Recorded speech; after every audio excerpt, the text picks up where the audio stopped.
Is good, gang. Hold up, real quick.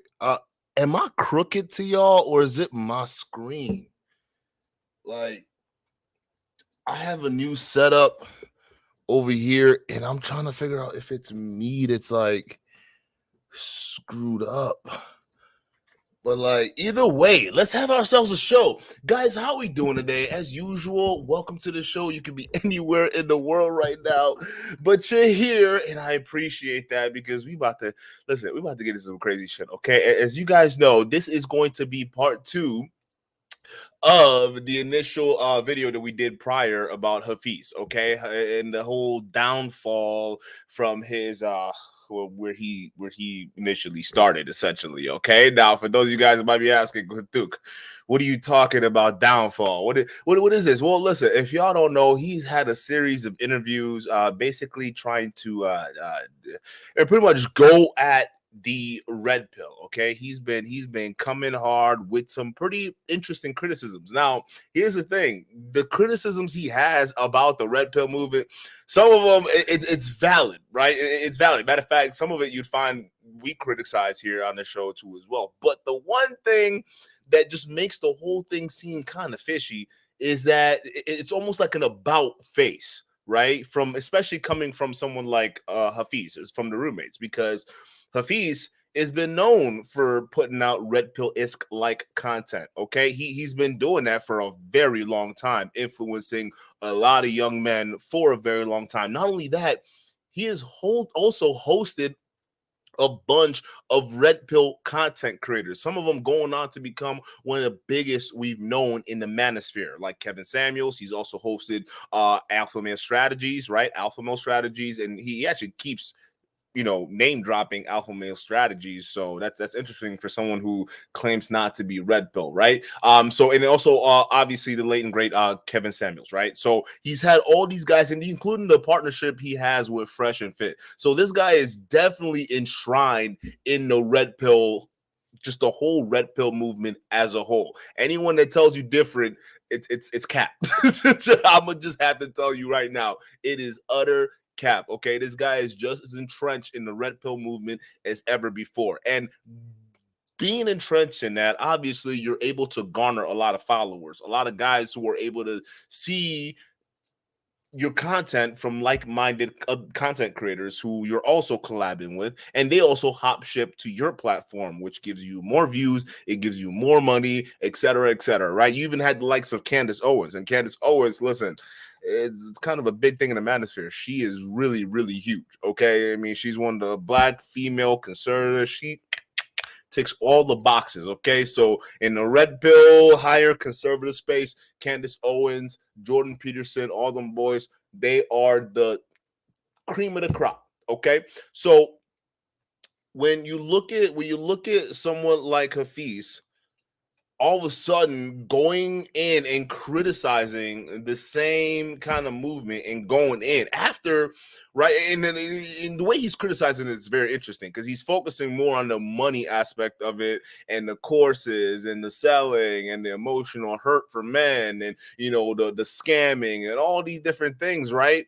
But yet some of the same content creators that he also is kind of he's criticizing are the same ones that he's also doing content with, right? So the this very same red pill movement that he's kind of criticizing, the whole money making scheme, because it's a scheme, guys. Let's not be real. The whole Fashion Fit podcast, right? They get you on the Fashion Fit. You promote your course to all the little, the newbies or the teenagers watching the show, right? And they go in and go buy your course, right? That's how it is. Rollo Tomasi, that's probably the only way he still is able to stay relevant and sell his book. No, I scratched that. He's got the valuetainment deal going now, so that might help him sell more of the Rational Fail. But like, listen, I digress. It's all a goddamn scheme, okay? And listen, Hafiz, the roommates, you guys benefited from that whole thing. So I think the thing that's confusing a lot of people now, it's like, yo, what in the hell is this about face that you're doing? This huge 180 spin, and now you're coming after the same content creators. And some of the content creators actually kind of felt slighted. They actually took that personally. And one no other than Coach Greg Adams. That's right, folks. Coach Greg Adams, another OG in this space, kind of does his thing. Now, the thing is, Coach Greg Adams, you know, he's mired in the red pill movement, right? A lot of y'all can say, oh, he's not really red pill, you know, he's kind of like on his own different thing. I see where you're coming from, but the guy makes money with red pillers, because I don't care what you say. Red pill is kind of one of the biggest money making drivers of the manosphere in general. When you're selling the red pill message, right? Once you start selling that red pill message, whoo, you start building the audience, especially when you start going in the whole modern woman lane, bruh. You already set to make money. You, especially if you're charismatic, you set. All right. So the red pill arena is one of the biggest money making arena within the manosphere, right? So a lot of these guys, they spend their time within this particular space. So they all want to make money. And listen, Hafiz, when you go on at guys like Coach Greg Adams, well, he, first of all, he didn't feel like, to explain the whole Coach Greg Adams thing, he didn't feel as though he was like personally slighted until he got on the show with the Valuetainment, and he kind of duked it out with Hafiz a little bit, but he kind of felt Hafiz was kind of giving him a little bit of pressure unnecessarily, kind of indirectly talking to him, but not really talking to him. You see what I'm saying? So it's like Hafiz is going after the red pill, but he's not going after the red pill at the same time. So that's why someone like Coach Greg Adams, or even some of these other content creators, can look at some of the things that he's saying right now, and say, bruh, what is wrong with you? Like, what are you trying to say? Like, what are you trying to prove? You sitting here acting like you ain't trying to eat with us, right? So we already played in the last clip how he kind of just did really flow right when he was going back and forth with Coach Greg Adams, right? But there's another red pill content creator in this space that we can also not neglect, that also kind of took him on his rampage, right? And this what is Pearl Things, okay? Or is it Pearl Things or just Pearl Things? I'm not 100% sure on all that, but like it's Pearl Things, right?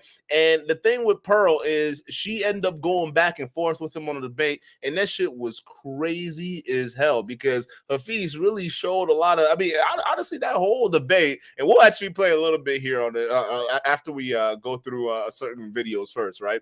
But like, I just thought that whole debate was funny. Actually, I thought it was so funny that we're gonna have some laughs today, people. So settle down as you're getting in here, get the likes up, all right? Because it's gonna be crazy. But yes, Pearl is also a red pill content creator, and based on the numbers she's doing, it seems like she's damn near a leader in this space. Matter of fact, there's certain people in the manosphere that's already ordained her as the leader of the manosphere, or the leader of the red pill movement. But here's the thing: the black manosphere has already ordained her as the leader of the black manosphere.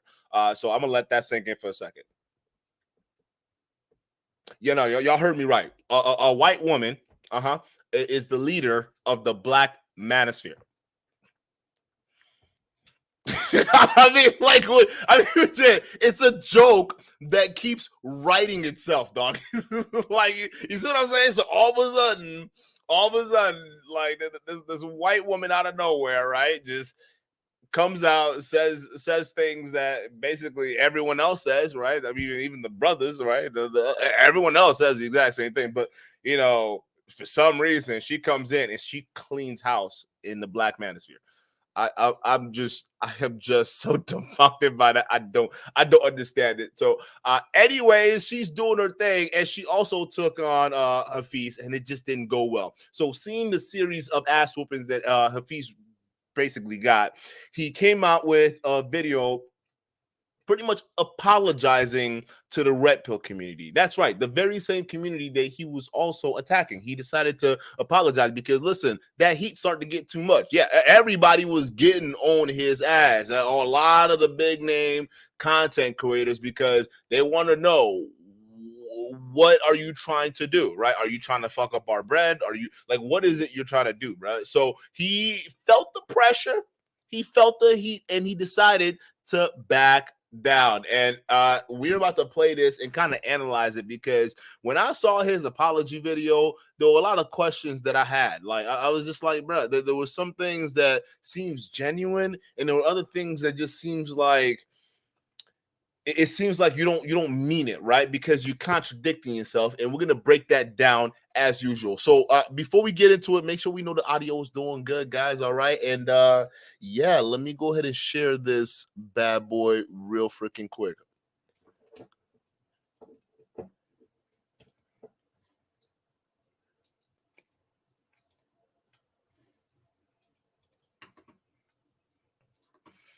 Oh, what's good, chat? Let me address the chat real quick while we pulling this up.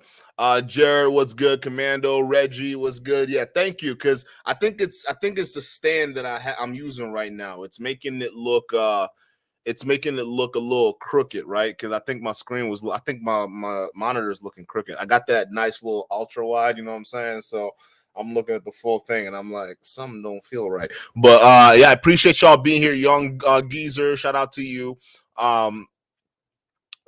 Mickey Montana, shout out to you. It says it. She says, "Is it possible to find common ground with some red pill ideologies without being fully fledged red pill?" Yeah, that's what we are. That's what we are. I mean, I would say we're pretty much red pill, but we're not. We're pretty much what the red pill should be. That's what the channel is. But like, it's not like, because the ideologies, it's not even saying what the red pill should be. It's just we take a lot of the emotion out of it, and we just put it through pure logic, right?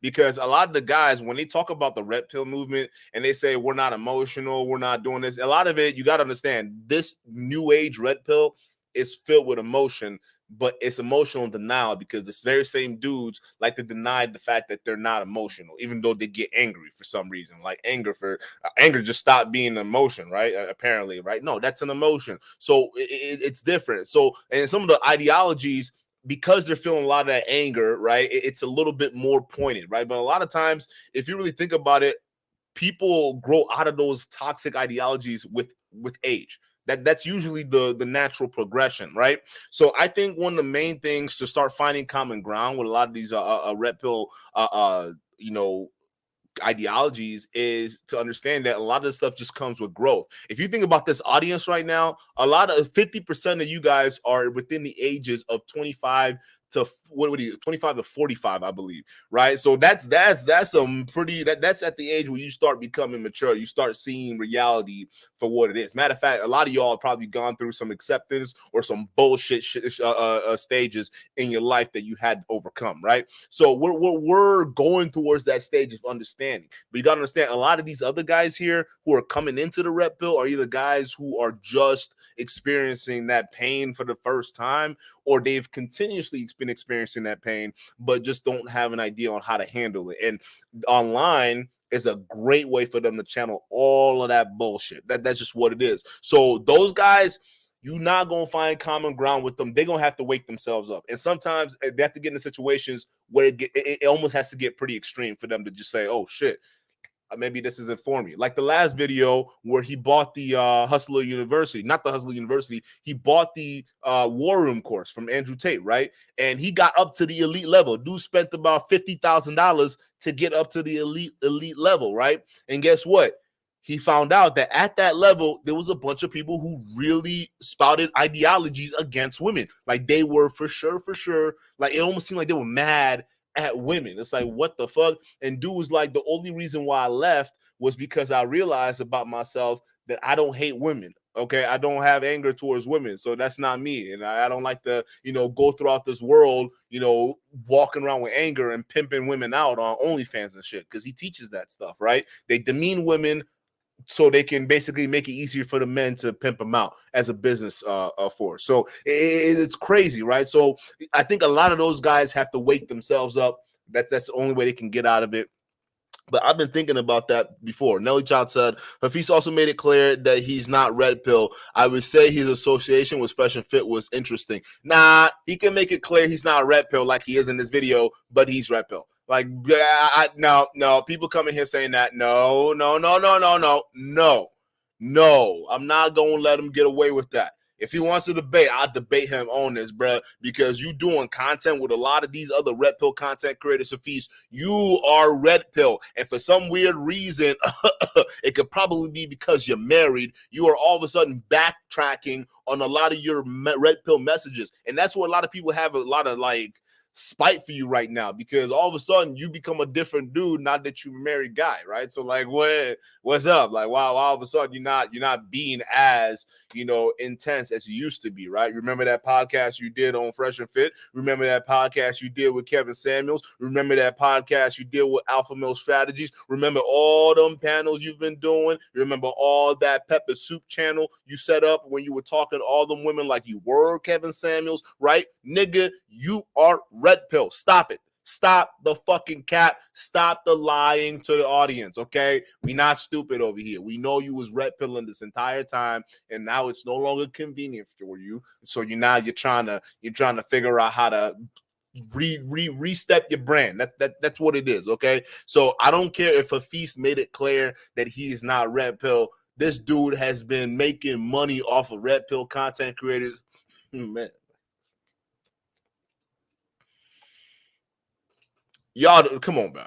The amount of you should have bagged the roommates channel ran off the red pill message, bro. You can't sit there and tell me just because he claims he's not red pill, he's not red pill. Hafeez is red pill. Matter of fact, you know what? We'll let the chat decide. Put a 1 in the chat if you think Hafeez is a red pill guy, or put a 2 in the chat if you think he's not. And then we'll start the video. On a great day today. I wanted to take today's video to address a recent podcast I did with my guy Adam, as well as with Pearly Things, as well as to address the red pill community personally. This video is for you guys. Since I was 19 years old, I dedicated my life to one singular purpose. And that purpose was to improve the lives of men today. One of the biggest things that I was seeing was that a lot of men were being overlooked in society. A lot of men's issues were not being discussed. And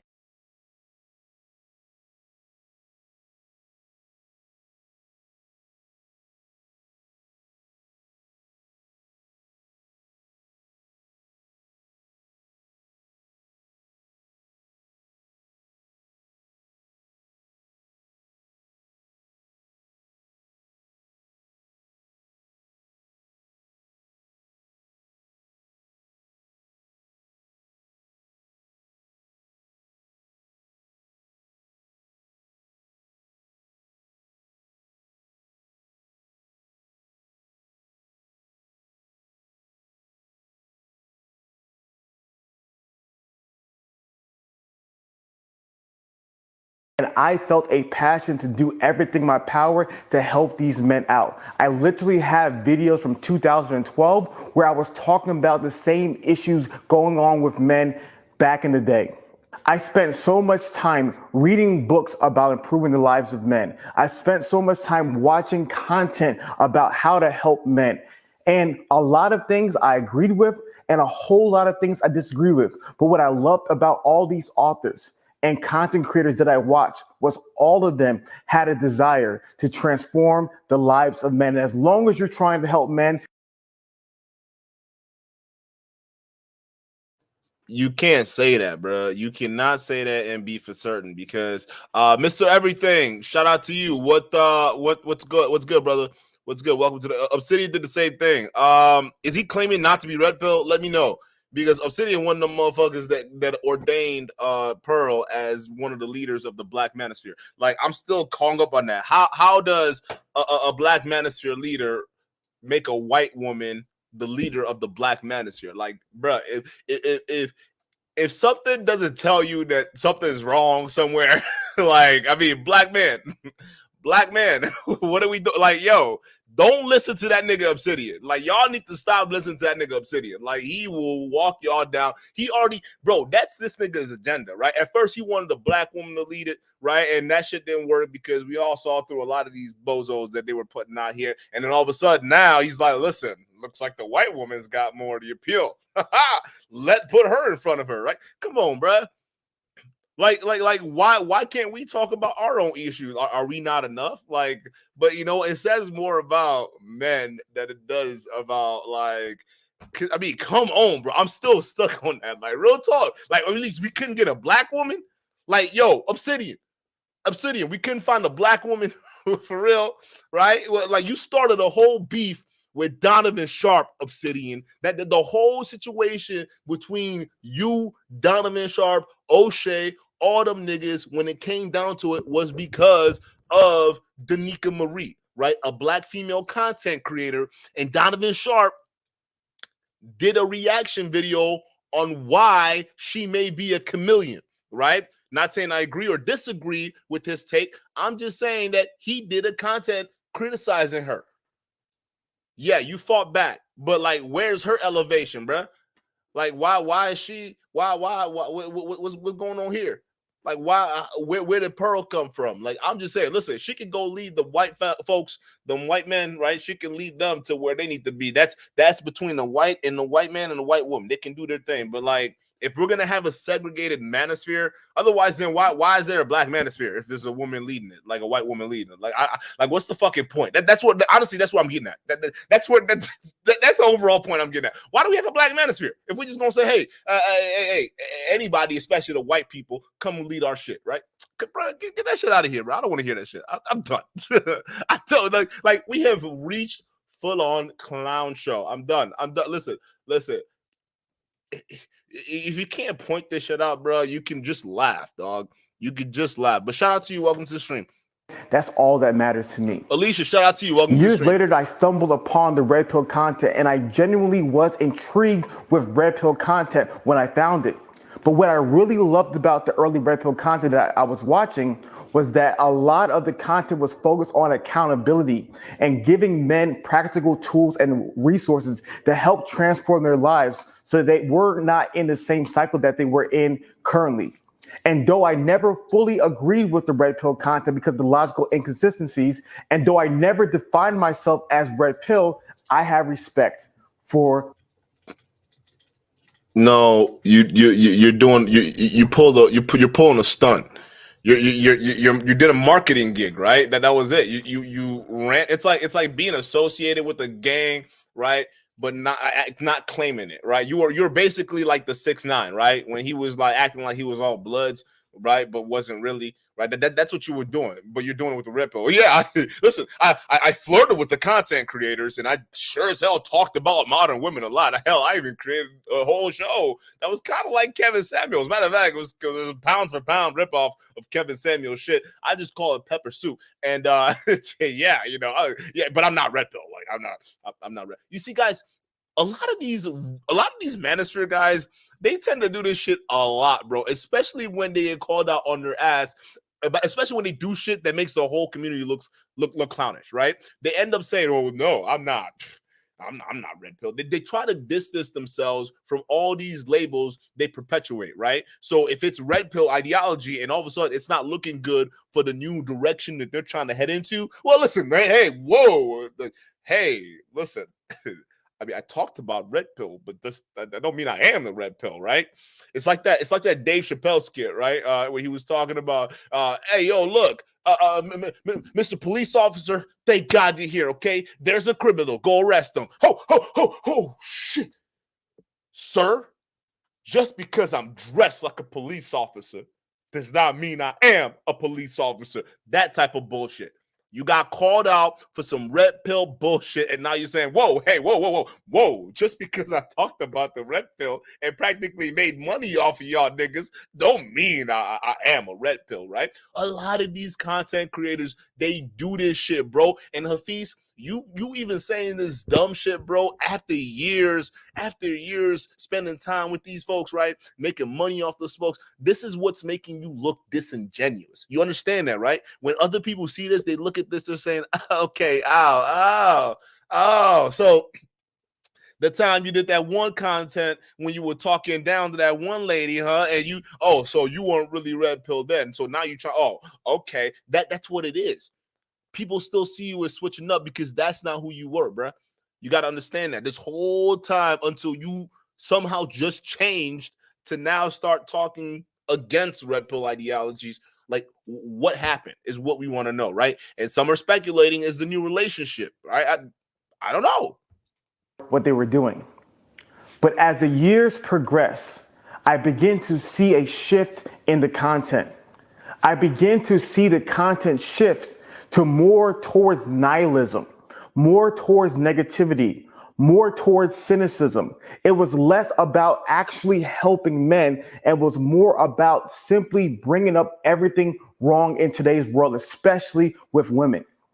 And what I saw, what this content was doing was the content was turning men into what we call BRCs, individuals who only want to blame, rage, and complain.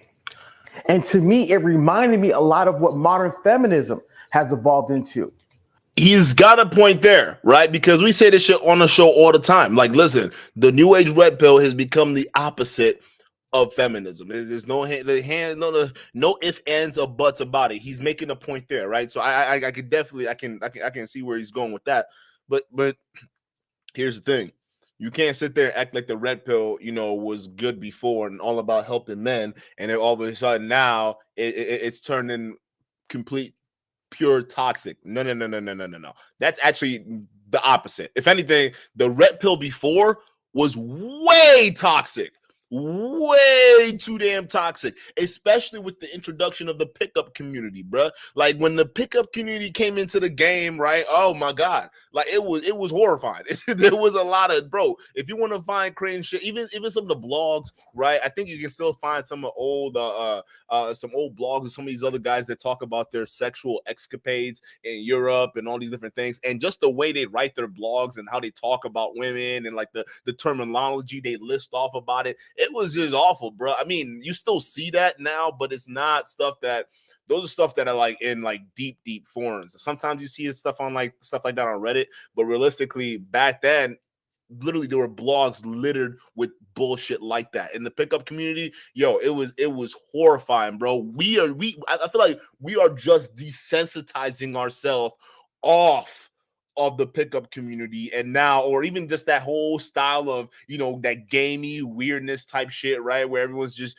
and we had a great conversation with Steve the Dean Williams, who they were talking about peacocking, right? How this one dude was talking about he wearing like crazy ass hair and like long ass boots and shit. Like it was this weird time back then. So I think it's disingenuous, Hafiz, to see the progression of where the manosphere has gone from where it was to where it is right now. Like, bro, I think that's a little bit disingenuous. And yeah, granted, where it is right now is still not good, right? But I think like the era the manosphere is in right now is more about making money off of the men. Like the women are no longer the target anymore. Although like the manosphere are talking about women a lot, they're no longer like the target anymore, especially for the content creators, right? The new age red pill, the new target are the simps, because that's where the money is, right? Back then, people really did care about getting laid. You're right. But like it was a lot more cringy, grimy shit. Nowadays, the simps, I don't even think these guys even care about these women that much. Like,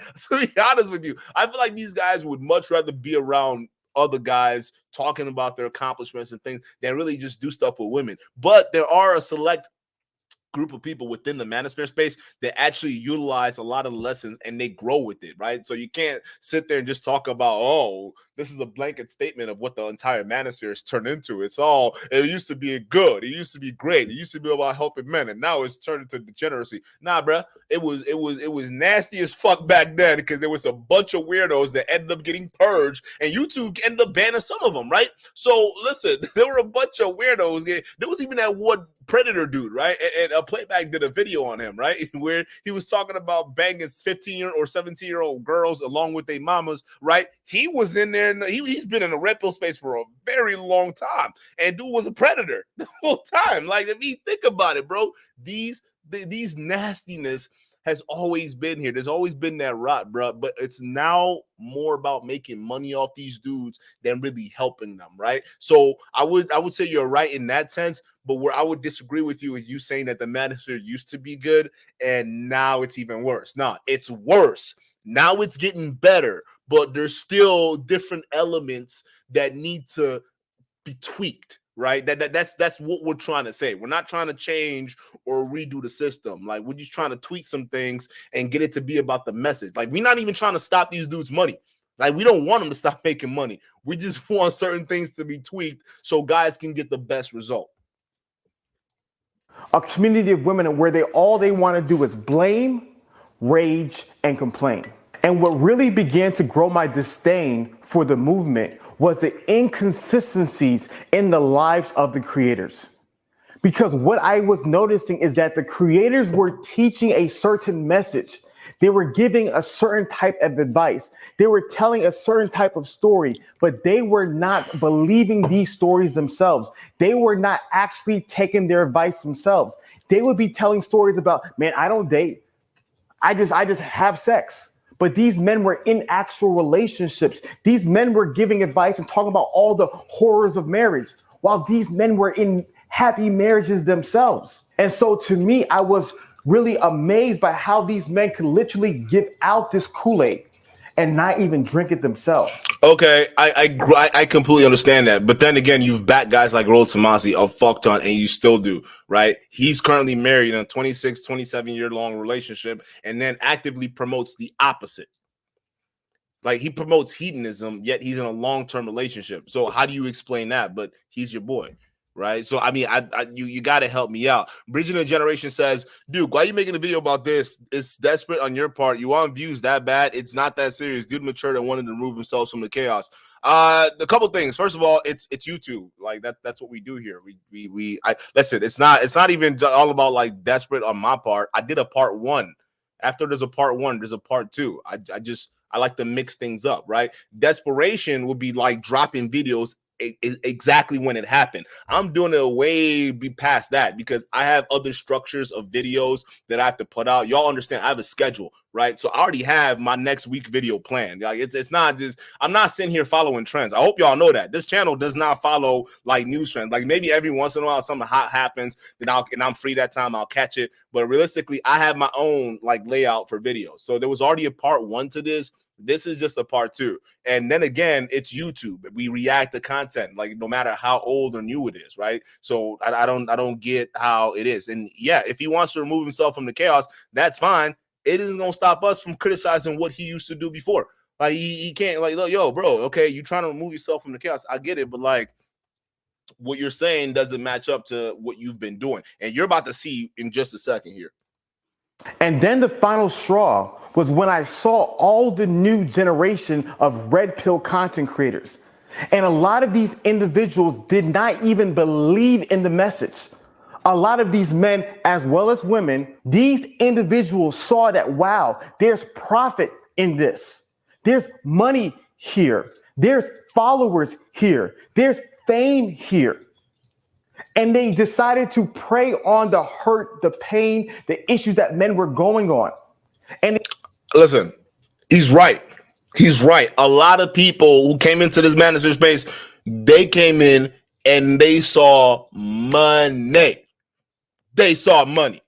And the next people that are coming in, they're still going to see money because this is a really big simp economy that we're in right now, and it's not going to end for the foreseeable future, right? So he's right on that part. But where the disingenuous come from is this: Hafeez has been in this space for a very long time, and for a while he's had a long dominance. The roommates used to be very dominant, guys, and I'm speaking facts here because listen, you look at the old videos, right? The view trends on their old videos compared to when they were starting to really, really blow up, when they were really biting that red pill with Candace Owens, Alpha Male Strategies, Kevin Samuels, to then when like Fresh and Fit started hopping in the market, right? And then Fresh and Fit was taking a lot of what the roommates were supposed to be doing. Let's just be real, right? And the roommates even had a problem, and Hafeez had an issue with it and did a little slight disses when Fresh and Fit were blowing up. Right? Because he would have a couple of videos that came out talking about, hey, I guess people just want to be on podcasts where they're women who are not talking about shit, right? I get it. But the problem is with Hafeez is I think that as newer and newer content creators started to come into the space, what ended up happening is that meant less and less market share for him. And since he had his pride to not adapt, I mean, he adapted a little bit, but not to the extent that where the manosphere was going. Because listen, bro, Hafeez is almost like it started to become a relic of and his message, it's a relic of a different time. And what I mean by that is a different time where men actually did come to YouTube for positivity, when men came to YouTube to hear wholesome content, not just wholesome content, wholesome long form content within the manosphere.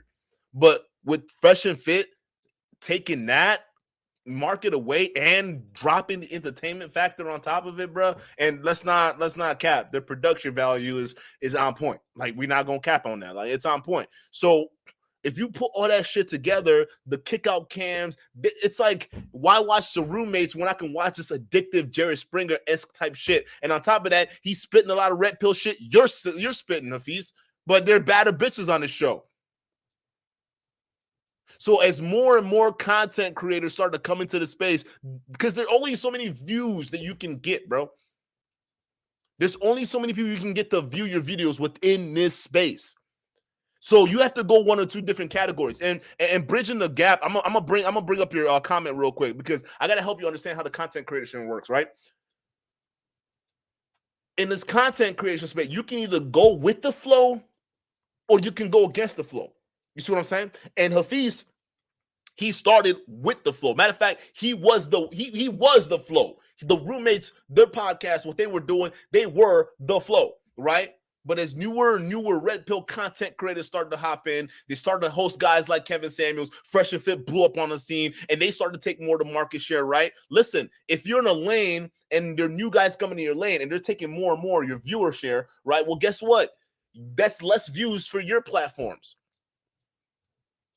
Don't forget, part of the reason why Myron didn't like Kevin Samuels was because Myron wanted that same time slot that Kevin Samuels had. But Kevin Samuels didn't want Fresh and Fit having the same time slot he had, because he knew that would split the views. That's how content creation works. If you have similar guys in similar niches and they're streaming in similar times, it splits views. Your viewers can't watch too many shows of their favorite content creators. But in this case, this is what happened to the Roommates, and the views got split off because the more content creators, the more copycat bots that were coming out, they were coming out with their own versions, it just took more of the views. And the more red pill type of shit he did, the less views he got. Go look at his fucking channel, bro. So now you're at a pivot point. You can keep making these types of videos and go nowhere because you're competing with these bigger platforms. Think about it. Fresh and Fit, they're barely 2 years old and they're at 1 million subs right now. Roommates have been around for a bit, bruh. A fat bit. Kevin Samuels, when he came out, took off. Surpassed the Roommates. Yeah, that's gotta fucking hurt, especially if you've been in the business for years. So now he's at a crossroad. Do I keep in this lane and keep just hustling and just doing what I'm doing, and hopefully my idea of the message within this lane succeeds? Or do I go the opposite way and criticize it? Pretty much where we're at. And we started out criticizing these motherfuckers, right? We started with Fresh and Fit. It started with every one of these motherfuckers. And once you peel back the rot, you start seeing the gimmick. We saw this shit. So now what he's doing, and he's pivoting to the other side, because if you can't make money one way, you got to go figure out how to make money the other way. So he's going to go ahead and set that platform on. There's nothing wrong with that. Again, the more people that can call out these red pill thugs, go ahead and do it. It's just, bruh, if you're going to step into our lane, now you got to get checked, my boy, because I'm looking at where you come from and I'm looking at where you going. It's like, hey, hold on. Let's make sure that your intentions to actually help men are genuine, and you're not just coming in here to run a bag because you can't make one over there. You got to understand, bridging the generations. That's how that shit works. He's tired of sharing views with a lot of these because he's not making money. I can guarantee you that. If he stays in the same lane with Fresh and Fit in them, he's not going to make money.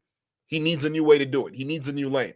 So me seeing that and hearing that and knowing that his main focus is about the money, it's like, bro, hope you know, when you won't come out here talking and calling a lot of these dudes out, there's no money in that.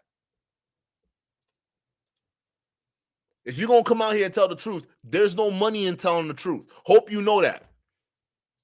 Look at our platform. Nigga, we make $100 a year. We don't care because we just come here, call people out, genuinely have fun, and we bounce. So I'm just saying, y'all keep your eyes open, because a lot of times people say certain things. You gotta just keep your eyes open. And they paraded themselves as heroes of men, but they were simply profiting on men's pain. Because that these individuals realize that as long as I keep on making videos about the problem with women today, as long as I keep on making videos showing the worst in women, as long as I keep on making this kind of content that fuels the rage in men, I will continue to make money. He's right. God damn it, he's right. I'm sorry. This shit stings, but he's right. There are a lot of people doing that. Matter of fact, our last stream, we just exposed it. He's right. God damn it. And if you don't believe me, let me show you an example from the type of content we've put out. So the biggest thing for me is I love accountability on both sides. Call out the men and call out the women. So a couple years ago, I did a video called Men, It's Time to Level Up. And in that video, I was calling out men and saying, men, it's time for us to be responsible for our lives and take advantage of the tools before us to transform our lives. And that video earned me $329. That's not from bad. YouTube. Now watch this. Then I did a video called The Sad Reality of Beautiful Women Today, calling out the entitlement in attractive women today. And look how much money that video garnered me. Yo, he damn near quadruple his earning. Yo, is that? Hey, time out. I feel like I'm being shortchanged. Oh, hold up. Time out, nigga. I'll tell you, wait a minute. Is this how much y'all? Is this the difference between like people, you doing content for Sims and you trying to do content for people? Is this the difference? God damn, y'all niggas are paying. Hey, listen, I'm gonna tell you this. What did I say earlier? If you trying to do good, wholesome, honest content and letting men know the truth, if you're trying to let men know the truth, there's no money in it. What was I telling y'all, chat? What was I just telling y'all? So this right here, this is monetary frustration. This is all monetary frustration. Do you know, like, in the last 6 or 7 live streams we've done, like, first of all, we don't even put ads on it anymore. Like, it's like, whatever. I don't even care. Like, it is what it is, because it's actually really not that important. Realistically, it's not, right? But a lot of times when we, our side of things, when we do content calling out men for the hypocrisy, right? Because I don't think that even the problem, listen, women have issues. They have a fuck ton of issues. And listen, only they can help themselves. That's the way I see it. That's my philosophy. I think that women, they have to get to a point where they have to wake up and help themselves, right? Maybe as a collective or maybe individually. And there's proof that there are a lot of women who are waking up individually. So it's happening. It's just not happening at the grand scale here because you got to fight culture. But realistically, men, we also have our issues too that we got to freaking deal with, right? So when you make content calling out men don't like that, right? They don't like that pointed stuff. So what ends up happening is they don't pay. They don't watch it. Our content, our niche. Listen, if I came in here and started spewing some Kevin Samuels type shit, bro, I'd be making money right now, guaranteed. Apparently, it's that easy. So the problem with Hafeez right now, he wants the simp money to come in on the content when he criticized men. And I'm sorry, but you can't have your cake and eat it too, brother. Because like I said before, when you're getting into the content of telling the truth and being real with men and holding men accountable, there's no money in that. And you shouldn't be coming in here to help, to expecting to make money anyways, if you're genuinely doing it to help men.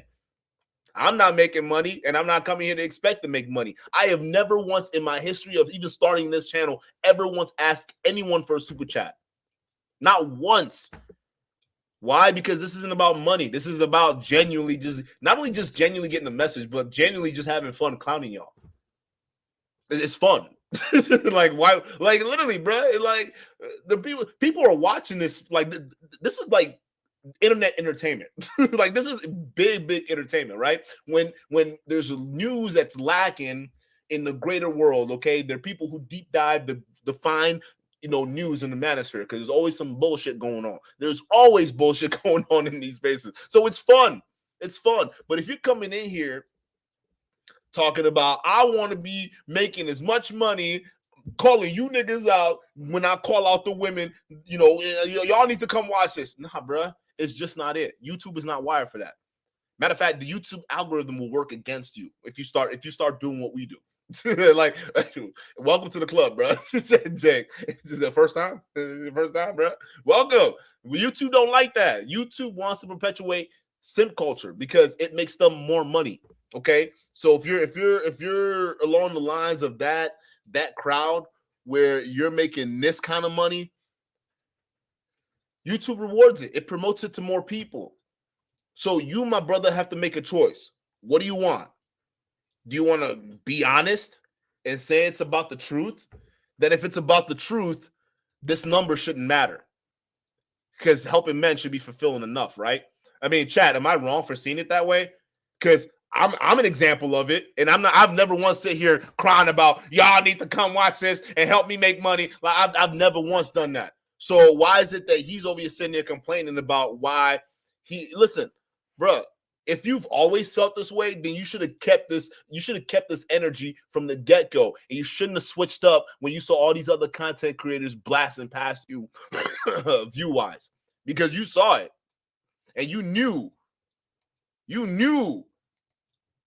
there were money making off of money off of these simps. You knew that. And that's still a lot of money, G. I ain't gonna jack. That's a lot of money. But you can't tell me like this is you being genuine, bro. This is not you being genuine. Yeah, you're proving a point, but we already knew this. Like we already knew this. Like you ain't got to tell us twice, bro. We knew. We knew when you hold people accountable, when you hold men accountable, you're not making money because most, I wouldn't say all the red pill men, because this is a red pill channel and there are a lot of men in here. And I would say you guys are the responsible type of men. You got, especially if you're watching this, right? Because like, if you're not, you'd probably be screaming or trolling me right now, right? So y'all are responsible. Y'all understand how reality kind of operates, right? So, I don't understand, bro. We already know that. Listen, if you start doing, if I come in here, I guarantee you, I would lose subscribers if I came in here acting like Kevin Samuels. If I came in here doing all these red pill talking points, my subscriber base goes the opposite way. Because that's not what this platform is all about. So if you came from a platform where you've been doing this all day, right? You've been doing these numbers all day, right? And all of a sudden now you want to go back and still keep these numbers. It's not possible. So you got to pick one. And that's why I find this whole thing with Hafeez so ridiculous, bro. Because I think part of it, he's doing this to himself.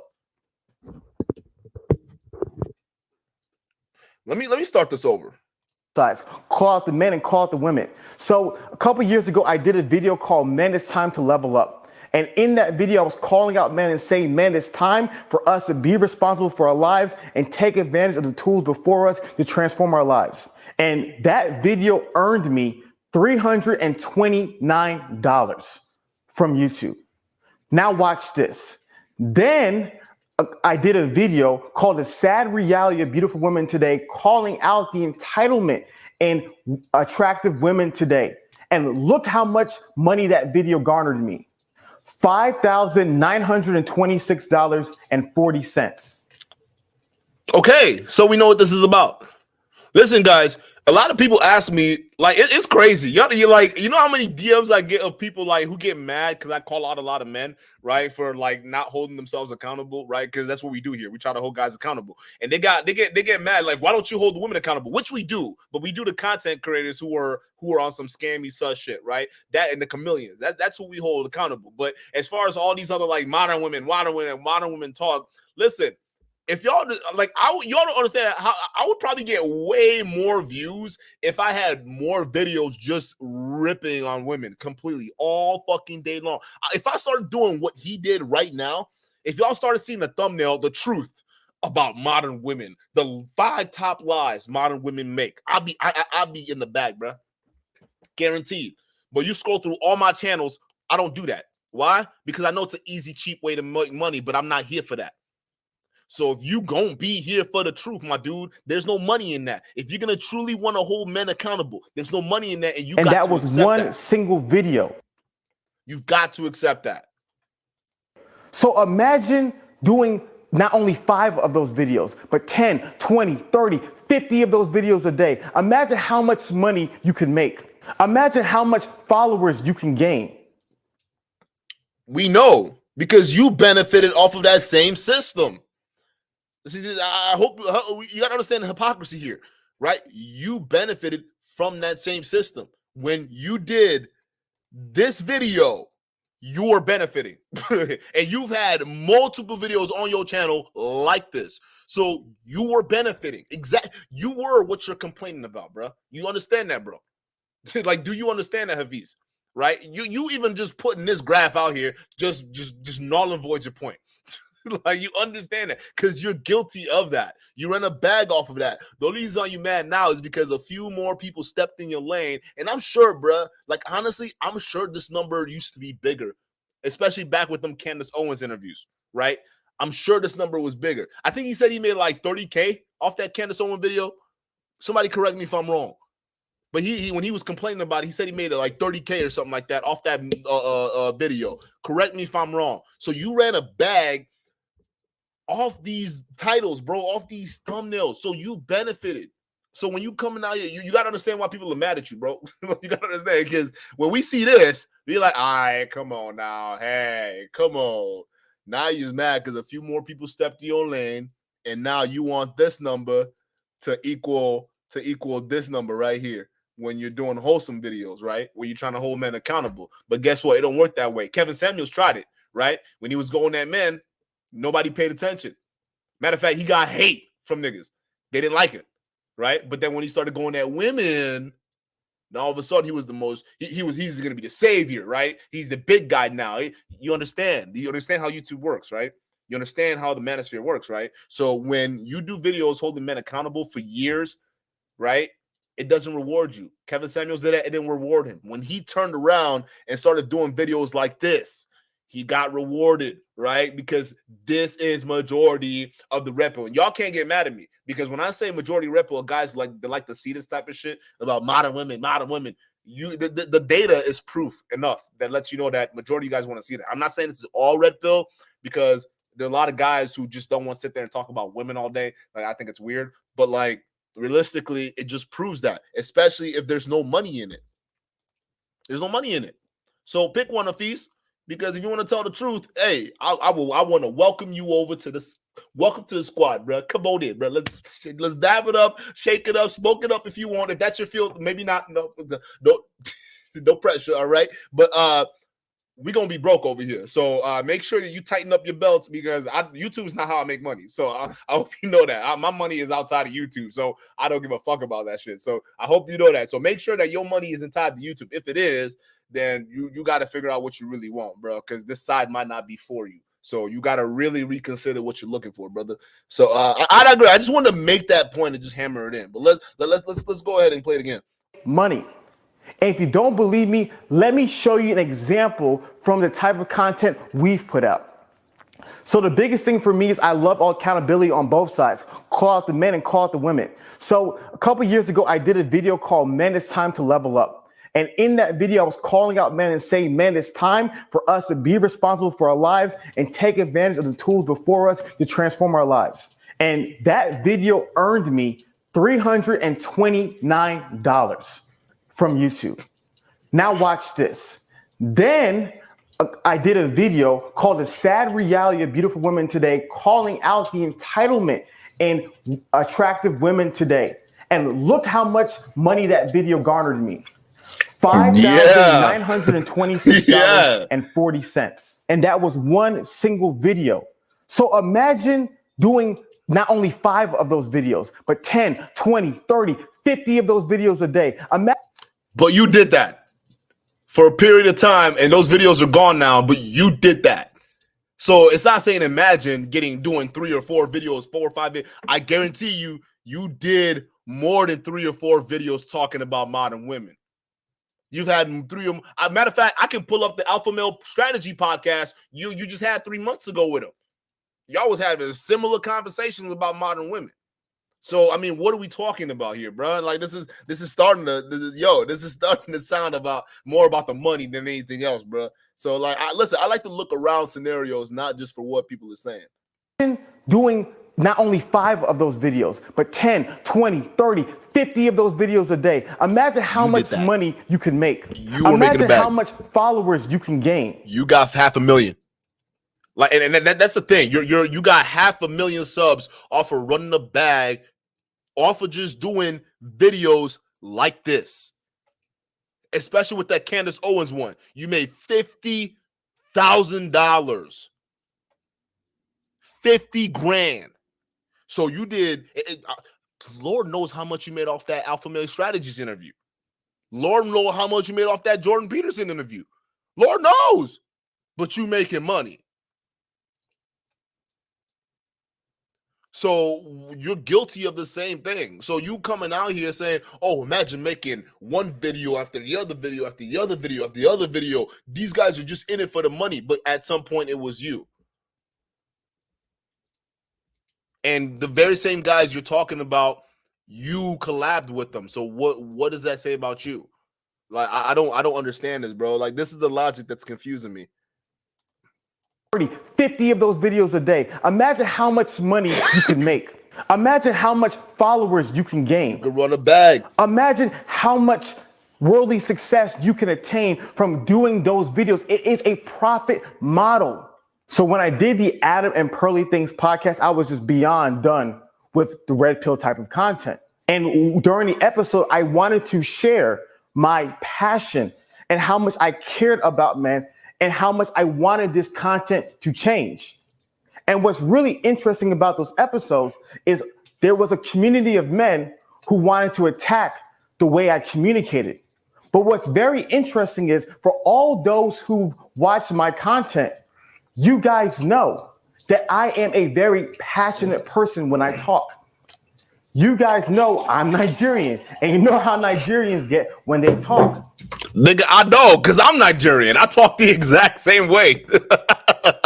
Yo, I'm the exact same way. I'm the exact same loud, bombastic, passionate guy when I talk. People think I'm angry as hell sometimes when I'm like getting in their faces, bro. Like, and it's like, bro, no, I'm not mad, bro. It's all passion. It's all passion. It's all love, bro. Just relax, all right? But that's what it is. I get it, bro. It's a Nigerian thing. But I think you're not seeing what people are talking about here, bro. No, you're not seeing it. People are saying, why are you criticizing a system that you've been benefiting from directly? And why now have you chosen to criticize that system? And why are you going after the money aspect of it, right? That's what people are asking, because you're criticizing them for being money grubbing, greedy guys. And you're right. You're right. Okay. I'm not saying you're wrong. Matter of fact, we're on the same team here, right?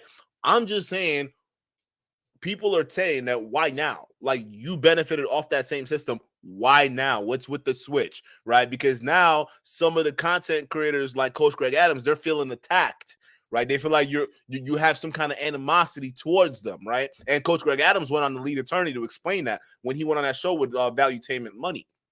You went on that show with Valuetainment Money and you completely ignored him. You ignored him the whole show.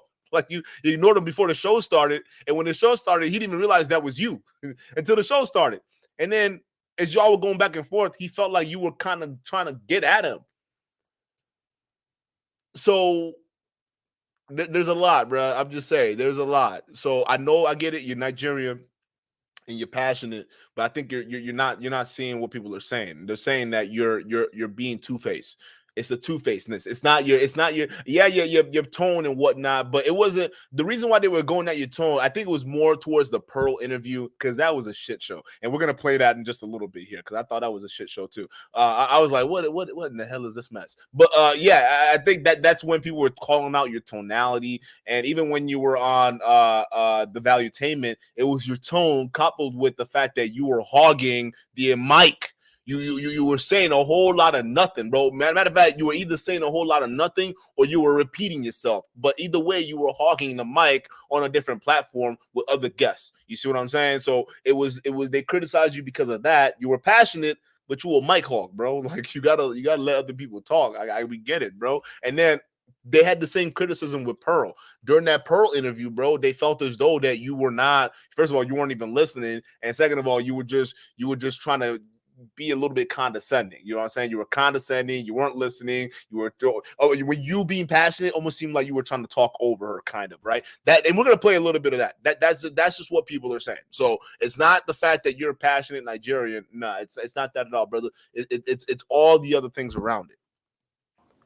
That whether I was talking to the OnlyFans girls on Fresh and Fit, I was doing my live stream or doing my independent videos, when there's something I really care about, I talk about that very passionately. And has been consistent throughout all of my content. And so it's very interesting that in the past, when I was using the same exact tone, the same exact passion to go at the issues of women today, nobody had a problem with it. But the moment I use that tone, use that passion that I have to go at the BS I see going on in the spaces of men, now all of a sudden it's emotional. Yeah, because men don't like being criticized. Welcome to the space. Welcome to the space. Bridging says, he says Pearl was way more irritating. No. They both were.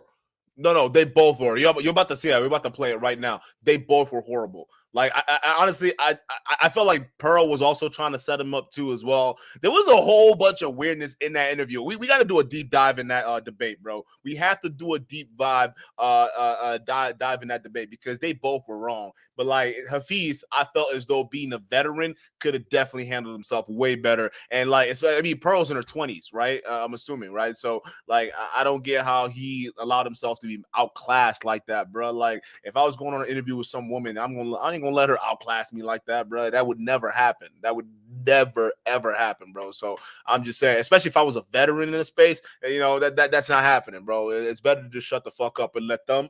Because that's what she said she did with you. She just let you talk and you got yourself in trouble. I would have just shut my mouth and did the opposite. Let her just talk. And let's see where them talking points come from. Right? And honestly, that could have been a moment for Hafiz. That could have easily been a moment for Hafiz. But he lost. He lost it because he didn't. First of all, it felt. We'll watch it. I don't want to get into it. We'll watch it though. One writer says, "Yeah, but Duke, you actually speak clearly. It doesn't matter if you're Nigerian." No, I get it, but like, I don't know. I don't know. Mr. Everything says Pearl is damn near racist. Whoa, yo, my dude. All right, let me know. Like, what got proof? Let's make it happen. He says, yeah, this dude was actually siding with the married OnlyFans girl and insulting him for his views, which baffled me. Yeah, there was a lot. But let's get into it though.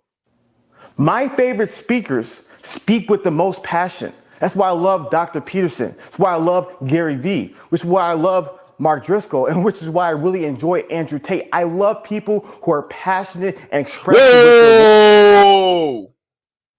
Nigga, did you say Andrew Tate? Hold up. And so it's very interesting that in the past, when I was using the same exact tone, the same exact passion to go at the issues of women today, nobody had a problem with it. But the moment I use that tone, use that passion that I have to go at the BS I see going on in the spaces of men, now all of a sudden it's emotional.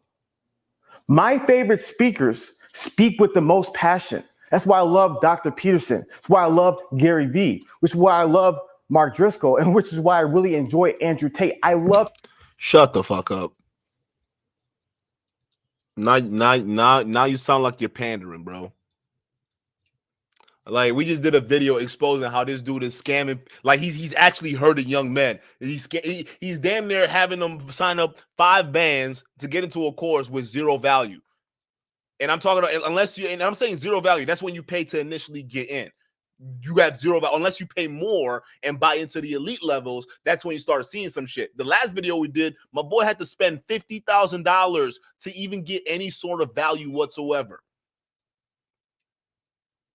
And you don't sit there and say, no, this guy is passionate. Oh, was he passionate when he started the OnlyFans thing before OnlyFans was a thing and I was actively hurting young men? Like, why didn't you call it? You realize that when you get into this truth sector, you got to call him out on that, right? You can't simp for Andrew Tate when you come in here talking about red pill guys coming in here to make the money, because Andrew Tate is the epitome of that. He literally did webcamming before OnlyFans was a thing, ran a bag off of that shit, made men into weaker men. There was even a story where a guy sold his dead mom's inheritance, okay, to just spend on a cam girl, and it was fake. And y'all perpetuated that scheme. And then years later, the same Andrew Tate comes out with these hustler universities and red pill messaging, right? Because he adopts it all of a sudden and says men are weak. And then now he has the solution. So he sells the same solution. But before, he was selling the poison. Like that's a fucking, if that isn't the biggest fucking scheme I have ever seen, I don't even know what to say. Bro, you are bigging up a guy right now who not only is simultaneously selling poison, but also trying to pretend to be the antidote. Not only that, we also reviewed his what do you call it? War room course. And the guy saying the easiest way that you can make money in the base level war room course is by pimping out women on OnlyFans. But you talking about marriage now, right? You all about marriages now. But he's actively teaching that to young men. We reviewed it yesterday, bro. Like, we just reviewed that video. Like, dude was talking about it, bro. So he actively promotes online prostitution that weakens men. And yet he's one of your favorite passionate speakers.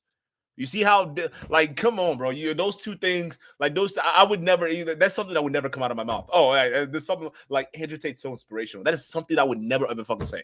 To me, he's a goddamn demon, bro. He's not only out here selling poison to men, but he's also selling, pretending to sell the antidote. Which, when you buy into the fake antidote, which is the war room or the Hustle University course, you find out it's more shams. It's just more shams. Either that or they're teaching you how to sell more poison to more young men. So you're bigging up a guy who's hurting young men actively right now, and you're, bruh, if you don't stop with that panda bear bullshit, bruh, come on. Listen, if you're going to come up 100% to the side, you have to call Andrew Tate out on it. At least tell him that, hey, the program that you're teaching in the war room, how is that supposed to benefit men in the long run? Teaching them how to not, treat women right, and then also, pretty much pimp them out online. Because you're married now, right? Or, I'm sorry, did your values switch up? You see, guys, this shit runs deep. Because just because you come out against something, you can't just say I'm against something, but I'm still for the people who are perpetuating that same pain to the young men. You can't do that, because that makes you a hypocrite. That's what it does. A big hypocrite, my nigga. Just saying. People who are passionate and expressive with their words. But nevertheless, I realized that my approach was wrong. Though never for a second am I apologizing for what I said, but I realized my approach is wrong, and here's why. Currently, we live in a post-truth era where people don't even care about the truth. What they care about is how those words make them feel. Bro, we already knew this. We been already knew this, okay? But we also know that, like, that's not majority of red pill. Majority of red pill, I would say the majority of it. I would say that, like, there's a subset of the red pill that, or even just the manosphere, that are based. It's just a tough crowd, because not a lot of people want that emotional shit. Right, or not emotional shit. A lot of them want that emotional shit, but there's not a lot of people out there that are balanced, right, or want that balanced perspective. So if you're trying to get the same amount of views as you were getting in the red pill with the modern woman kind of message, with telling the truth about holding men accountable, it's not possible. It's not possible. You're not gonna make money in this field, bro. You're not, especially if you're not willing to call out Andrew Tate. If I get on a podcast with that dude right now, that is the first question I'm asking him, bro. I will make that nigga, bro. Listen. You know how he went on when he was who was he debating? Was he debating Destiny? Who was he debating where he was literally, he had to take off his headphones, bro, and he was literally so stressed? It was Hassan Piker. I will be worse than Hassan, bro, because I will match his energy. I'll be worse. I will hold your feet so hard to the fire, bro. And don't pause. Hold up. that might have been sus. I go check, bro. But still, dog. Like, he's got. Listen, Andrew Tate has proven, if you push him if you push him on his ideologies to the wall, he has no answer, and he wants to kick you off. He went up against a liberal like Hassan and was sweating, bruh. Your God was sweating. He damn near shitted himself. My boy literally took off his headset, bro. He took off his headset.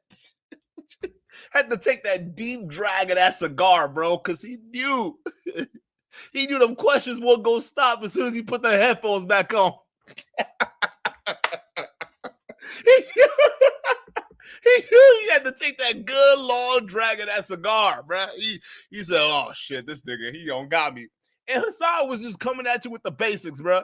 So listen, what I'm just saying, if a liberal dude like that could come at you with the basics, bro, what does it say about a lot of these red pill ideologies? So I'm sorry, Hafeez. The red pill ideology, it's been bullshit. Like, aside from the shit that actually like makes sense, right? Like with the stuff with hypergamy. Hypergamy is an actual thing. Like that, a lot of stuff. There's some like truths, but a lot of the add-on bullshit that y'all try to add in there just to sound like you're brand new. Come on, bro. We've been known it was trash. We've been known. And matter of fact, a lot of y'all have folded all that bullshit in the talking points, and it's easy for a white woman to come in, read off them talking points, and then be the leader of the black manosphere.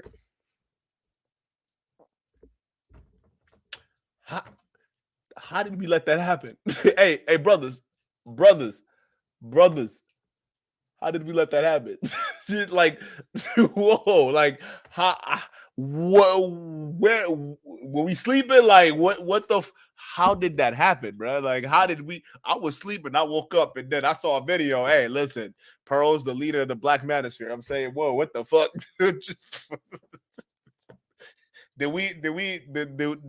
Did we get on? Did World War III start? Are we getting nuked right now? Am I dead? Or did I just, what am I reading, right? So I don't know. I don't know if he's, but you of all people should know that this red pill shit, listen, if it isn't told you by now that it's about some bullshit, I don't know what else to tell you. What's really interesting is that when I was communicating my ideas and my criticisms of the red pill content, what was I saying that wasn't true? A lot of people said, "Oh, you changed up on us. You changed up." When did I change up? I was never red pill. I literally did a video. Bullshit. Just because you did 1 4-minute video calling out a red pill, no, bro, you red pill. You've been about that red pill, dog. You too deep now to back out. That's like me all of a sudden coming out here and saying, "Yeah, no, I'm not really manosphere, guys." No, like that's like if somebody decided to beef with me, right, and give me heat, and I'm like, you know what, guys, I wasn't really manosphere. I mean, I criticized it, but I wasn't really manosphere. Come on now, with all the collabs I done did, all the content creators I host, all the platforms I done been on. Come on, bro. Come on. Let's actually start thinking about reality for a second here. You're red pill, bro. You're red pill. Stop lying. Stop lying. You're trying to distance yourself. We get it. This 4-minute video you did back in 2020 doesn't absolve you of all them collabs and all the money-making opportunities you've pretty much taken advantage of while you were in the community you're trying to walk away from right now. So don't sit there and tell me you were never red pill, because you are.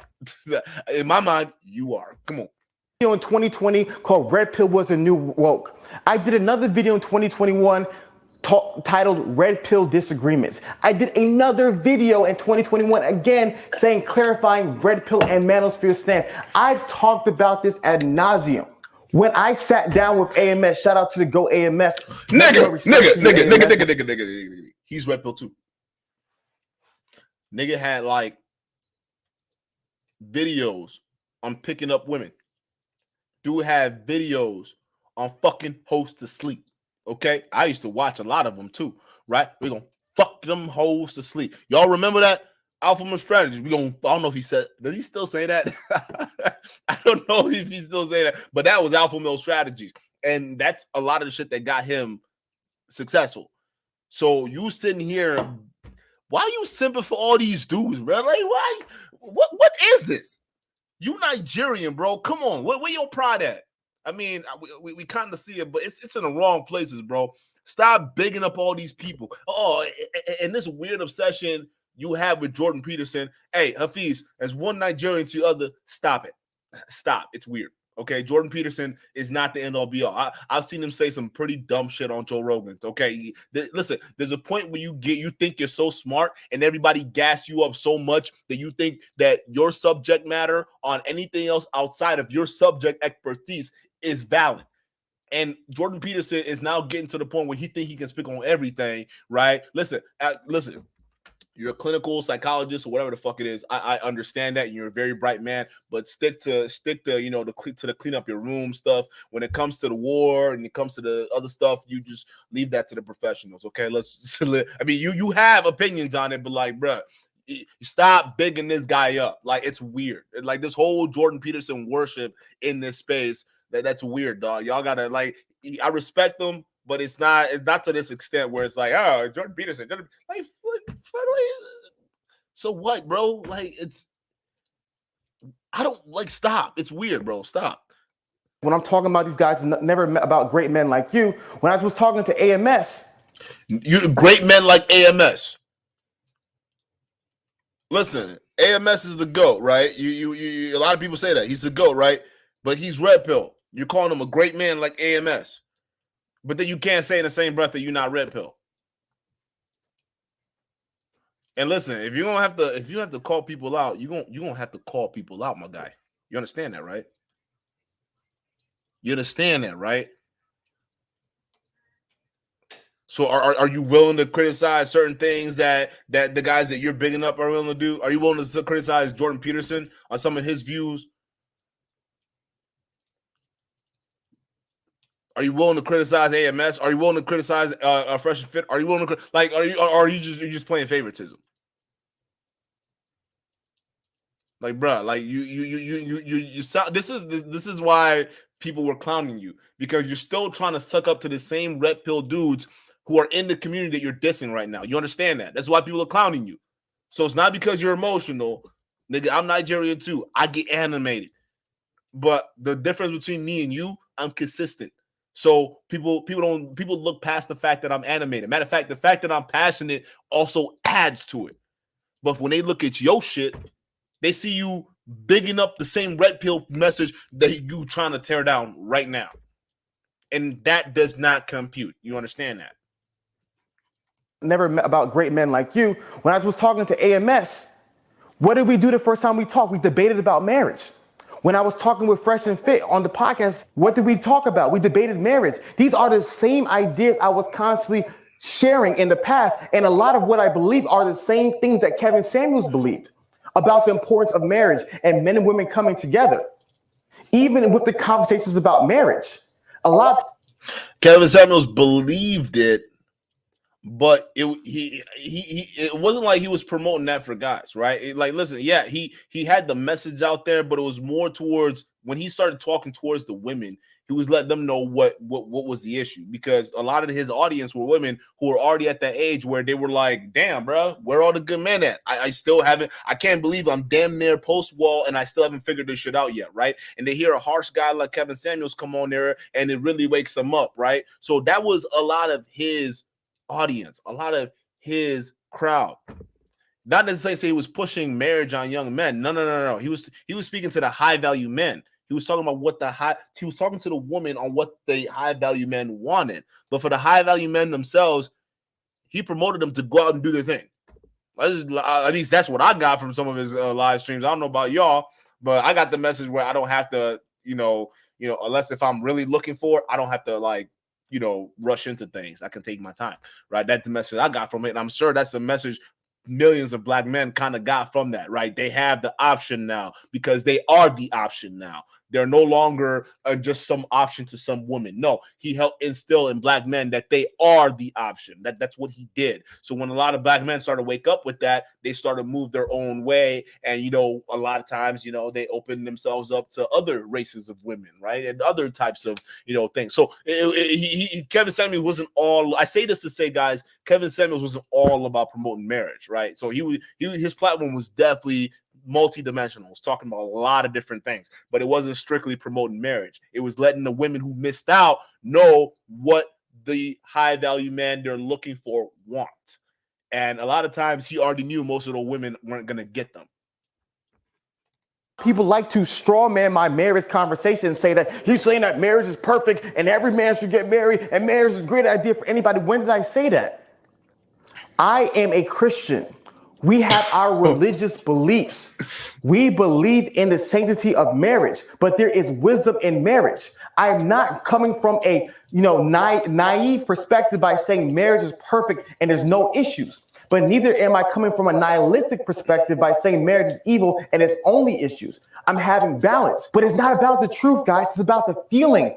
And they feel like I'm saying it. So no matter what I do, no matter what I say, no matter what even Jordan Peterson says, and shout out to Dr. Jordan B. Peterson, because he has a three-part series coming out about marriage. Stop. Jesus fucking fucktard Christ, bro. Enough with the Jordan Peterson mess. I can't do this. I can't. Like, literally, bro, every one of your videos, shout out to Jordan Peterson. Stop. Like, let him do his thing, bro. He's not even thinking about you like that. Bruh, stop simple. Yo, it's weird how a lot of these guys, listen, if you a content creator, it's weird. Matter of fact, I think it's weird that content creators simp for other content creators, to be honest with you. I think that's weird. I don't think that should be a thing. If you're a content creator, especially a content creator with 500,000 subs, I'm not going to be like shouting out Jordan Peterson like that. I'm sorry, bro. I don't even shout him out like that. And I know I'm not even close to that amount of subs, right? Like, well, why? Yeah, nigga, like, don't you have your own ideas? Yeah, he's definitely influential, but like, Jordan Peterson is not even your demographic, bro. Like, just being real with you. Like, you need what are your own issues? What are other things? Because he speaks overall like red pill, but the guys you're trying to reach, there seems to be a disconnect there. So it means that Jordan Peterson, that's not your lane. So I don't know why you out here just shouting this dude out like constantly, bro. Like on other people's platforms, you shouting them out like, yo, just let him breathe, bro. Get off his nuts. Hey, my boy. Hey, Hafiz, do this, right? Do this. All right? Do this. All right? Let go of them nuts, nigga.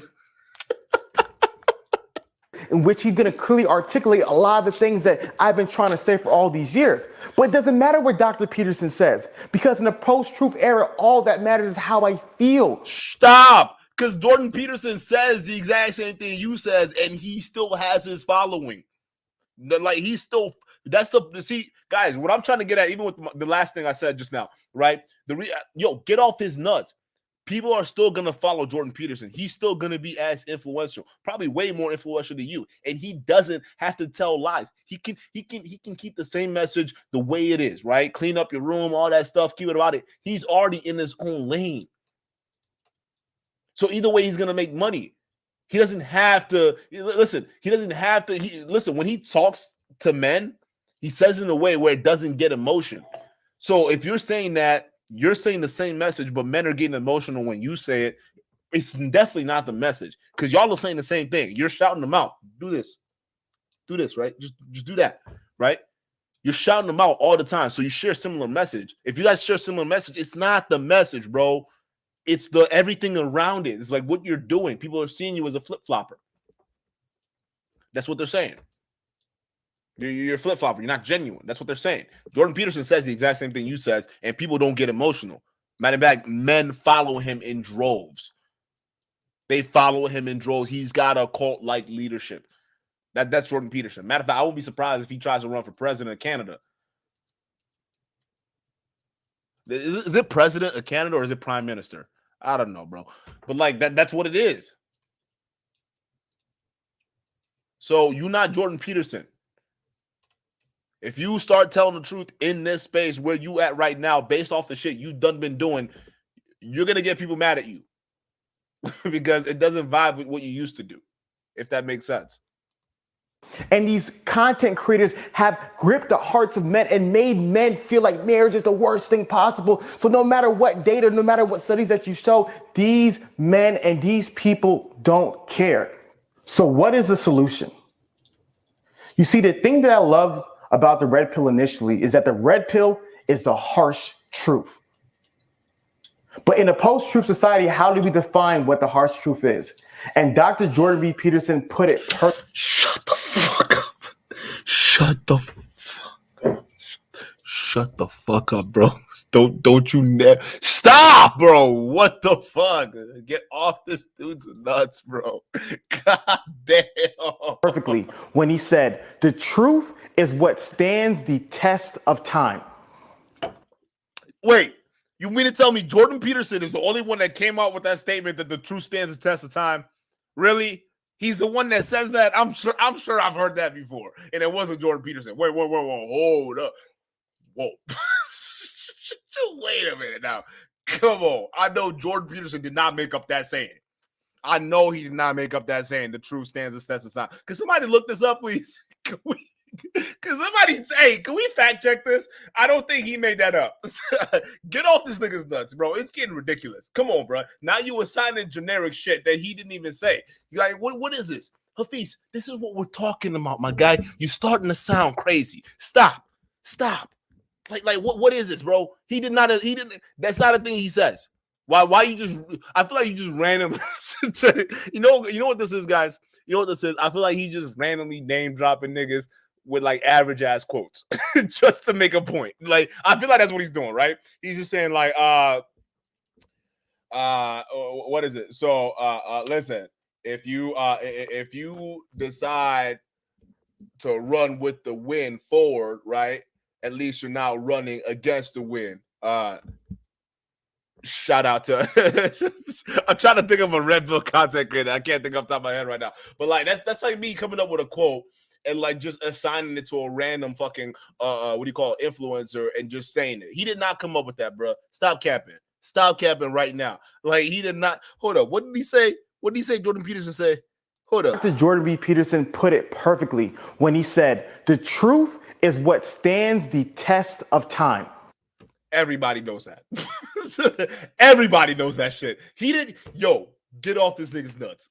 It's yo, get off this nigga's nuts. It's looking unhealthy, my nigga. Okay, it's looking real fucking unhealthy. The truth, the standards, test of time, nigga. Hey, I know some of y'all in the chat. Your mama done told you that a long time ago when you stole that candy and you tried to lie about it, thinking you thought you were gonna get away, and she caught you. The truth will always stand the test of time. We know that. Matter of fact, it's been a message in movies in Hollywood. So don't sit there and assign that kind of saying to him, bro. I feel like you just, why you name dropping him, bro? Get off his nuts. That's what defines the truth. So for all the red pill guys, keep on doing what you're doing. Keep on watching the videos that you're watching. Keep on consuming the content that you're consuming. Keep on reading the books that you're reading. Keep on doing what you're doing. And in 10 years from now, we will see your lives. Why we gotta wait 10 years?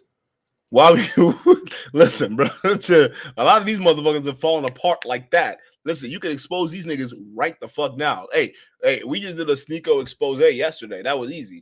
Right then and there. Listen, I think the problem you're having is you can lead a horse to water, but they have a hard time drinking that, right? Shout out to O'Shea Duke Jackson. Thank you. Right?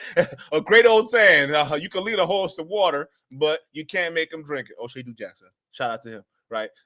I'm just copying off of you. That's what you did, right? Bro, stop with this name dropping. And honestly, the reason why is because, listen, guys are going to watch the content that made sense for them. And listen, YouTube's just about drama, bro. Just face it. Like, drama content wins. You know, Jerry Springer type content wins. Content with women and OnlyFans women wins. Content when, you know, you're talking, you know, different about women, it wins. Okay, so you either stick to the program and make money, or you come our way and be broke. But listen. It's okay. Okay, because at least we're telling the truth, right? And it doesn't matter how much money you're making because it's about the truth, right?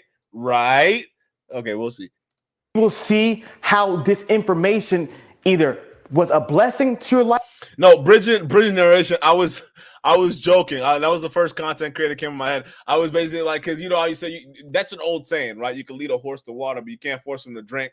But that was basically what I was saying about Hafiz's fucking what do you call it? His little Jordan Peterson quotes and shit. Like, the truth will stand the test of time.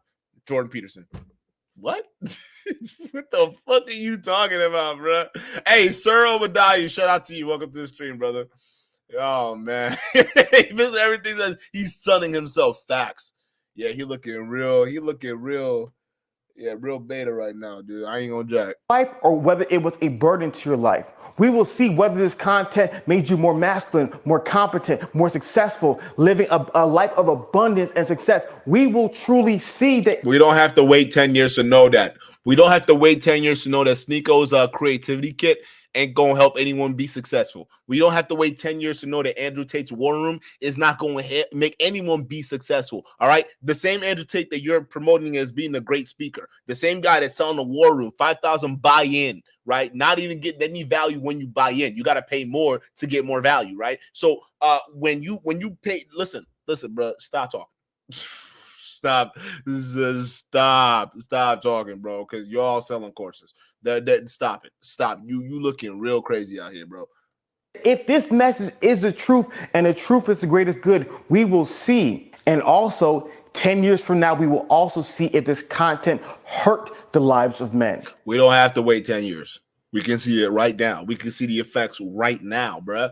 We can see it. We can track it. That's why we're here actively criticizing it right now, because it's having a growing effect. The fact that Andrew Tate blew up the way he did, that would had such a huge widespread effect. It wasn't even funny. So what are you trying to stop? We don't have to wait 10 years, bro. It's happening right now. We see how it's negatively impacting men. And we see how men can't even speak up about. Listen, we just reviewed Sneako's course yesterday. And one of the reviews within his course was about a guy who couldn't even get a refund because Sneako didn't even do a video properly. He did a poorly edited, lagging video. And then when people tried to get a refund, the editor, who was supposed to be the one that's supposed to put out the clean version of the content out, blamed them for it. And then shamed them on the fucking review board. That's what these guys do to men they're supposed to be helping. They don't give a fuck once they get the money. So we don't have to wait 10 years to see if their content is helping or hurting men. We see it right now. Go look at the reviews.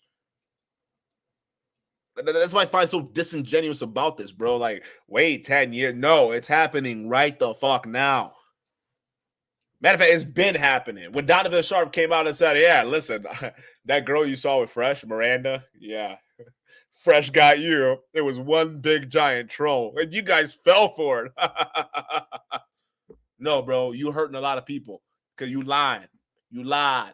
We knew he was in love. Get the fuck out of here, bro. This is weird.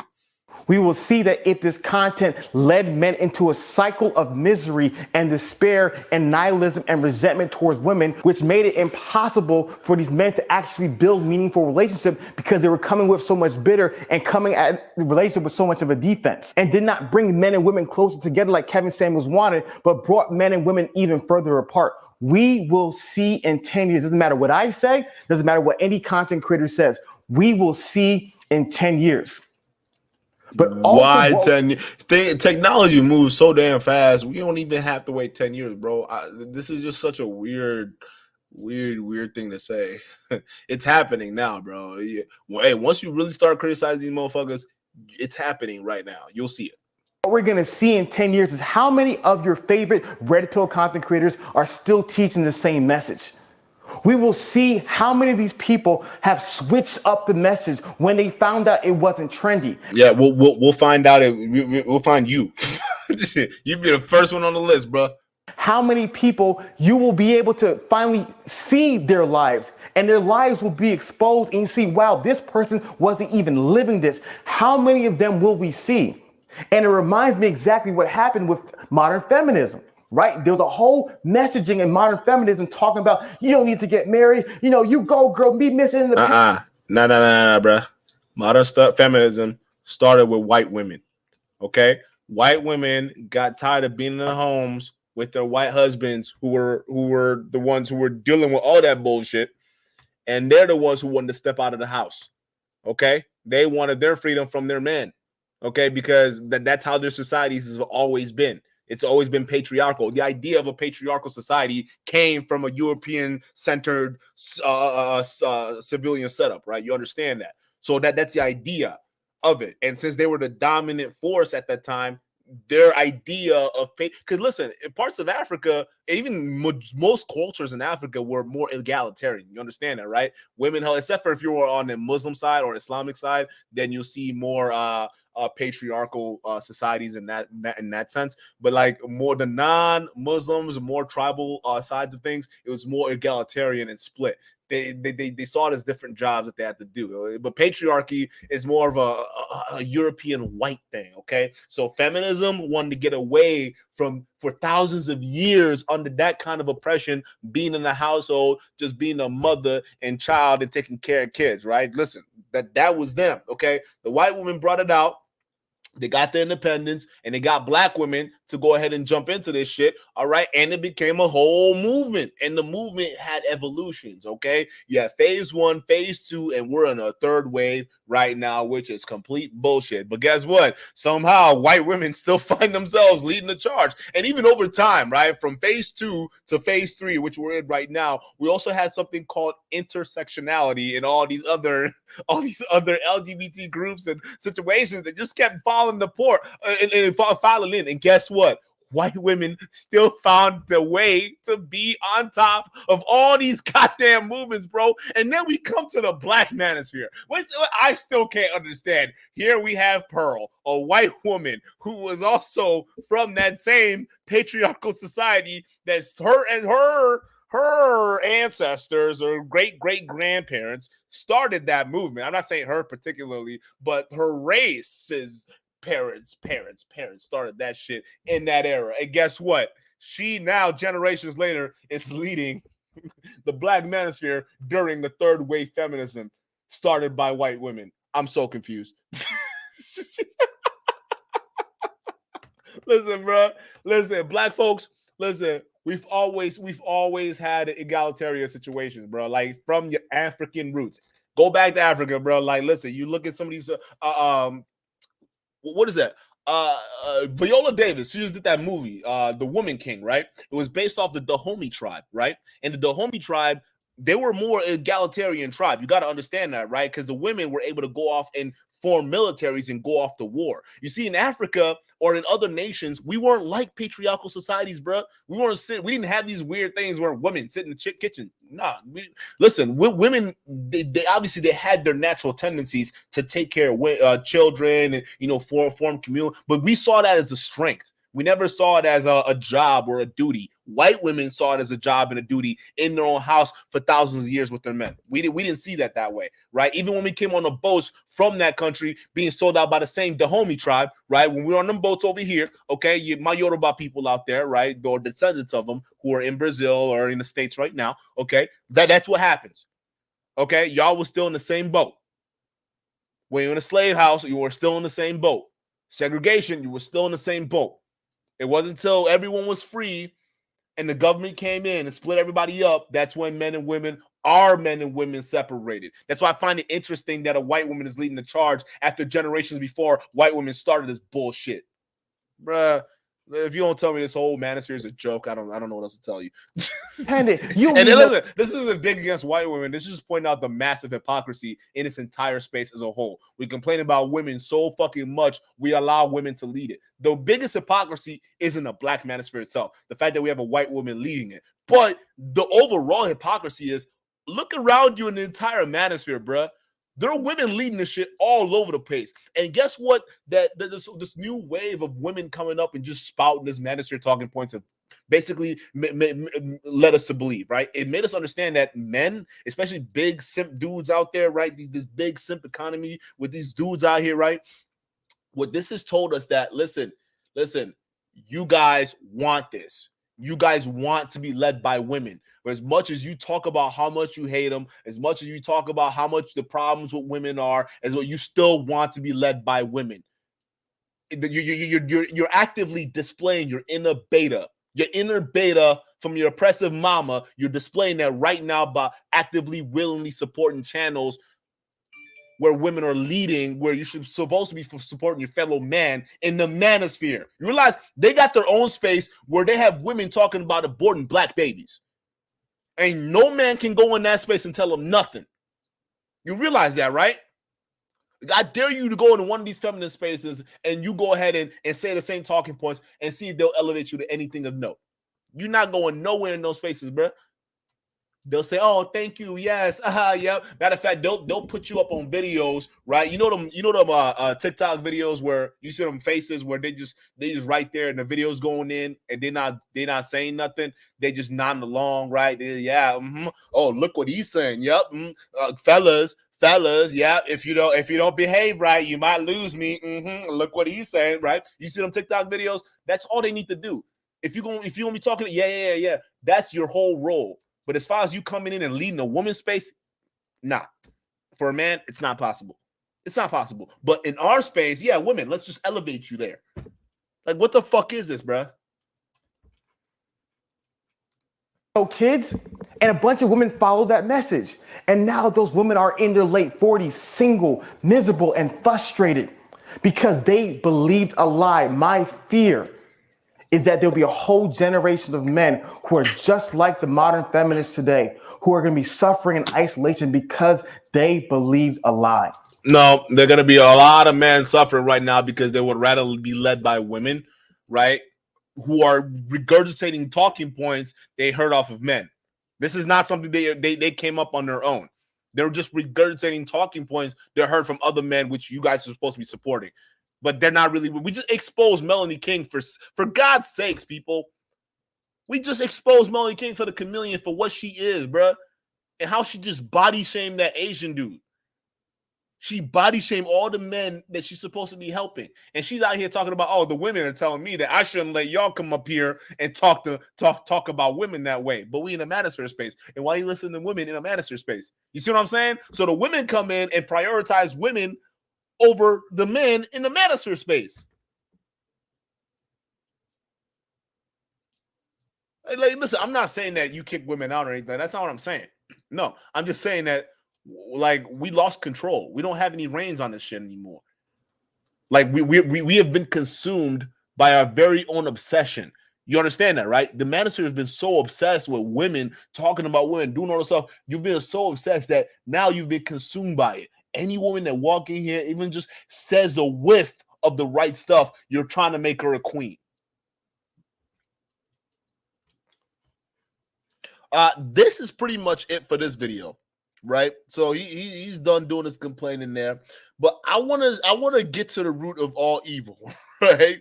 We're gonna spend a little bit of time talking about this interview here because I think this was very interesting. Okay, first things first, guys, hit the like button. Second of all, cover your ears, or you're gonna have to cover your ears in some parts because this live stream does get kind of cringe, bro. Not going jack. Ask me, did I watch your channel? I'm not gonna lie to you, I don't. I gotta give it 100, but I know of your channel, right? And then you made a reference that a couple years ago you signed up for a session with me. We talked about some of the things going on with your YouTube channel and your goals and your dreams. So it's interesting. I think it's like, what, 2-3 years later?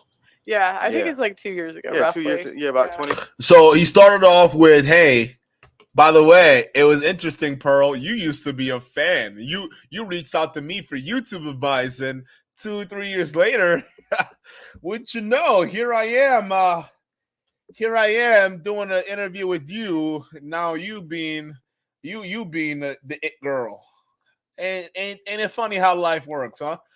You know, I seem to recall the same conversation happening when Fresh and Fit were on their way up. Y'all remember that interview they had when they met up, right? And Fresh and Fit were like, yeah, bro, we remember we used to come in, pick you up from the airport and all that. And now it's like, y'all don't even do that no more, right? Because y'all are big now, right? So I found it very interesting that at the start of this whole thing, they already just making sure they level out each other's clout. Okay, but let's continue. 2020, yeah, around that period of time. So I think it's really interesting to see where you've grown, what you believe, and then how does that flesh out into the world today.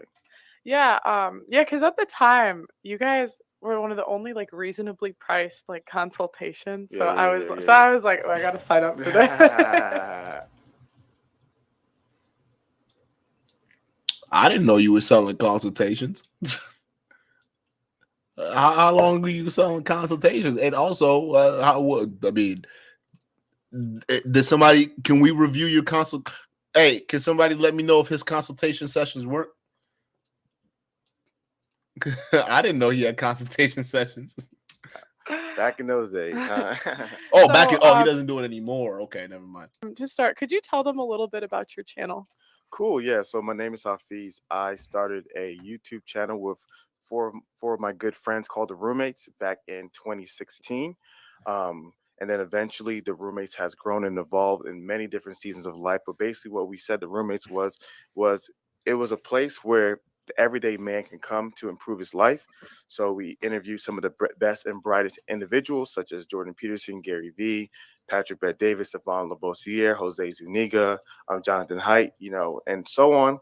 Came on the show, and the whole goal was to be able to have these great conversations for the purpose of building up men. As that continued, I would also do live. I actually don't give a shit about. Stream, but then eventually, where does that come from? Where did it come from? Where did it come from? Off the top of my head, I don't know, but it's easy to Google. I know like it's if you, easy. it's I know like it's if you easy. Google it, it's like at the top of Google. It's easy to Google, right? Yeah. But the reality of the matter is, when people are sharing their statistics and numbers, a lot of times they don't know. They can't even tell you the primary source. So right, because it's like off the top of your head, you're not going to know. Like 100%. Like, but why should I believe you? Why should I believe you? Yeah, okay, but if I'm saying if I got you the stat, I could look it up now. I know you could look. You can take your time. You can pause the episode. You can look it up. But my point is that a lot of times in this community, they'll throw statistics and data at you. You're not privy to statistics and data. Yeah. Some of it is true. Some of it is false. Right. And I can go with some of the truths and false as well. And so because you're not able to simply look things up, you're in a conversation where you're like, okay, I'm gonna give this person the benefit of the doubt. But if the data is simply skewed by sheer numbers, it can totally dispel whether this person's communicating the truth or not. Yeah, but it's easy to just like Google it. I know, but what I'm saying is, listen carefully. If you and I are having a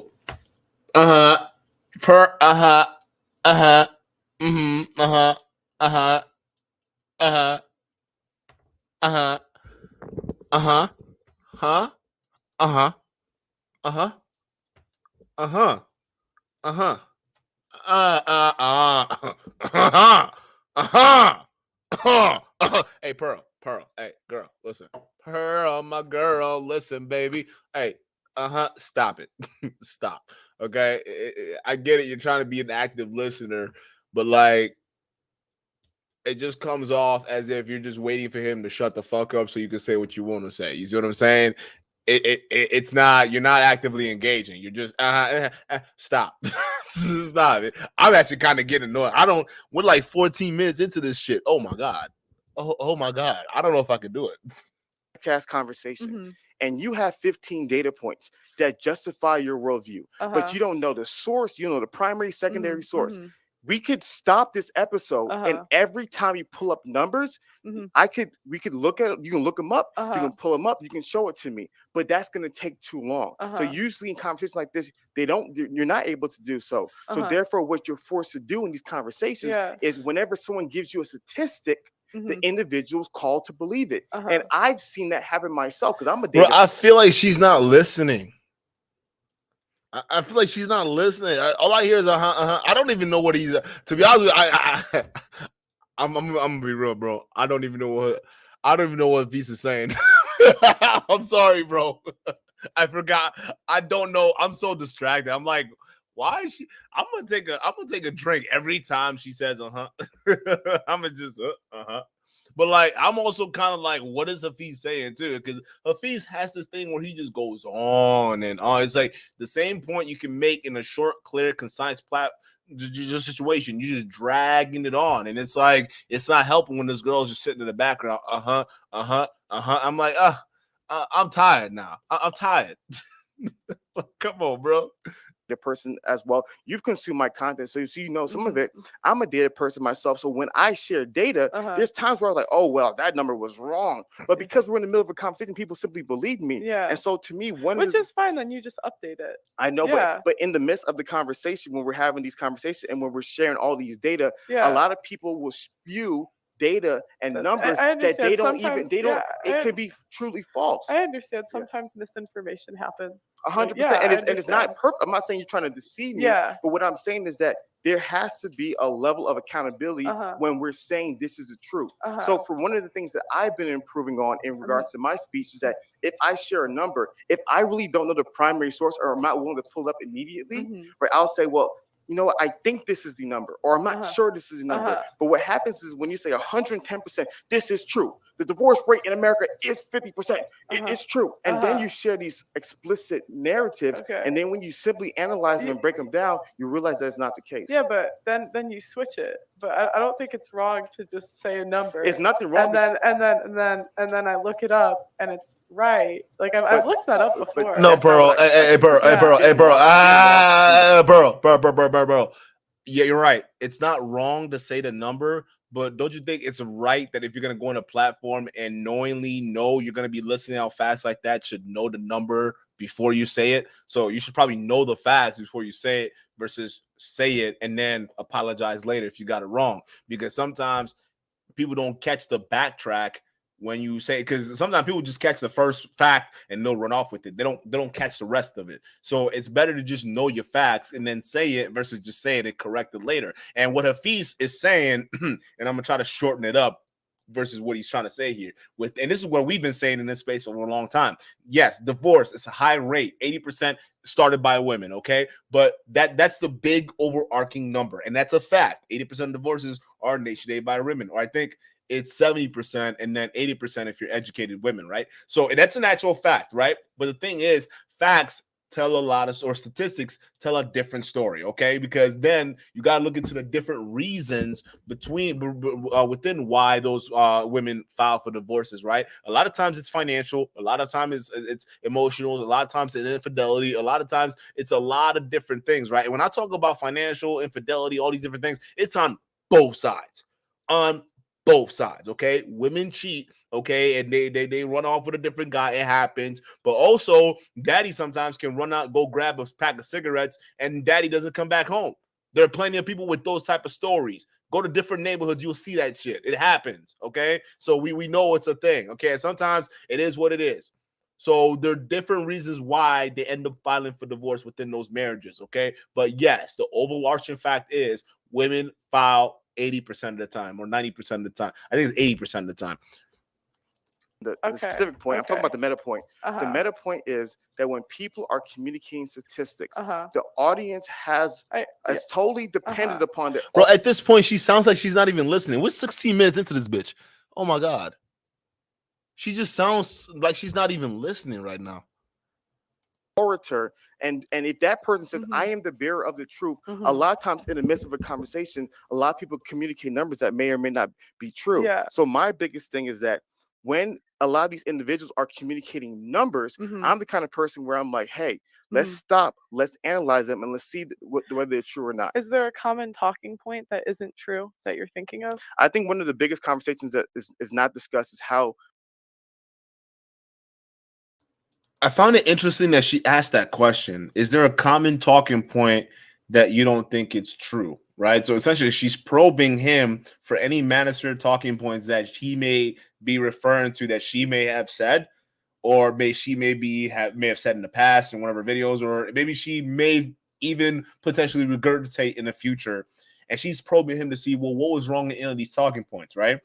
I'm letting y'all know a lot of these motherfuckers are governed by talking points. Sometimes their ideas are not their own, right? They're just governed by talking points. So a lot of times the manosphere puts a lot of these facts or statements in these bite-sized talking points for anyone who wants to be a would-be Kevin Samuels or a would-be Sneeko or a would-be Andrew Tate to emulate.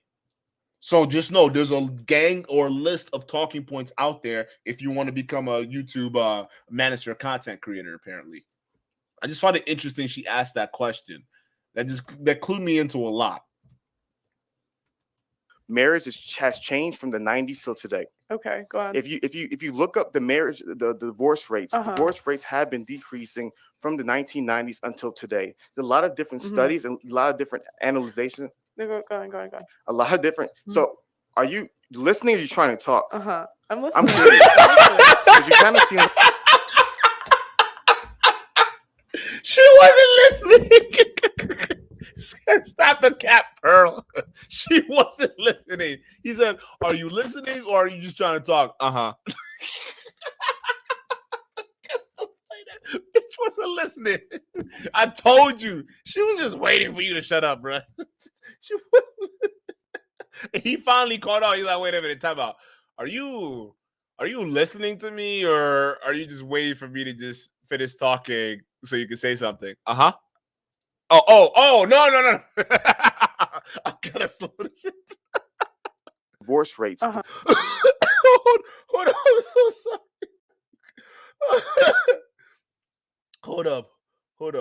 In the specific point, I'm talking about the meta point. The meta point is that when people are communicating statistics, the audience is totally dependent upon the orator. And if that person says, I am the bearer of the truth, a lot of times in the midst of a conversation, a lot of people communicate numbers that may or may not be true. Yeah. So my biggest thing is that when a lot of these individuals are communicating numbers, I'm the kind of person where I'm like, hey, let's stop, let's analyze them, and let's see whether they're true or not. Is there a common talking point that isn't true that you're thinking of? Is there a common talking point that isn't true that you're thinking of? So that means there is. I was right. When I tell y'all that these guys have talking points that are pretty much out here that are structured, that they just go out there and say, that simps gobble up. Or not simps, we'll call them incels, or I don't want to call them incels. I would just call them whoever gravitates to certain talking points, right? She's saying, is there one of these talking points that you don't agree with? She knows the talking points. Don't be fooled, people. She knows all the talking. I'm pretty sure she studied all of them talking points, people. So she's trying to see what talking point, Hafeez, are you referring to that's fake, that it's a trap for men. I find that very interesting. I think one of the biggest conversations that is not discussed is how marriage has changed from the 90s till today. Okay, go on. If you look up the marriage, the divorce rates, divorce rates have been decreasing from the 1990s until today. There's a lot of different studies and a lot of different analyzation. Go on. A lot of different. So, are you listening or are you trying to talk?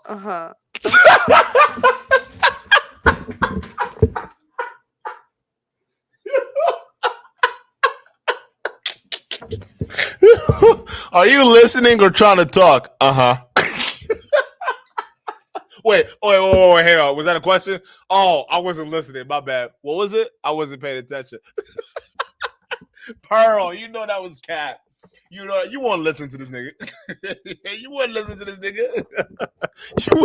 You were just waiting for him to stop talking. That's what it was. Because if you were listening, you would have kind of caught on. You would have caught on and been like, oh shit. Oh wait, he was saying, I gotta play that one. That was too funny.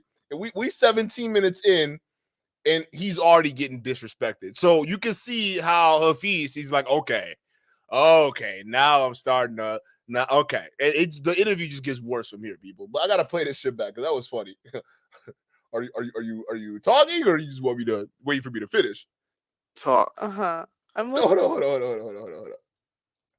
Be true. Yeah. So my biggest thing is that when a lot of these individuals are communicating numbers, I'm the kind of person where I'm like, hey, let's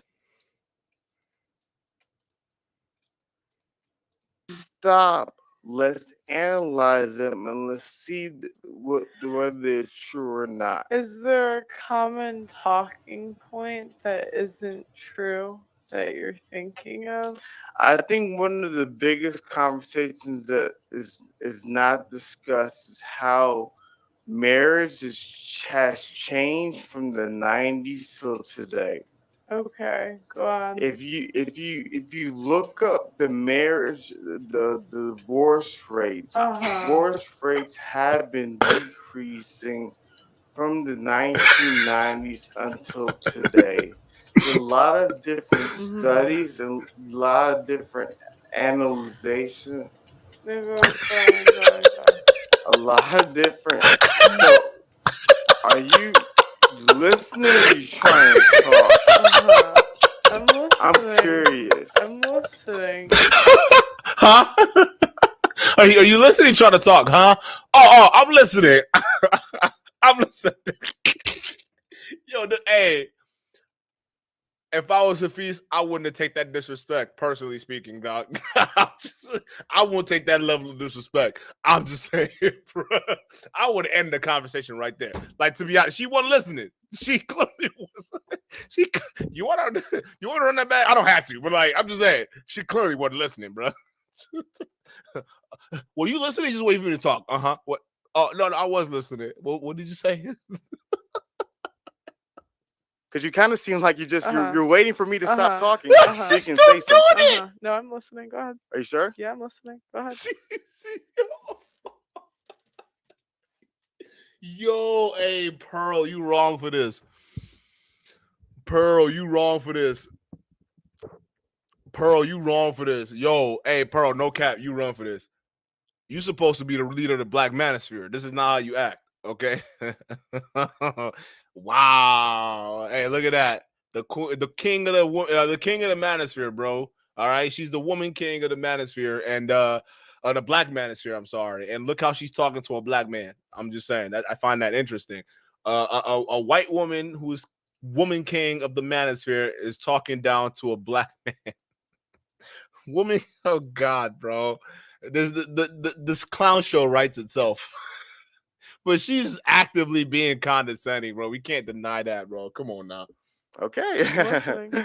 So, in regards to the divorce numbers, a lot of the divorce numbers that are communicated today, they're not all. Those are a lot of previous numbers. And when you're factoring into the trends that are leading to the lowering of divorce rates, as well as all the different cross-cultural analysis of divorces, there's a lot that can be learned about divorces. So, in regards to the Western world and a lot of the divorces having issues, they're 100% right.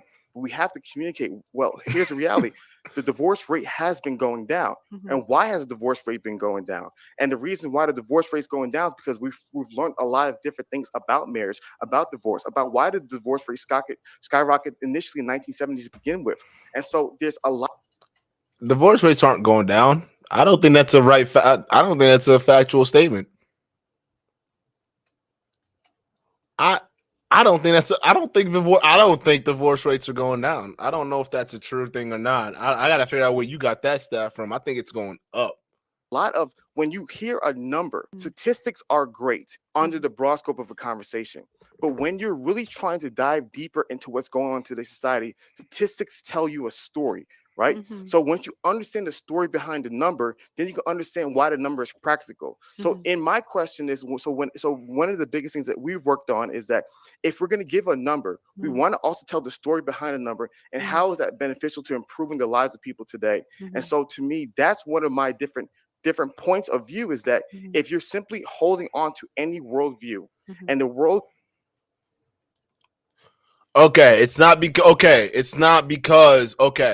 It's because the overall pool is low. That's why the number is low. But like within that same pool, the rates are still high. Okay, it's not because that all of a sudden women did an about face and stopped divorcing their man. I'm like, women as independent as ever. They're not changing for a while, bro. So okay, I'm glad we got that straightened out. Views communicating certain things that may or not be true or may not be painting the whole picture. Is this for the purpose of benefiting society or is it for the purpose of perpetuating a narrative? Wouldn't you say that the divorce rate's going down because people aren't getting married as much? So think about it like this. Let's talk about divorce rate is by percentage. So let's do some numbers because you seem like a very analytical girl, logical girl. Let's talk about some numbers. So if the system of marriage is broken, right, and 1,000 people get married. Oh, I see. The rate would still be. I see. Okay. So let's do it for the people, right? Remember, the red pill argument is the system is broken. So that means anyone who engages in this institution, whether or not you do it, it's broken. It's not going to work. It's going to lead to a 50% divorce rate. So if 1,000 people get married, therefore it should be 50% divorce rate. But then if 900 people get divorced, and 10 years later, instead of 1,000, 10 years ago, now 900 people get married, and that divorce rate is 40, not 50 where it was before. The question that must be asked is, these 100 people, why did that number change? If the system was broken, then therefore, whether it's 1,000, 900, 800, 1,200, 1,100, it should be the same thing. But if the number went down, but then the divorce rate decreased by a percentage, why did it go down? Who was not getting married? And how would it contribute to the increase of divorce rates in the past? And that's why I said the numbers will tell you a story. And if you don't know the full story, you don't know how the number is relevant to I don't know what he just said. Like, can somebody help me out? What he just said? I don't understand. Yo, wait a minute. So I didn't get that example. I'm still on timeout. Y'all pulling some shit out your ass. Hold up. Hold up. I gotta play that back because that didn't make any sense to me. Hold up, guys. I'm sorry, gang.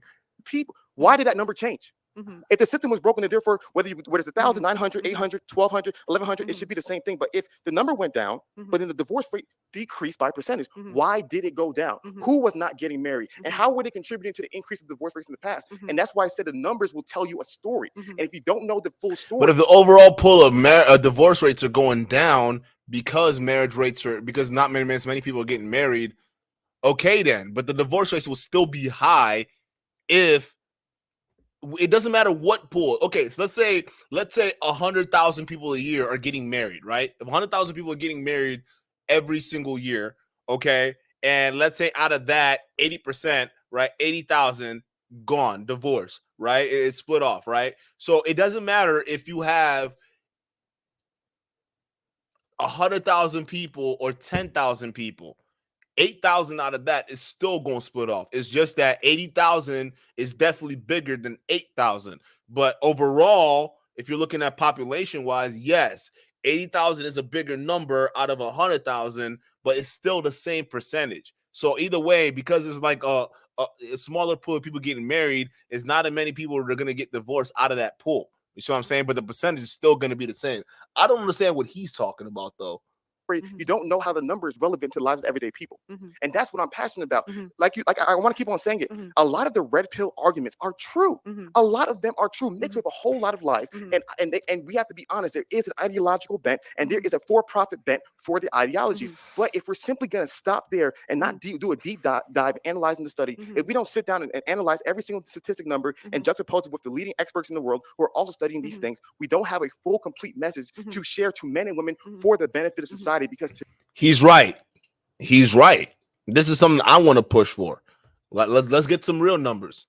To me, if we're genuinely saying that the red pill message is the truth, if it is indeed the truth or an attempt to convey the truth should only make society better. It should only make men better. It should only make women better. It should only create a better world for us. And so to me, when I see an ideology, when I see a praxicology, whatever the heck they're calling it nowadays, when I see a worldview and I'm looking at it, I'm analyzing it, and I'm understanding it, and I'm seeing all people who are leaders in it, and I'm seeing the inconsistencies in what they say and what they do, I'm saying that there's a deeper conversation with the numbers and there's a deeper conversation with this type of information that is not being discussed. And I'm glad we're doing it right now.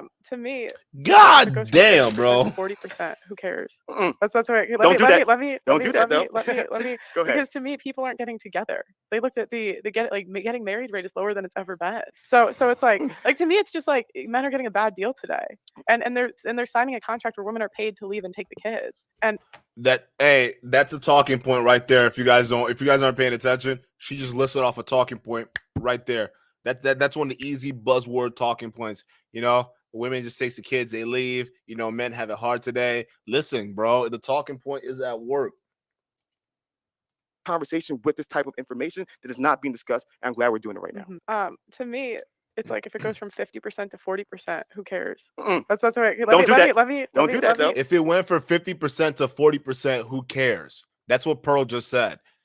I would, because if divorce rates went down from 50% to 40%, that's a 10% different. That's huge. In the world of data and statistics, that's a big swing, especially within a 5 to 10 year span. You understand that, right?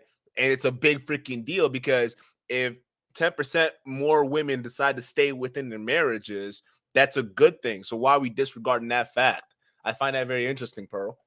Let me Go ahead. because to me, people aren't getting together. They looked at the getting married rate is lower than it's ever been. So it's like to me, it's just like men are getting a bad deal today. Oh, men are getting a bad deal. Kevin Samuel says that a lot, right? Men are getting a bad deal today. That's his talking point right there.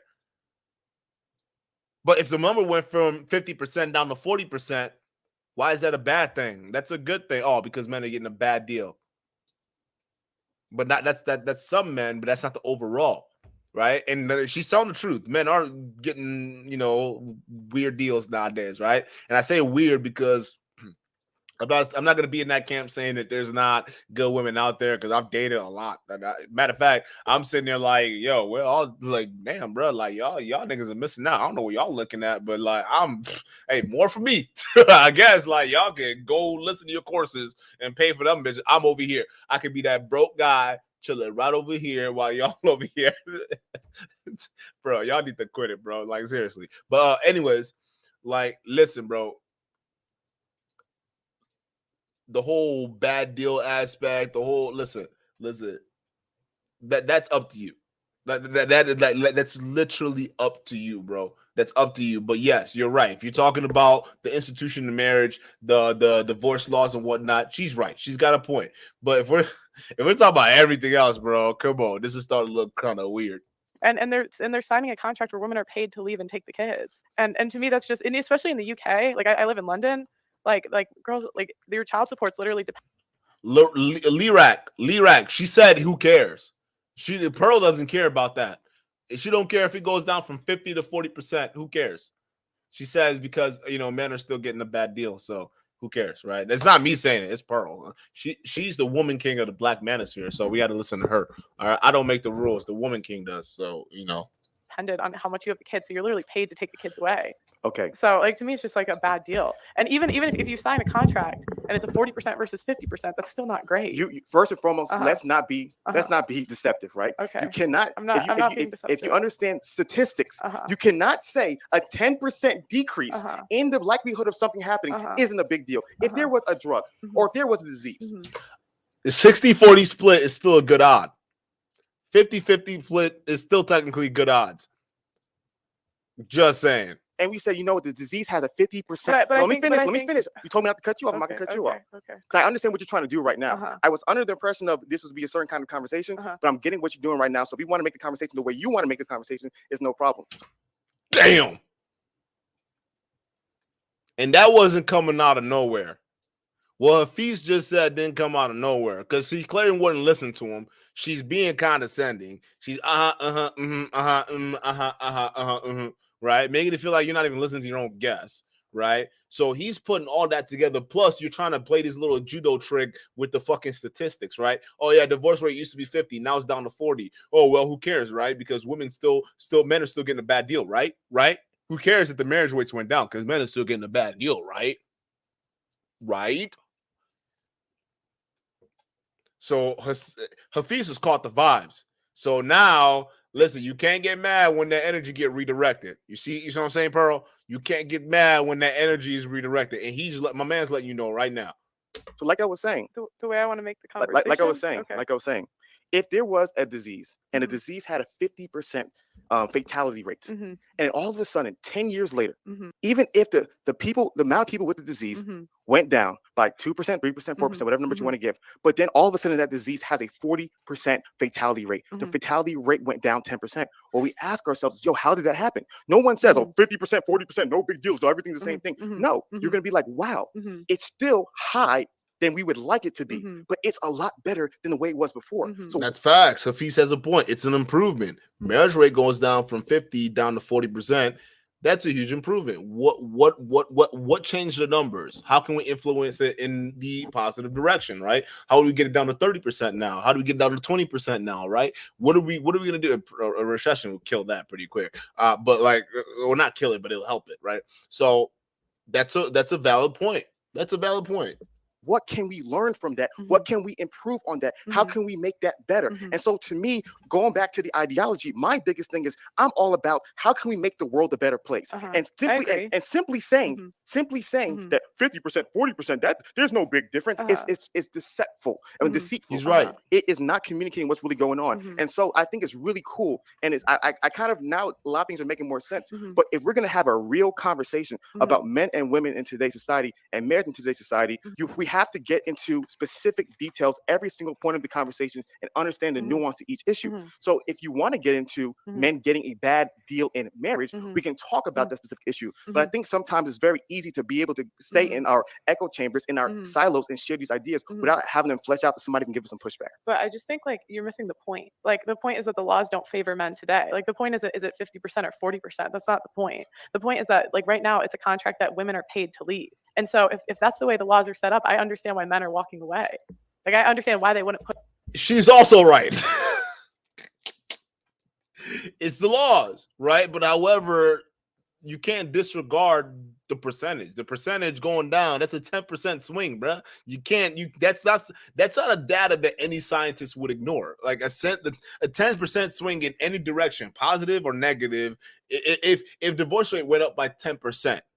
From 50 to 60, 60 to 70, that's a huge swing. We would call it a big swing. If it goes from 60 to 50, from 50 to 40, that's a big swing in the direction that we want it now, right? At least in a red pill area anyway, right? So, and plus, I think there are also outside influences that influence the rate of marriages too as well. And even some of those other things that we see in society right now, right? For instance, if you think about it, what are the areas that face more the modern kind of tropes or the modern kind of issues? It's usually around concentrated areas, dense populated areas like cities, right? Especially in Western cities. Western cities are very dense, right? Everyone's living on top of each other, right? And you're versus country living, which you gotta, I've been in some country places in Wisconsin. Okay, it's some crazy. It's crazy. It's crazy. All right. I'm like, yeah, y'all some country ass motherfuckers back here. I'm gonna tell you this. And some of these weird ass highways that we have, they're like, it's completely dark. Okay, and you have these tight winding roads where these goddamn deers are hopping out of nowhere, bruh. That's country. Okay, all right, but like in those rural areas, life is a lot more different, and they definitely hold on to a lot more of those traditional values than you will find in those cities, right? And you would think that something like an environment will have an effect on marriage rates, because if you're living in a rural environment in a country type living, chances are you're more inclined to have families. If we think about it here, like if you look at city living versus country living, a lot of times country folks are a lot stronger, especially in terms of mentality and physical work ethic, than city people. You go down in the South, it's really a lot of them country boys you see on these football teams that are really fucking huge and stacked, bro. Like telling you, these fucking grown ass niggas playing in high school, like those are country kids. Okay, down to Texas, some of these football programs, South Carolina, those are country kids. Okay, they work them out there in them farms up there. Okay, they don't play. All right, those guys they have more traditional, more conservative values. All right, but if you're in a city, you're stacked on top of each other, right? Your needs are there's Walmart's down the street. Okay, so there's not you got the transit taken care of, right? You got Uber Eats and all this other luxuries, right? You're free to worry about other things, right? Because now you don't have to worry about, the immediate problems that are facing you, right? Now you have to worry about other problems, right? So you start getting things like these weird laws and these weird situations that come out of densely populated areas. Even homosexuality is another thing that is a spawn of densely populated areas. Not saying it doesn't happen in country areas all over the place, but you see more of that concentrated in cities than anything else. It's a thing that happens, bro. But like, yes, it's you got to understand, demographic plays a role into how a lot of this shit works, into how people are even become who they are, right? Demographics plays a huge role. Push marriage.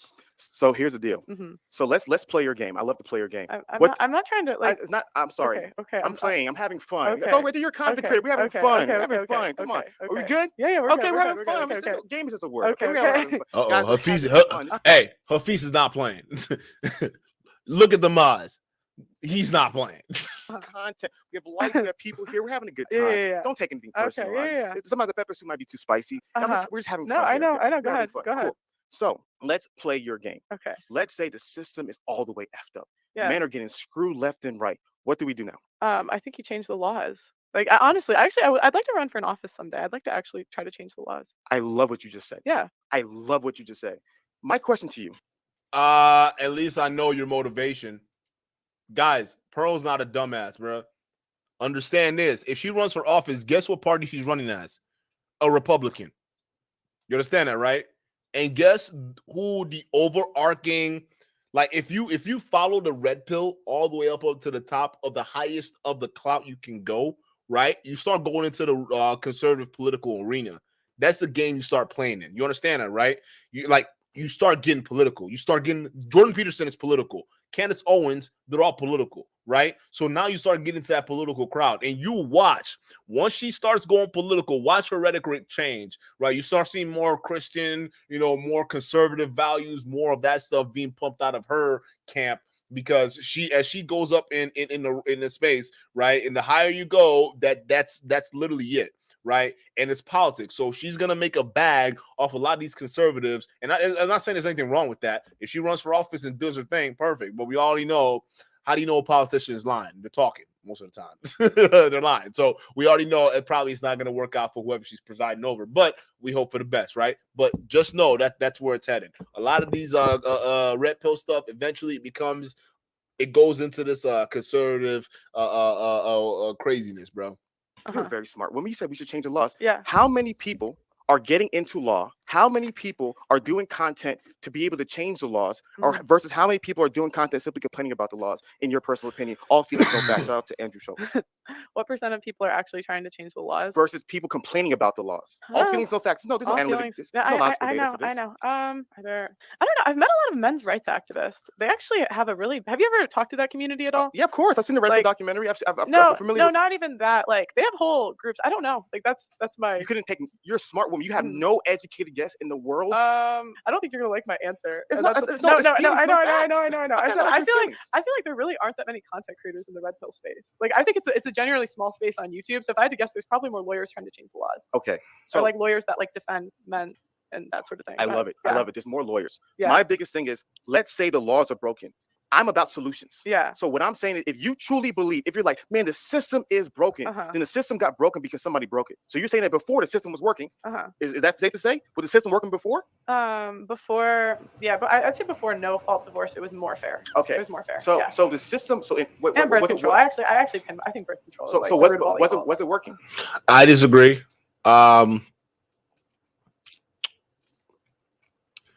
As someone who is also promiscuous, I'm a promiscuous guy sometimes. I like the idea of women having access to birth control. I think that's an important thing. Listen, I get this whole traditional stuff. I'm just not in that phase yet. Okay, that's not me. I'm not trying to settle down, and so no.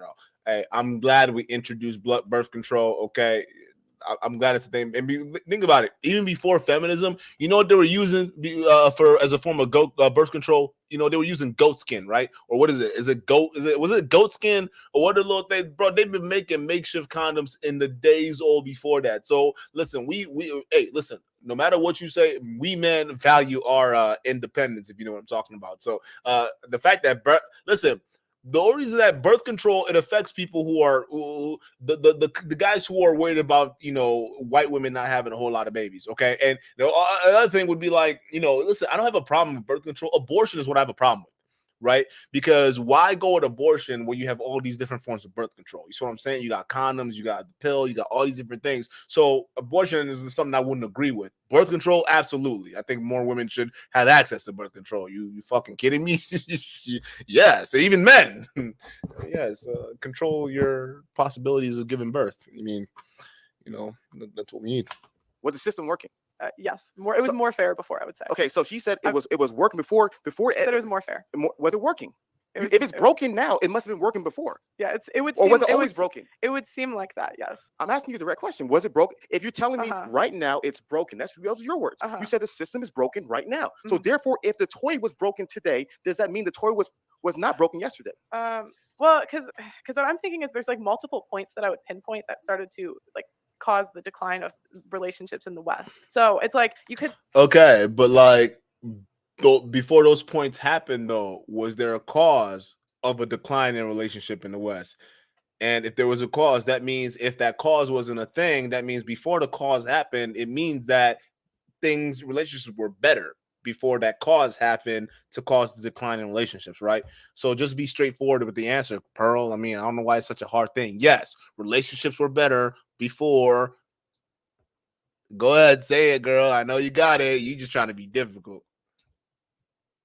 say no fault divorce, but like then I would also argue that birth control contributed. I would argue like that the beginning of feminism, because I don't believe in like first wave, second wave, third wave. Like I think there's multiple things, but I would say before it was more fair. Does that make sense? Okay, so Yeah. we'll stay in your lane. Yeah. I love what you brought up because no fault divorce in 1970s changed everything. Yeah. I keep on forgetting the name of the birth control. Is it Envoy in 1950s? I forgot the name of the first birth control in 1950s. It changed the whole entire game, right? But you primarily said the system today is broken to not benefit men. Yeah. Right. Yes. And so my argument is that if you had a community of guys who are investing all their money, all their energy, we're getting into law, we're supporting these people, we're putting these people on our platform. If we're putting these champions who are going to go into Congress and going to go into the local places, that's a good idea. You should do that. No, let's stop. Let's stop right here. Yeah. You said it was a good idea, right? Yeah. Why aren't those people doing it? Because you're the one who told me they believe the system is broken. That's what you told me. So therefore, if they believe it's broken, why are they not doing everything in their power to fix the system? Well, I think from their point of view, it's like it's more powerful for men to walk away because like women need an incentive for the laws to change. No, that's stupid.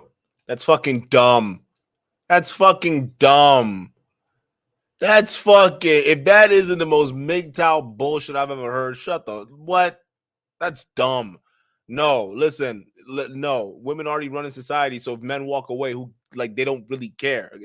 It's built in a way where they're fine. They're set. Okay, if anything, they could just set up with these toys and they'll be all right. Some of these toys perform better than some of y'all dudes. Let's just be real. And it's not some bullshit. It's just real. But like it's cap where she's saying that men will just bro. That's hold up. Let me play that again because I can't believe she just said this. Hold up, I gotta pick this apart. Walk away because like women need an incentive for the laws to change. Okay, so no, they don't.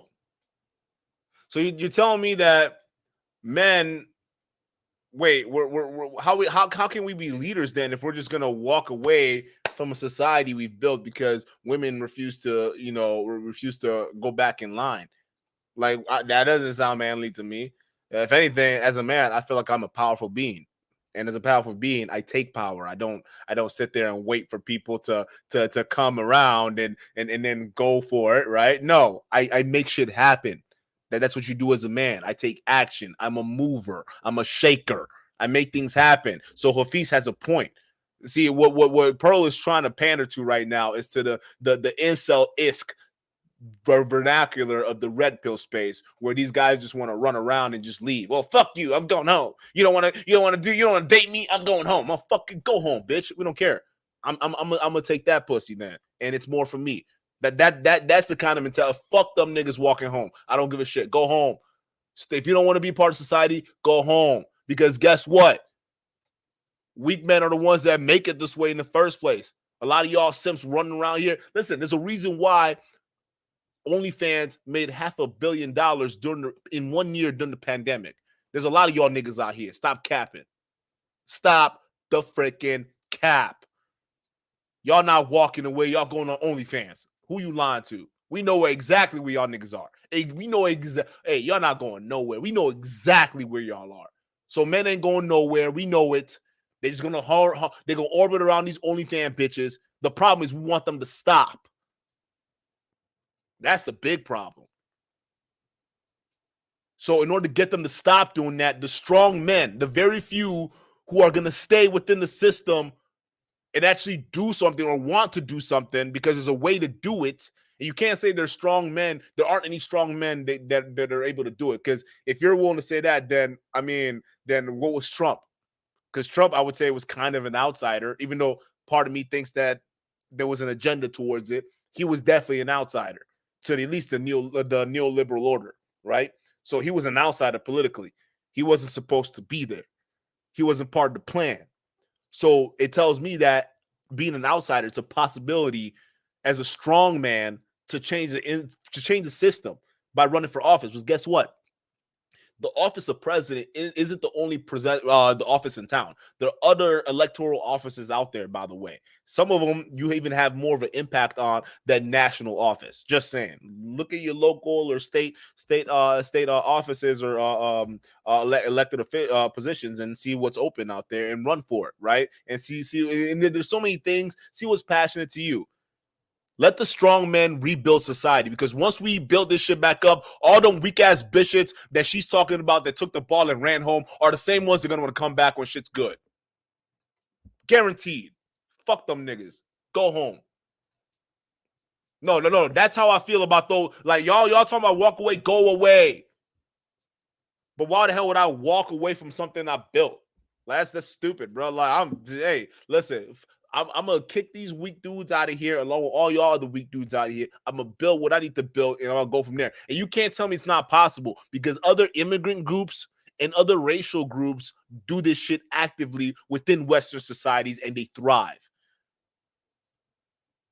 The community we all don't like to talk about, but we know it's facts.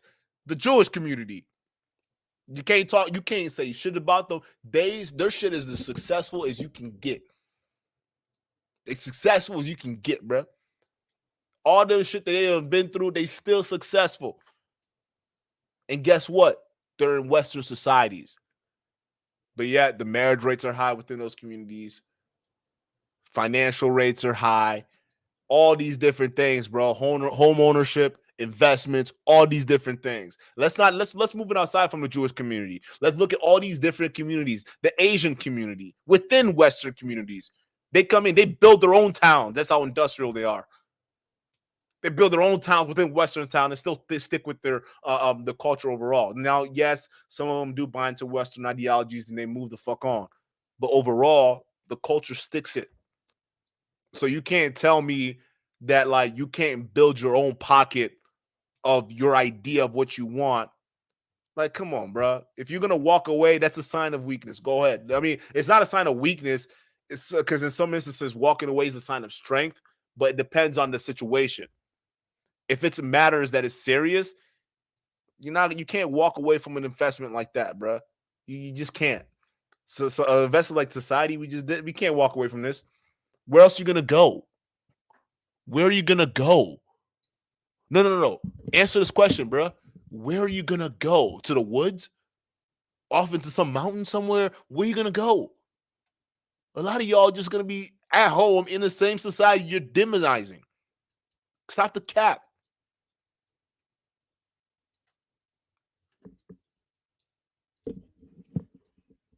So if men walk away from relationships, I mean, I could think of like 10 girls off the top of my head that are mad because they won't get a ring. Okay. You know? So here is the reality. Yeah. Do you really believe? Do you like? I'm talking about solutions here. Yeah. So you're saying the better solution is for men to walk away from relationships. Mhm. That's a better solution for society. No, that's not my point of view. I said I think that's a lot of their point But you of know view. red pill more than I do. You're the one that teaching me earlier. I'm saying that's their point of view. Who's there? Who's there? I would say that's like the MGTOW group. Okay, the MGTOW. Yeah, the MGTOW. So group. do you believe that's a good solution? Do I believe that's a good solution? It could be. I don't know. I'm not claiming I have all the answers. Of course you don't have all the answers. We're just talking. So I have a couple solutions. So I have a couple ideas. I'll tell you. I want to hear the ideas. Yeah, I'll tell you. The first Hafeez is being kind of condescending now. You know, he's already engaged in the game. You already know. Hafeez is engaged in the game.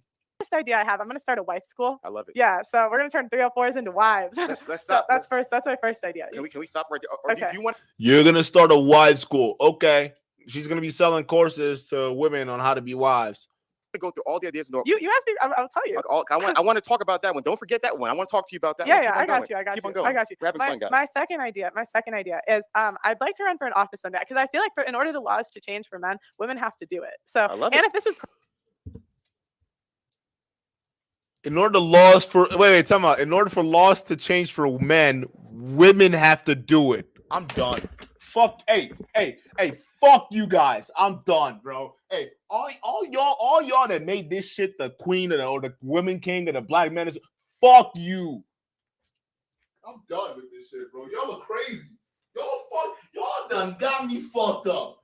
Y'all done got me fucked up. What did she just say? In order for the laws to change for men. Chat. She said in order for the laws to change for men, women have to go in and change it. So the same society that we're suffering from under the gynocentric order, some of y'all red pill motherfuckers want to complain about, right? Now the leader that you guys have created is now saying, no, you guys can't even solve your problems. Women have to solve your problems for you. I'm done. I can't do this anymore, bro.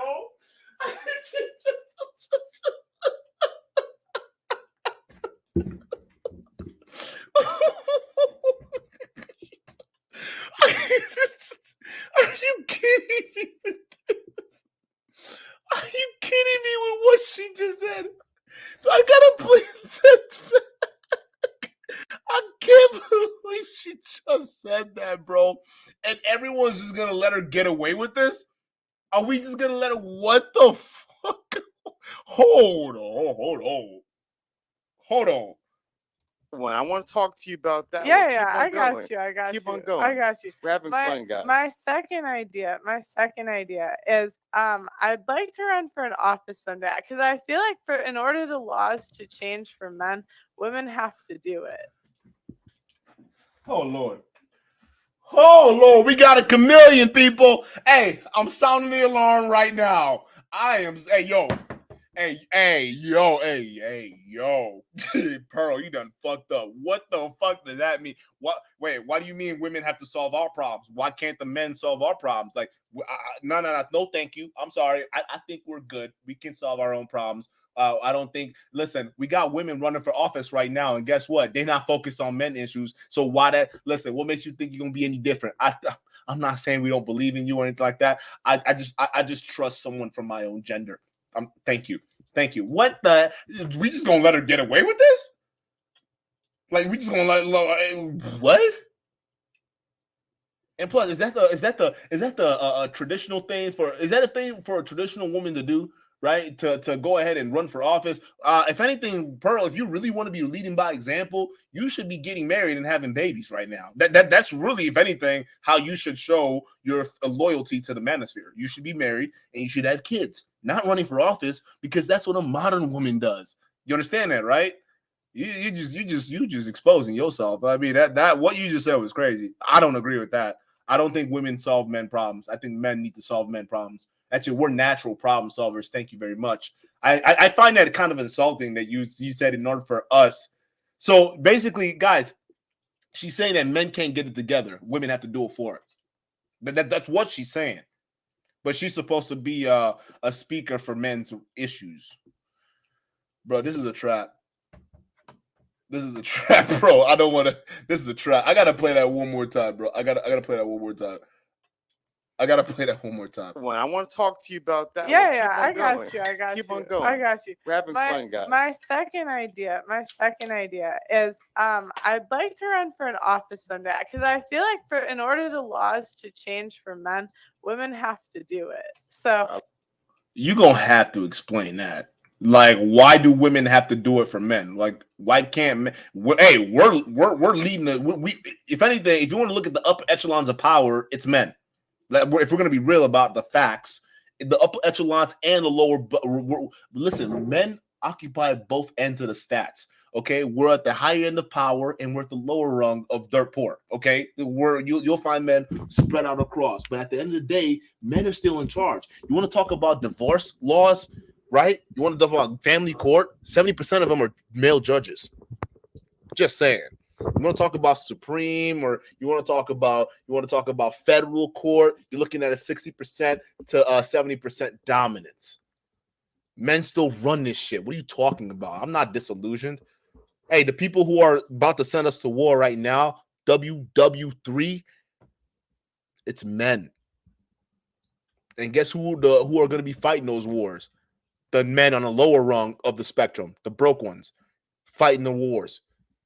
So don't sit there and tell me, listen, men need to step up to men. The reason why society is coddling men right now and wants to pacify men is because men are the only ones truly capable of overthrowing societies. You get a few enough men together with a few ideas that is radically different from what the status quo is, and you got yourself a coup. Damn near a civil war. And the U.S. is at the brink of it. Look at both political parties, Democrat, Republican. Don't really matter. We're so polarized right now. Goddamn hair trigger, fucking pull it. You got a powder keg exploding, people fighting each other. It's already set, ready to go.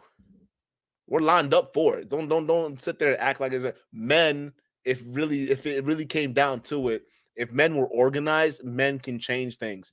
That's why the guys at the top understand that. So it's easier to pacify you, distract you, and sometimes even weaken you to ensure that power stays within the concentrated few. So no, ma'am, I don't think women can solve a man's problems. I think a man can solve a man's problems.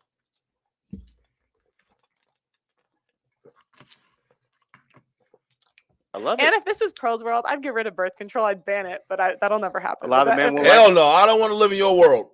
I'm sorry. I want birth control. Are you kidding me, bro? I'd be in so much trouble if birth control wasn't a thing. It's not even funny, bro. It's a lifesaver. You don't think the stats of degenerate people who shouldn't be having kids, you don't think that would get worse if birth control wasn't a thing in your world, Pearl?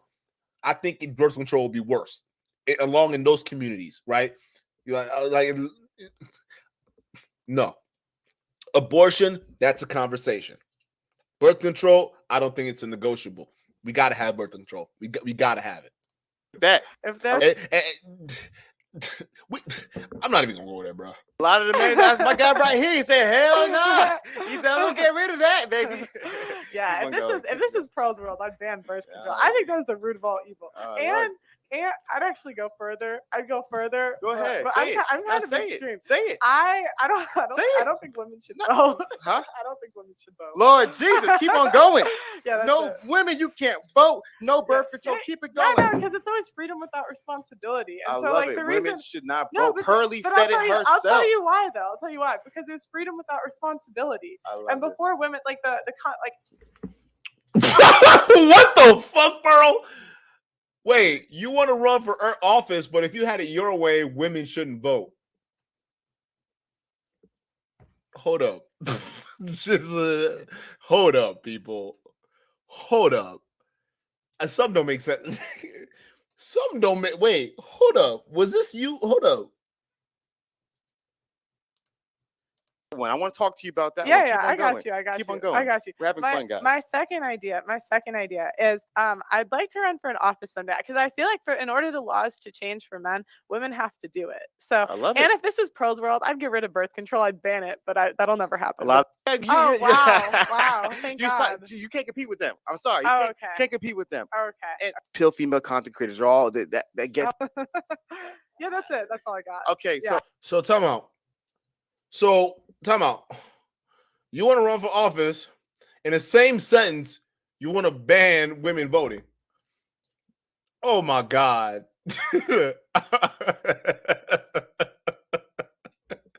Oh my God. Y'all niggas are retarded. Y'all niggas are retarded. Y'all are so dumb. You're so dumb. You don't even realize how stupid you are. Hey, honestly, if Hafiz played his cards right, I would have just touched upon that point. I'm like, hey, Pearl, how does it work in your world where you can also run for office, but then again ban women like you from voting? I think you can help us understand how that works in your world. Like, but Hafiz, I don't know if that went right past your head or something because that was gold. Like,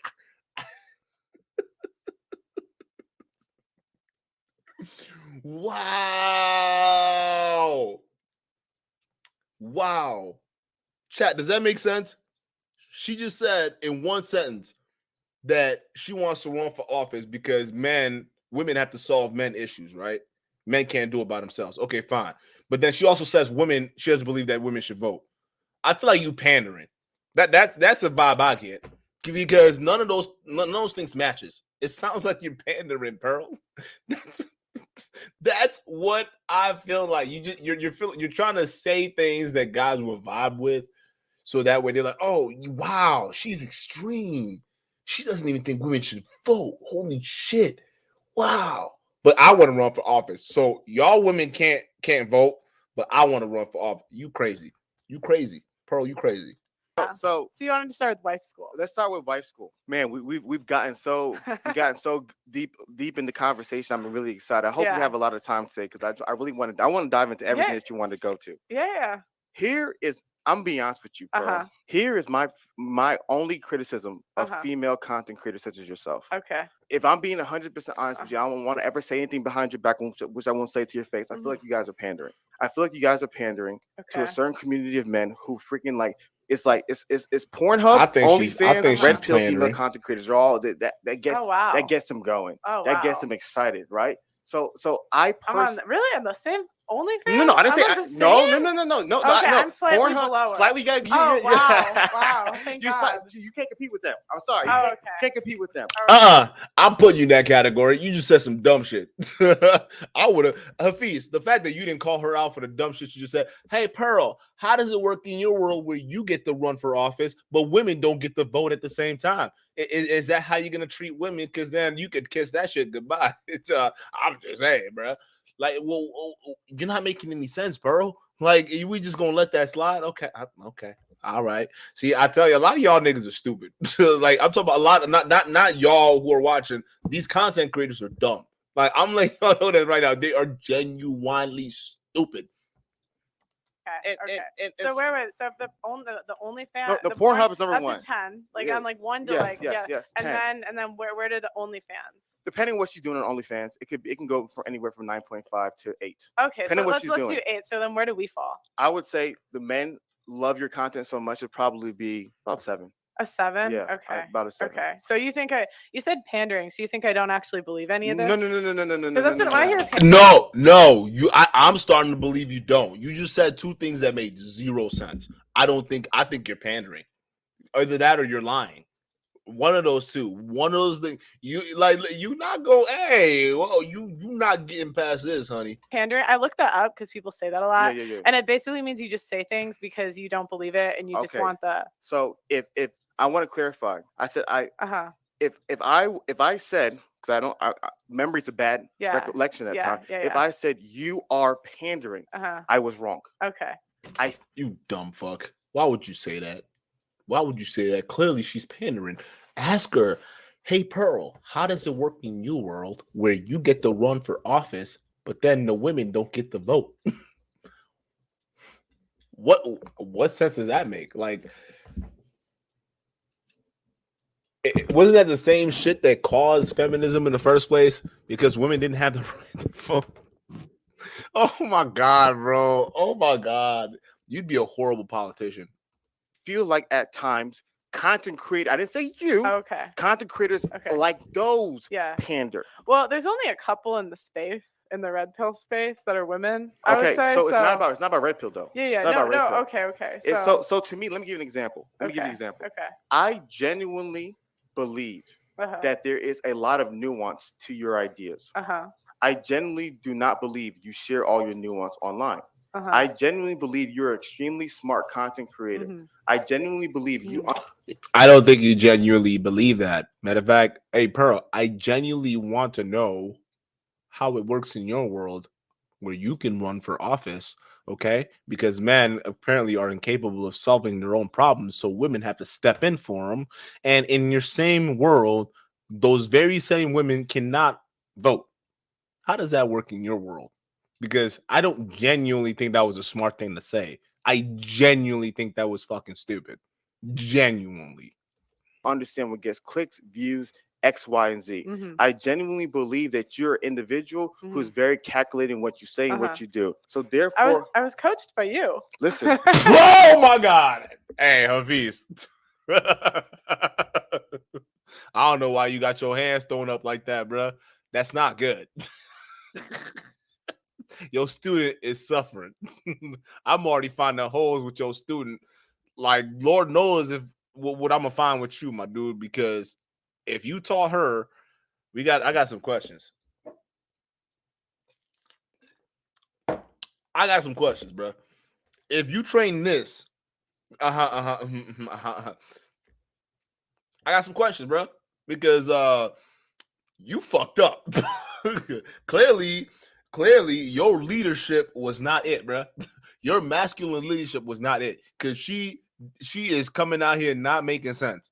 I don't know how in your world you can be a female politician because only women can step in to solve men issues, but those very same women are not allowed to vote.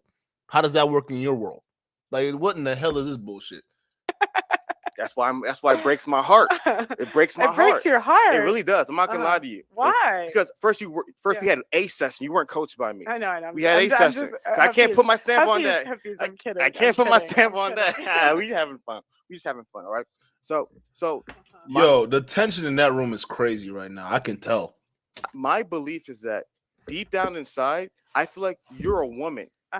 How in the world do you believe everything a man believes? You should have nuanced positions. That's the beauty of the masculine feminine, where there's similarities and there's differences. So when I hear a logical woman, I definitely expect to hear her to communicate things that the logical male and female understands. But so what Hafiz is trying to say is, hey, listen, how you a woman and there's not a part of you right now that at least kind of it's at least sympathized towards your own gender, because yeah, I get it, you're caping for a lot of men right now and you're rah men, but how does that benefit you? Because you're a woman, you either it benefits you somehow or something, because other than that you're helping men, but there's no benefit to you, because women can come after you too, Pearl, right? You can, so unless there's a motive to that's what he's saying.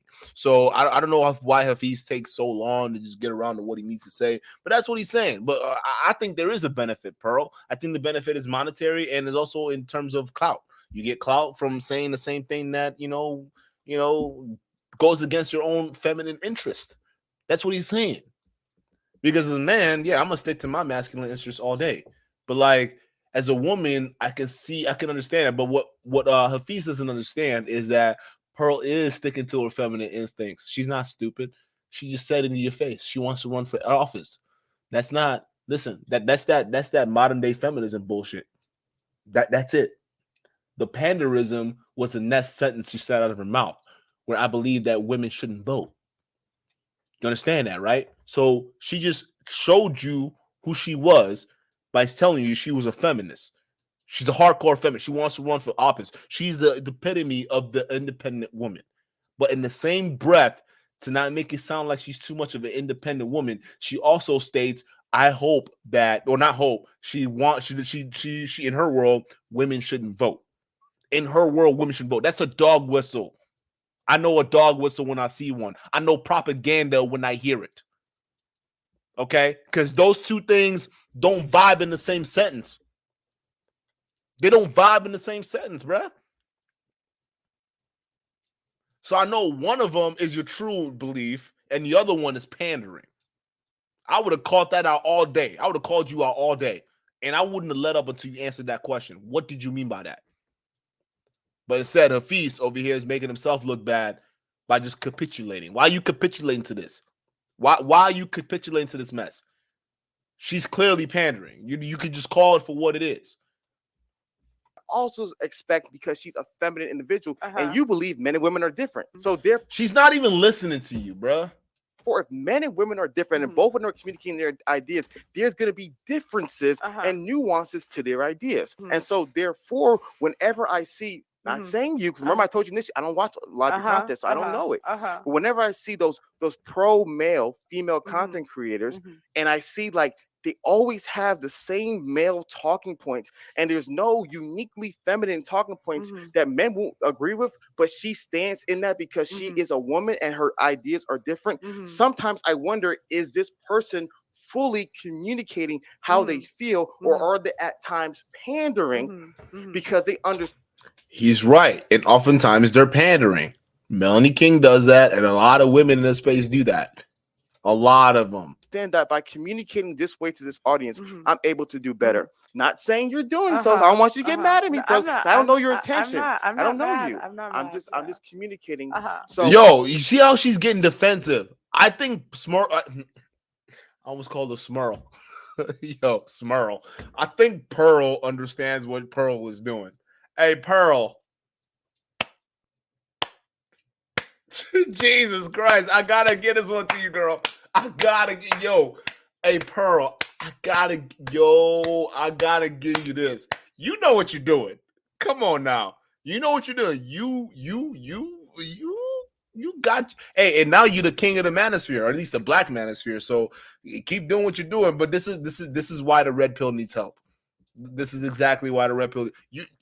The reason why you're so defensive about that, she even has to well, I'm not doing that though. I'm not doing that though. You are, Pearl. I can tell. You're a feminist. You're a feminist at heart. And he, like what Hafiz is saying is, how are you gonna believe in an all male talking points without at least having your own reservations? Okay. And how you know you're talking to a balanced woman is when a woman agrees about certain gender roles, but like she also agrees to roles that interest her. Meaning she's like, yeah, I agree that men and women should be equal, but no, don't change the laws. That type of shit. And Pearl is of that, but like the doublespeak comes in where she's talking about, oh well, in my world, women wouldn't vote. That's a dog whistle. When you brought up do you want to respond to that? Mhm. 'Cause Yeah, I was yeah. leading to the wife school point. Oh, to the wife school. Yeah, I was leading to I was that point. just gonna say that I think it's more having like a father presence in our lives, most of us. What about your So, what do you mean? What about my mom? Do you have a motherly presence as well? Yeah, I did. Shout out Jen. You calling your mom by your first name? What you doing, girl? Yeah, shout No out Jen. respect. That's a white girl stuff. Boy, call mama Jen. Girl, what the heck? No. I mean, it's like I don't know. It's funny because I would say naturally, if I take a personality test, it says I'm very left. It says I'm very liberal. So a lot of people think I'm more like left when they first meet me. But like my dad was just always there to like dispel everything. He doesn't believe in the voting thing though. He thinks I took that too far. Shout out, Pop. No, And I because you know why? Because I genuinely don't think you believe in the voting thing. Because guess what? You're a woman. And by saying women don't vote, if that would become a law right now and you couldn't vote, I guarantee you would have a problem with it. I guarantee it.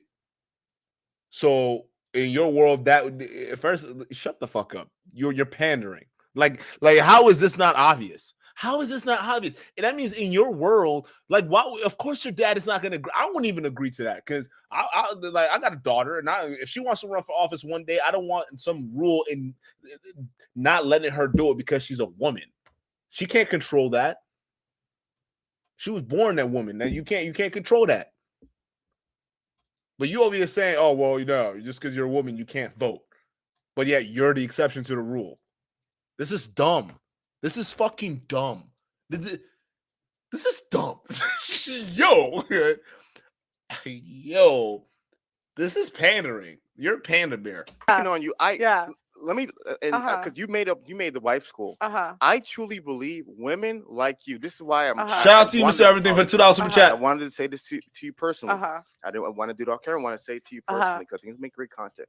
Women like you have the power to change everything. You made a point in this. You said you believe women can make a change. I truly believe you are so correct. Women Shut the fuck up, Hafiz. Fuck. Fellas, I think we reached that stage. I think we've reached that stage, fellas. Honestly. Honestly, Hafiz, you believe that? I don't believe that. She just said that men can't change the laws, women can.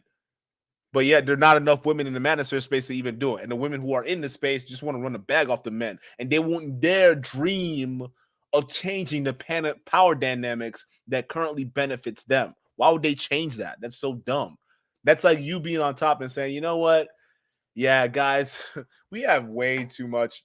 We just have way too much power. Let's just give up some of our power. Let's just give it up, right? Well, we don't really need it, right? No, said no one ever. That's like the United States saying, you know what, guys, now that we're the world police,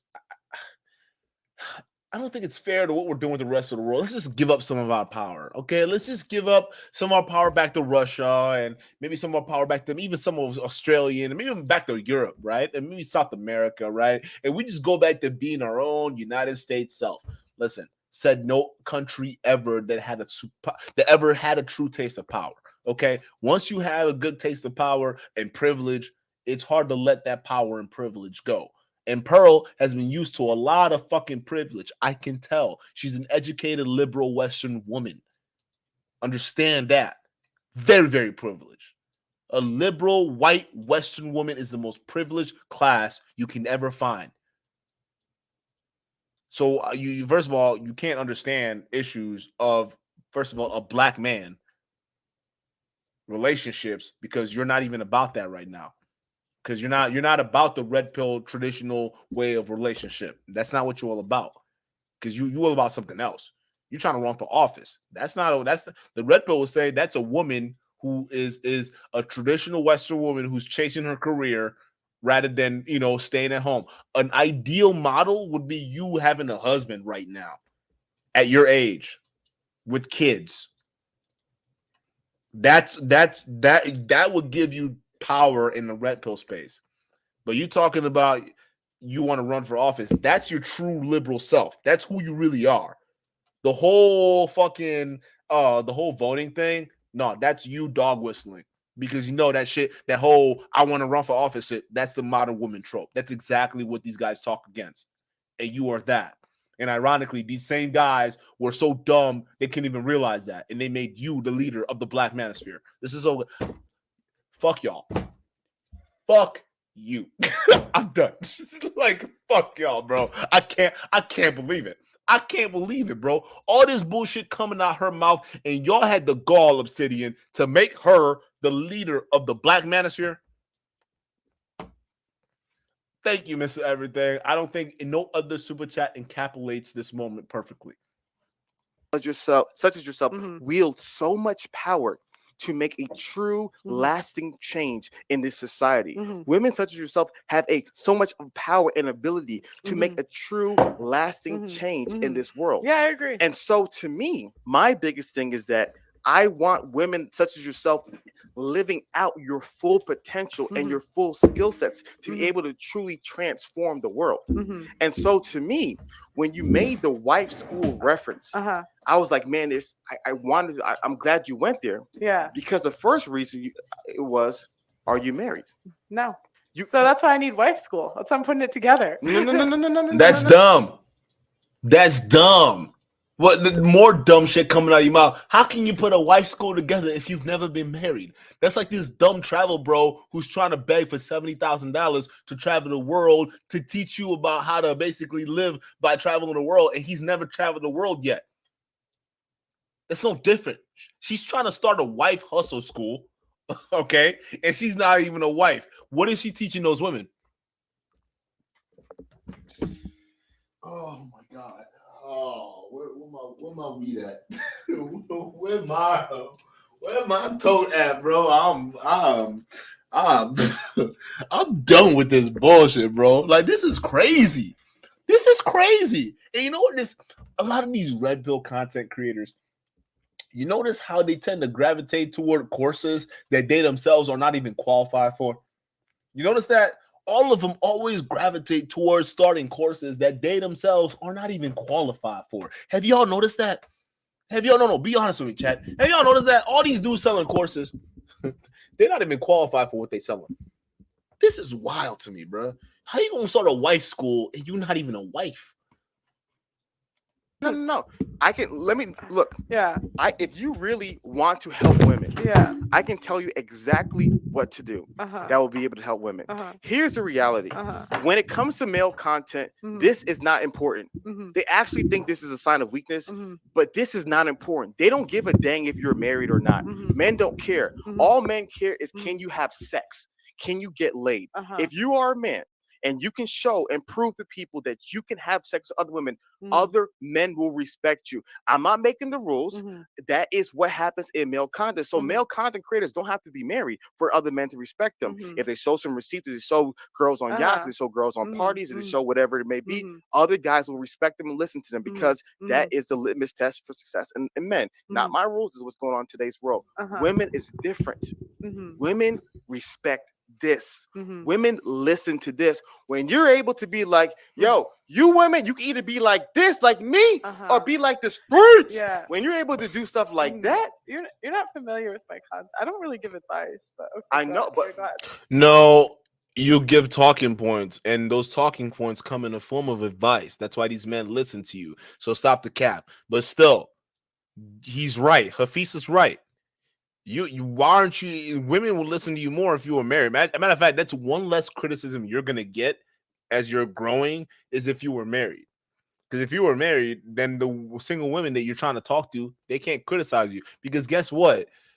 That's like me being a personal trainer, or not me not being a personal trainer, me being a fat fuck, all right, and having a personal training school, right? But I'm fat as hell, and that's it. I'm charging people to come into my personal training school, but I'm fat. So I'm open to criticism, because if at any one point in time, any one of my students want to criticize me and say, "Hey, listen, you trying to tell us to do all this work, but look at you. You fat as hell. How you gonna tell me to go do burpees? You don't look like you look like you like you need to be burped. That's what you look like, nigga. Like, hey, how you gonna tell me, right? Same thing, Pearl. How you gonna tell me this is what it takes to be a modern, not a traditional woman when you're a modern woman? A modern woman having a traditional, like, what the fuck? This is getting crazy, bro. Y'all are so weird. You said wife school. Yeah, but it's not taught by me. Huh? It's not taught by me. Who's gonna build the wife school? Yeah, I'll put this is see if you let me give the elevator Go pitch ahead, before please, you critique the idea. Please. So that's what I was thinking. I was like, oh, you know what we should do? We should bring in like wives from around the world that actually are married and are actually in those positions. And you could like go through different classes for like how to dress like a wife, how to cook like a wife, how to clean like a wife, like all the things that like wives have. And that's what I was thinking. I was like, well, I can't teach it. I'm not a wife. And I was like, but I'm like really good at bringing people together. And I wouldn't ask someone to do something that I'm not willing to do. I love it. Yeah. So But you're not willing to get married. So why are you willing to ask married women? This don't make sense, bro. The more you talk, Pearl, the more it sounds stupid. So you're not willing to do. Wait, you said. Wait a minute. So you're not willing to get married, but you're willing to ask married women to teach a school for you. But at the end of the day, you're going to be in a little leadership position. So all the buck stops with you. But at the end of the day, the leader of the organization isn't married. It's still a fucking. It still doesn't make any sense. The leader of a wife school is a single woman. Isn't even a married woman. It still sounds bad. You understand that, right? Because you're still not what you teach. Even if you're not teaching it directly, you're still hiring a management level class of married wives. So if anything, they have more experience than you, which is fine. But then what the best thing you can do is just get a sponsorship from somebody who actually has a wife school that's married. Just have them pay you, and you can keep talking the shit that you're talking and stay single. But at least let someone who's been working at it and actually lives that life, let them make the money. How about that? And they'll pay you. They'll pay you a cut. Why do you got to start the wife school? Oh, that's right, because you want the profits. That's what it is. You want all the profits. There's nothing wrong with that. It's just saying that at the end of the day, what you just said, saying that you wouldn't have someone do something that you're not willing to do yourself, but you're not married, asking married women to teach single women how to be married. But you yourself, who's the leader of the organization, isn't married. That's dumb. Here's what I was going to, because you're actually saying the same thing. Yeah. Literally, what you described is one of my ideas. Yeah. You called it wife school. I called it wife academy. Oh, okay. And it'd be an amazing show. I actually gave it to somebody. This is a free game. I gave it to somebody, but you said it already. I'm gonna go ahead and give it to the people. Wife Academy would be a podcast where a woman who's married brings in other women who's married and talks to them about what does it mean to be a wife. Because the school is cool. But the school, how many people can be in the school? 100, 200, 300, 1,000? It's limited. But well, it would be filmed, so it's like I love it. Yeah. It's so let's say it's gonna be. It would be filmed. For what purpose? Filmed.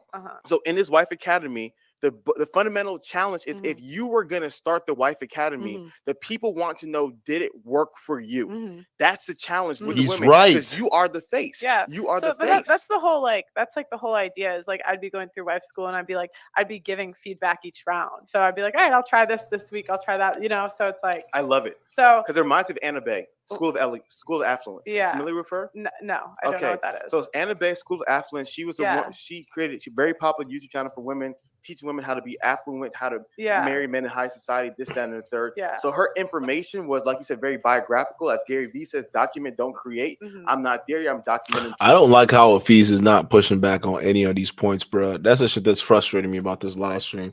Like, he's just letting her get away with all this shit just talking. Like, what in the hell? Like, what in the hell? Like, what you teaching these wives school, bro, but you gonna run for office?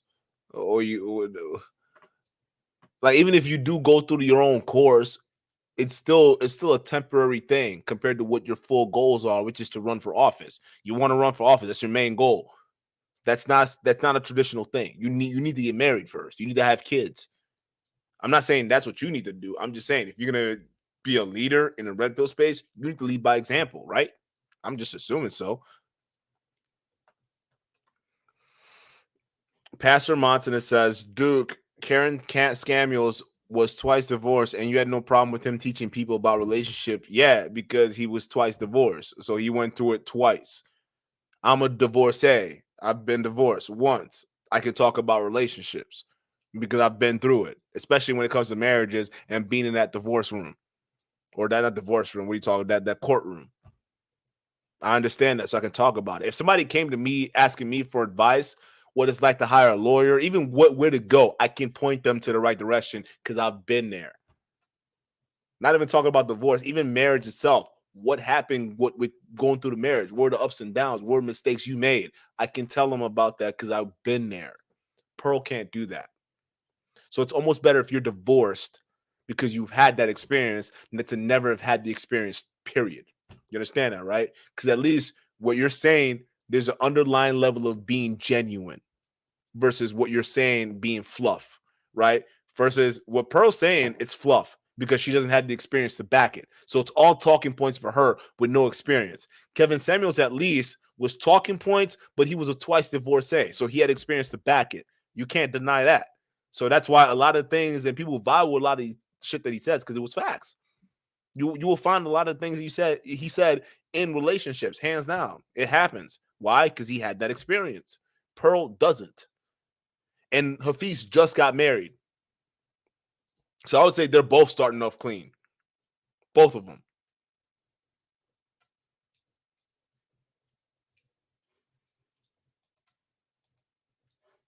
The journey, and then eventually she gets married, gives her all types of credibility. So you're 100% right. If you're gonna go that route, where it's like, hey guys, I'm not there yet. I need to learn. I need to grow. I need to improve. Yeah. Here are these expert women. But the point that I was bringing up was that the true power in it, when you go bananas, is when you're like, yo, I went through wife school and I got married. Yeah.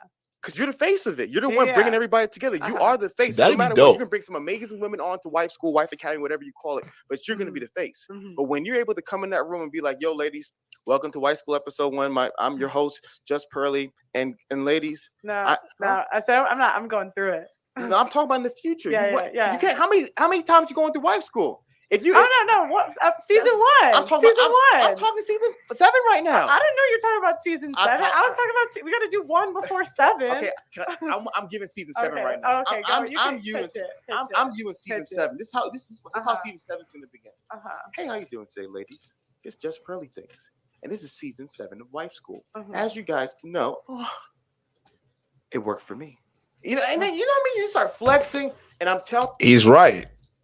So I think Pearl is just trying to go through her own little season for show, but she's not trying to be married. What Hafeez is saying is, hey, if you actually go through your own program that you developed and you ended up married out of your own program, that's a big flex. She's saying, no, I'm just gonna do it through one season, just one season, just one season. Do you plan on getting married after that season? No, it's just one season, It's just me to go through it just for the views. That's it. Bro, wake up to this pander, bro. She trying to she gonna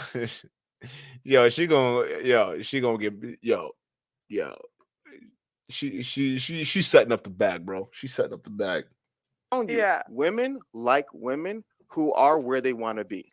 And so to me, one of my biggest things, and like I said, it's just I love what you said.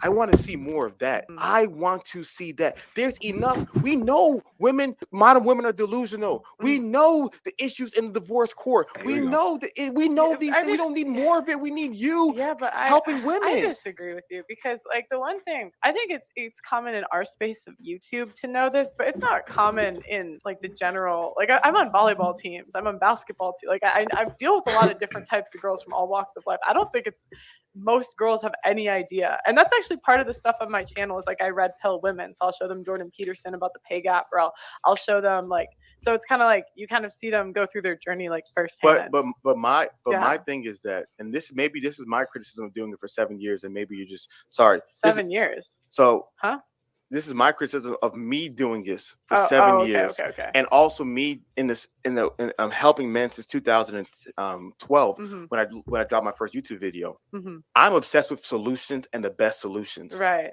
If we truly believe Mhm. doing YouTube videos showing people what's wrong in today's world is going to change the minds of the masses, you and I both know that is not the case. You and I both know that's not the case. Mhm. That is not the long-term solution to society. Mhm. If you were to ask me what would change the world more, you know, Pearly Things doing a wife academy, a wife school where she's going through things that a wife needs to be successful, that she goes through herself, and then all of a sudden she finds an amazing husband, and now she's having an amazing family, and using that as an example, versus just going up to random girls asking her, do you believe in female privilege? What is most effective? And so to me, that's a part where I realize my expectations is not fair to put it on you, because it's your life, it's your purpose, whatever. I actually agree with what Hafeez is saying here. I agree with what Hafeez is saying here. I actually don't have a problem with what he's saying here. Why are you like, yo, you need to go through your own program and get married before you go to start schooling other women? Because first of all, other women are gonna have a problem with you trying to tell them what's up. And you know what? Compared to Kevin Samuels, their criticism is gonna be valid because you were never married. You built this whole elaborate program, you went through it, and you still didn't get married. So what's the hope for them? Like oh no, it's just to sell the course. That's what it is. And he's trying to let you know what the game is. You feel like God's called you to do. But to me, after doing this for so many years, Mhm. I'm like, yo, the win is the receipts, is the results. That's the win in today's society. The win in today's society is what? All the 40-year-old plus feminists, single, miserable, lonely. Yeah. And they're upset, and then their friends happily married, doing well. That's the win. Showing like, yo, you guys thought that 40 and with your cats is cool. Look at you now. That's the win, is the receipt. So to me, I just don't think we need more women just simply doing what the guys are doing. We already have the guys doing that. Why don't the women? We need women in the space. We don't need more of you guys. Oh.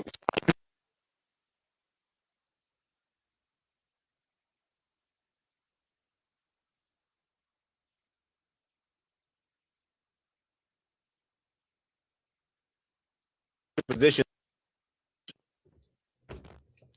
Hold up. I got a little too much liquor, bro. We got men in this space elevating bitches.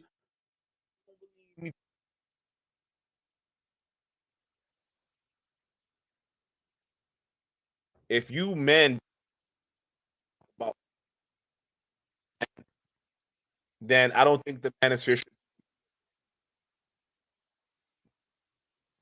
it shouldn't even be a thing. It shouldn't. If we can't even talk to our own men, we have to have women come in and lead us. I don't think we're ready. We got to go back into the incubator for a few more years. Like shit really have to get tough for a few more years before some shit really start to happen. I don't think we're ready. If we're in the stage right now where we want a gynocentric order to lead a space designed to rebuild men, we're not ready. Like we're simply just lying to ourselves at this point. It's yourself, disappointing. who have the intelligence, who have the ability to encourage, equip, build up other women. My bad, Why y'all. don't My you guys bad. do My more mic of thing that? was going And I low. guarantee you, That's what I'm trying to do. Where's the Wife Academy at? I basically let me know if y'all caught that, bro. I basically said if we have to have a woman come in here and lead a space that's supposed to be for men, we're not ready. Am I wrong for saying that? We're not ready, bro. This is ridiculous. Like we're elevating a lot of these people right now.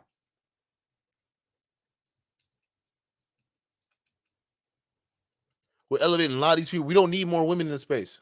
We really don't. Y'all saying the exact same thing as the men. Why aren't we elevating the men? It's because the men who are supposed to be listening to this stuff are sick.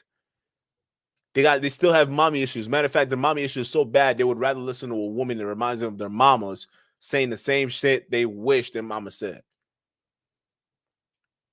So we elevate women in the space that's supposed to be a manosphere, to the point that they feel arrogant enough to say that men aren't capable of solving men's issues. Women have to do it for them. Do you not smell the feminism in that fucking statement? Men can't solve. Nature's natural problem solvers cannot solve their own issues. Women have to step in for them. That's what she's saying. That's her agenda. You all need to wait the fuck. And y'all who are elevating this chick, shame on y'all. All y'all niggas, shame on y'all. I'm sorry, and I got no problems with her. I guess I think she's doing her thing, good content creator. I guess I'm just saying we don't need more of y'all to tell us what we already know. You're saying the exact same shit. You're not adding anything new. So what you're gonna do is use the clout and develop your wife school off that clout that you built off the backs of these men, and you're still not helping these men because you're not even a wife. Jesus Christ, we failed. Like why is the manosphere even a thing at this point? Honestly, why is the manosphere still a thing? If it's just gonna be ruled by women, why is it still a thing? Why does it should just be dissolved? It should just be an everything sphere, right? An everything sphere. Men's issues don't matter because women are talking about men's issues because men are incapable of doing it themselves. Shut the fuck up. Pastor Monteman says Muma Obsidian Ali. He's such a I'm gonna keep my Obsidian finance man is one of the older leaders of his manosphere. He used to suck off of Kevin Samuels a long time. But like he's a guy that could have made it, but he was missing a few things.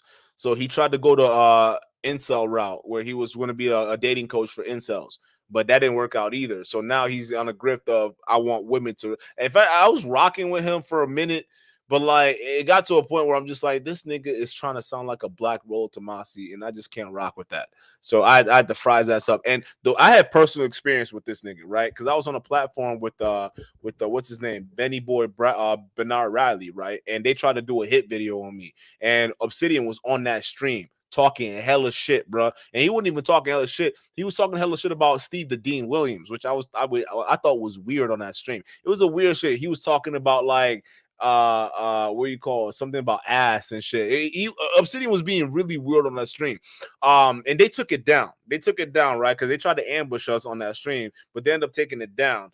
Because Obsidian looked really ridiculous. And that was my window into who this nigga was. And the more I watched that and the more I saw his personality and the more I looked him up, I realized that a lot of the shit that Obsidian was doing, it's not the fact that he was trolling, because Bernard Riley would make excuses for him. Oh, that's who Obsidian is. He's just trolling. Nah, I think this man is legitimately, I don't want to say he's dumb, but I think he's genuinely stupid. That like just being real with you, like he's academically sound, or at least tries to be, but like he doesn't get the very obvious things. I think so. Like, and that's the thing with a lot of people who venture too much into the intellectual, they don't really understand basic common sense. And I think that's Obsidian right there, because he says a lot of shit that's dumb. He does jokes that are just so weird and out of place. And not to mention, he's a big fucking baby. I have personal experience with that shit, so I have the right to fucking say that. I do not respect after that stream with that nigga.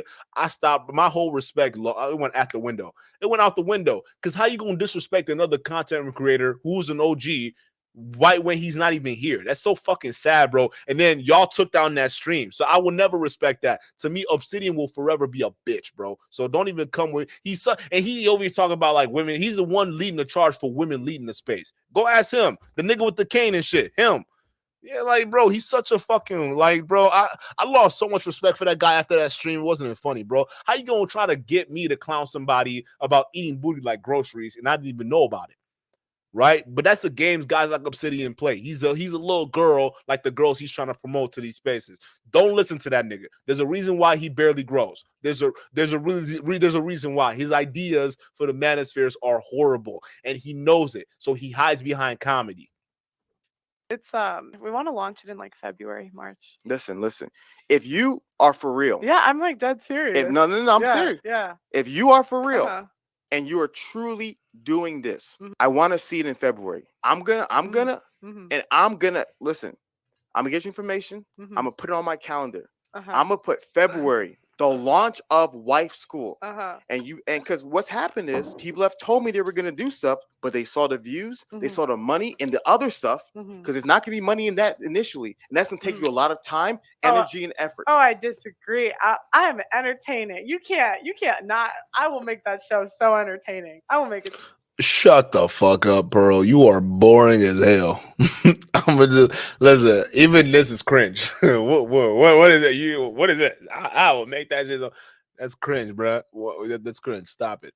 So entertaining, and it's gonna be good because I am so good at networking. I can get really good. It's Listen, gonna I believe that. I believe that. Yes, she probably would do it too. be good. if you really believe that there's going to be more views in wife school, Uh-huh. in wife, in The way I'll do it, yeah. how you yeah. tell me how you're going to do it? Teach me. Teach It's me. gonna be funny. Teach me. Yeah. So basically, what I want to do is I want to bring. It's gonna be me. It's Mhm. gonna be my friend Jess. Yes. But I'm also gonna bring in like the craziest 304s ever. You see You now gotta- that not. you- It's gonna be me. It's gonna be my friend Jess, and I'm gonna bring the craziest 304s ever. Hey, you're not fooling me, bitch. I already know you can't turn a hoe into a housewife. What kind of sham is this? You gonna have a wife school trying to turn? Wait a minute. You gonna have a wife school trying to turn 304s into housewife? We already know that's a premise that doesn't exist. So what the? Oh Lord. Hey, she's doing this for views. She's not actually doing this to help women. She's not doing this. This is for views. Okay. Listen, this is for views. She's gonna. This is basically a wives' school reality show. Okay, call it Wives' School of Jersey Shore. That's what she's trying to build right here. The Wives' School of Jersey Shore. This is ridiculous. Anyone else can see this. She wants the fucking views, so she's gonna get the most ratcheted of girls that you can ever have. I'll probably guess that most of them are probably gonna be black. Let's just be real, right? Because you're gonna get the craziest of 304s. We already know what that means. That's a fresh and fit viral kick out cam caliber. And we know the girls that get the hits are the dark skinned ones that get the kick out cam, right? So I'm just saying, those are the ones that usually get presented in a negative light during these reality TV shows that you're trying to promote here on YouTube. So it's for the views, bruh. It's for the views. This ain't helping women. This ain't helping women. Well, you can't turn hoes into a housewife. That's never a thing. And even if you manage to do that through your 5 or 6 seasons of the show, guess what? It's still a show. Behind the scenes, it's still not genuine because you can't turn a hoe into a housewife. Modern women are modern women. This is what it is. Yo, this is a scam. She's letting y'all know. She's letting y'all know the hustle right now. You gotta make it funny. You gotta make it funny because but this is what I feel like you lose because you need to make it entertaining to reach the most people, and that's you might not like that, but it's like the more people you reach, the better your impact is. What kind of impact are you gonna have with a bunch of ratchet 304 women? I'm curious.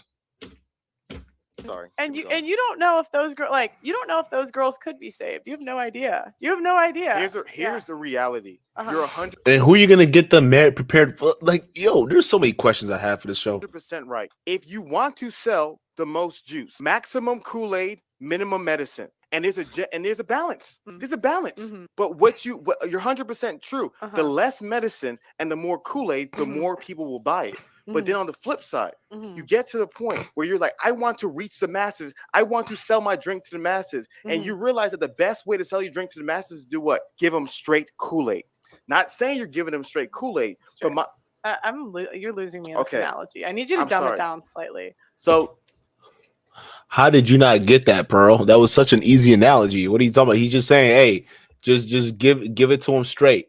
Okay, don't do the flashy 304 type of shit. Just do a normal traditional wife school. There's actual wife schools out there that don't have the ratchet 304s for views. So you can, if you want to make a real impact, you could promote that on your podcast and let the professionals who are actually even doing the business, and some of them doing the business for years before you're doing this, right? Let them get the business and actually do the work right by turning women who really want to be wives into wives. And that's making an impact because you're actually producing wives. But the 304s on your shows, they're going to do this for clout. They're going to do this because they're going to be getting attention. And they're going to do this because, listen, there's going to be a hell of a lot of money be made from this bullshit. So at the end of the day, after your seasons are over, they're still not wife worthy. I'm sorry. None of them are going to be. So he's letting you know, how do you not get that simple fucking analogy? He's saying, remove the flash, stupid. Remove the flash and just stick to the basics. Do what an average white school owner would do. Stop trying to ratchet everything up and put it on TV. But for some reason, that analogy just went past you. How did that analogy go past your head? And he says, dumb it down. How dumb? How much dumber can he make it? That was such a straightforward. How are you retarded? Like, how much dumb can he make it? How much dumber can he make it? That was such an easy analogy. I don't honestly, y'all, like, the more I'm watching this, bro, I'm not gonna go into this full 2 hours. I'm sorry, bro, because I got shit to do. But the more I watch this, I don't see what people are saying about this whole Hafiz getting owned, bro. The more I see it, bro, I think Hafiz was pretty based. Like, I think Pearl was kind of stupid. Like, we're 46 minutes in, and she said some dumb shit, bro. Like, no cap. No fucking cap, bro. There's this phrase about putting the medicine in the Kool-Aid. The Kool-Aid is a drink that African Americans consume in 2 major flavors. I know what Kool-Aid. Oh, you know Kool-Aid. I know what Kool-Aid is. So there's another. So there's Bro, she's not listening. She's not listening. This is a horrible podcast. This is horrible, dude. She's not listening. I understand, like, what was the medicine, what was cool. Yeah. I'm sorry. Okay. I'll break it down. Okay. There's purple Kool-Aid. You familiar with purple Kool-Aid? You guys might call it grape Kool-Aid. Yeah. I mean, I know. I never drank it, but I know what it is. Yeah. Okay. Yeah. So there's something Black people call it purple Kool-Aid. Everyone else calls it grape. Yeah. There's another drink called Robitussin. It looks very, very similar. It's good for your coughs, it's good for colds, it's good for flus. What ends up happening is that when you want your children to drink the Robitussin, have you ever drank Robitussin before? No. You never drank Robitussin? I don't know what that is. Have you guys drank Robitussin? This is why my people know. My people know. That's why this analogy was lost. I was like, I don't even know what he's talking about. Bro, Hafiz, you're taking too long to explain this dumb analogy to this bimbo who doesn't understand what you're trying to say. And yes, I said fucking bimbo because this was the most easiest analogy that anyone could easily understand, but it's going over her head because she's clearly not listening to you. And Hafiz, the fact that you're trying to go in on this analogy, it is what it is. So you need to give it to her straight. Hey, lady, get rid of the flash. You don't need to have ratchet women on your show if you want to tell the truth and help women. But right now, you want to do it for views. That's what he's saying. Hafiz is basically saying, hey, Pearl, the fact that you want ratchet 304s on and you want to make it entertaining means that you're not doing it to help women. You're not doing it to help the cause. You're doing it for views and clout. Because if you really want to help women, you do it without the flashy Kool-Aid. You do it without the clout. You do it with regular average women who desperately want to find husbands. Not ratchet 304s who are here for the clout. This is the beginning of what her grift is going to be, guys. We already know it. Finance Man says she doesn't know Robitussin. I'm saying, bro. She's hella dumb, bro. This got to be, how you going to try to come in here? No. Hey, Finance Man, she's the leader of the Black manosphere, but she don't know what Robitussin is. That just shows you, the ridiculousness of where we've gone. Hey, Obsidian, this is your creation right here. She don't even know what Robitussin is. Dumb fuck. It's cough syrup. Oh, okay, cough syrup. Have you ever drank cough syrup before when you had a sore throat or Dumb had fuck. coughs? Yeah. Okay, point. you drunk. I didn't know the name of it. It might have been, yeah. So when you drink cough syrup, did it taste good or did... Robitussin is it's a big brand.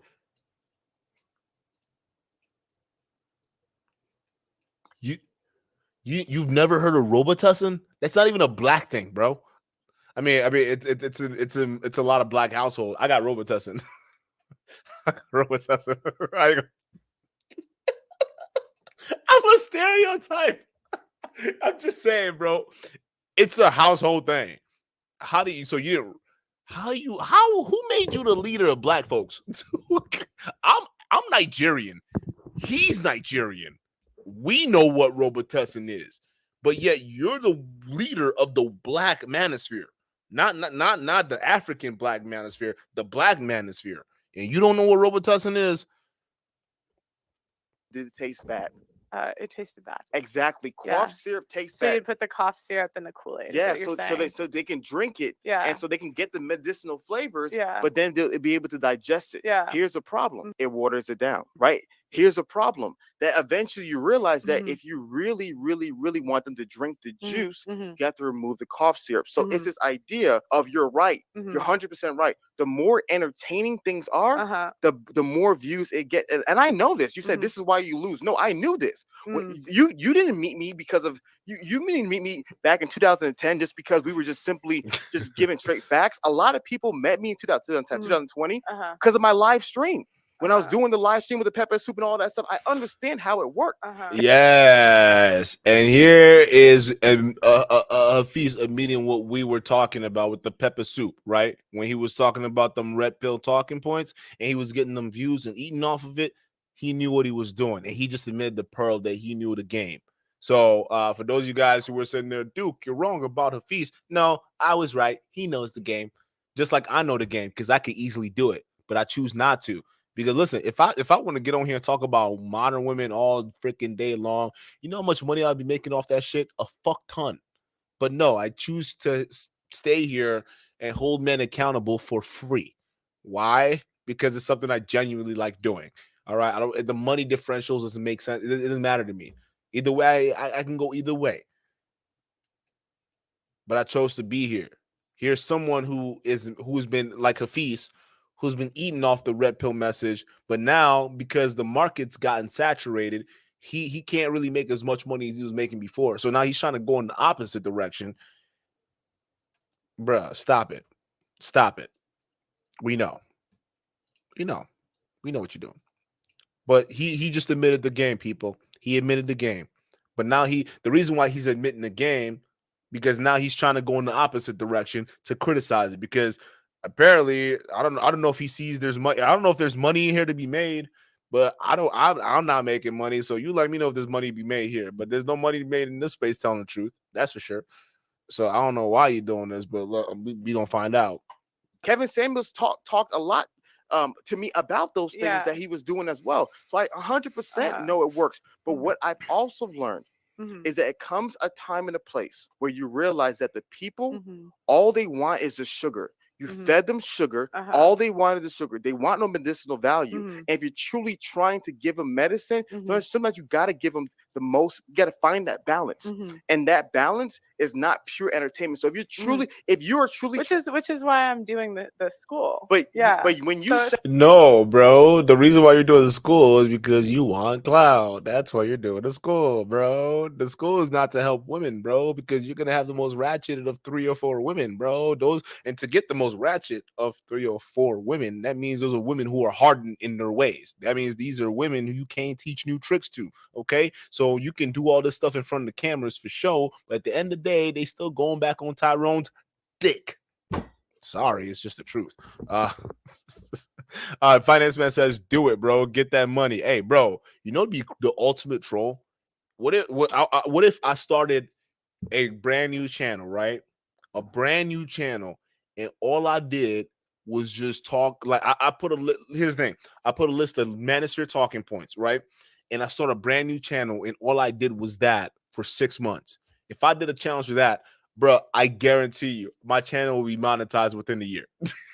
That brand new channel will be monetized between the year. And you know, if I want to do that, I'll do it too, because I'll be starting channels left and right. And sometimes I don't even be telling y'all about my new. I have like a bunch of channels out there, bro. I be doing crazy shit. But like, I'll tell you about the relevant ones, but because I'm not out here to be promoting stuff. I just get on YouTube as a video outlet to let my voice out sometimes. You know what I'm saying? So that's the way I treat it. I don't treat it as a business, because it's not a business. If I got shit to say on a certain subject, I create a channel and I talk about it. That's YouTube to me, right? So I mean, yeah, you can make money and it's nice, but sometimes it's good to just come up here and talk your shit to whoever's listening. I don't give a fuck, right? But you know, I was thinking about that, right? So I start a channel and I just do nothing but talk about red pill talking points. How fast would it take me to grow? And then at the end of it, I got to reveal that it was all to make a point, right? How y'all, I don't know how we'd set that up, but that shit would be crazy to see, bro. Wouldn't that be crazy to see, just to prove a point? Like, just say, hey, let me do for 6 straight months, Just do a brand new channel saying manosphere shit, bro, and just see what happens. Hey, listen, we don't know. We don't know. And I just say the cringiest, craziest shit. Not Sneeko crazy. No, I'm like kind of like I know how to do it. I know how to do it. I know how to structure it together, right? And I just do it for 6 months straight. Yeah, bro. Yeah, bro. I'd get these niggas eating all day, bro.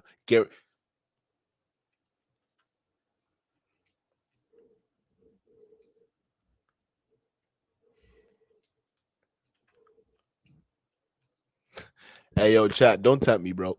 Hey, chat, don't. Hey, chat. chat. Chat, don't tempt me, bro. Don't tempt me, bro. Because I was just thinking about Hafiz's last stream, right? He was talking about one where he got $300, and the other one he was got almost 6,000, bro.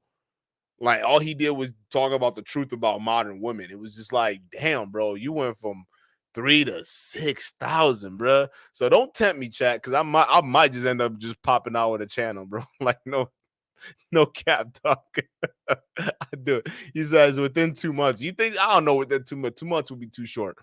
Like I would need like a boost. I would almost need to promote it on this channel to get a little bit of boost to get at least the algorithm thinking about what type of channel that is, right? And that's usually about like 500. Around 500 subscribers is when like YouTube starts to say, okay, this channel, we will promote it if you talk about X, Y, and Z, right? You can still fluctuate, but like you start to be known for a certain type of video. That's at least in my vague view of how the algorithm works. But it'll take longer than 2 months. Van says, have you ever sat through the Lead Attorney stream? I cannot. Hey, I like Lead Attorney, but my question about Lead Attorney is, why is a divorce attorney doing similar videos that I could do? I would be doing more videos about your craft. That's the way I keep it. But like, since we're all on the same boat and we're all doing the same type of videos, why the fuck not, right? That's the way I see it. But other than that, I think he's funny as hell. He's a very charming guy. You can't deny. Lead attorney is a very charming individual. And you know, I respect. Obviously, he's a lawyer, so you got to respect his credentials and what he's done. But like, again, it's just like you're talking about like basic shit that everyone else in the manosphere is talking about. So what separates you from us? I mean, I have a weird way of thinking about things, but no, I have absolute respect for him. He's a good guy. It's got to be both. When you said you're trying to bring 30, whatever that red pill word is, 304, whatever the heck it is. If you're trying to bring like are you like that? That's entertainment. You're not even being serious. Yeah. And he's right. That's the whole point he was trying to get at, Pearl. You weirdo. How did you not get the Kool-Aid reference? That's what he was trying to say. He was trying to say, if you're trying to make it flashy, then it's not, your wife's school isn't built to help women. You're already starting on rocky foundations, Pearl. It's not for women. It's for your entertainment and making money. So you're a grifting, Pearl. This is a grift. I didn't even need to see much. This is like actually one of the first full videos I've done, and this is kind of grifting, bro. I ain't gonna jack. If you really want, what's wrong with being entertaining? It's not. What's wrong with that? There's nothing wrong with being entertaining. Yeah. But if you are trying to help women become better, and you're telling me you can get 10 hoes from down off Crenshaw to be on the show, who are you? Who is the show for? Men or for women? Who's you can't save hoes. You can't help them. Stop playing this game. No, come on, Pearl. Yeah, bro. I don't know. I'm like 50 minutes in. I'm gonna go a little bit further, but I think Pearl is kind of disillusioned here, bro. I think Pearl is kind of disillusioned here. She's not getting the message. I think maybe Hafiz may have been. I think Hafiz may have been misjudged a little bit, right? I think he may have been misjudged. I still think, don't get me wrong, I still think his heart is not in the right place, but I still think that he got misjudged because Pearl is not getting it. Like, who is it? Just like Fresh and Fit, you're trying to help men, but you got a Jerry Springer type show. Who are you helping? So you're gonna build a Fresh and Fit, but for women. That's what you're gonna do, Pearl. So you're not helping women and you're not helping men. It's all entertainment and money. yo, this is crazy to me, bro. We're watching the grift at play. I'm saying, So like the fact that people are now saying that, I don't know if y'all watched the full stream, because like I don't know, I'm almost 50 minutes in, and we started from y'all see where we started from, right? So I'm just saying we're almost 50 minutes in, and so far Hafiz is making a lot of sense, and Pearl sounds like she's living in the clouds.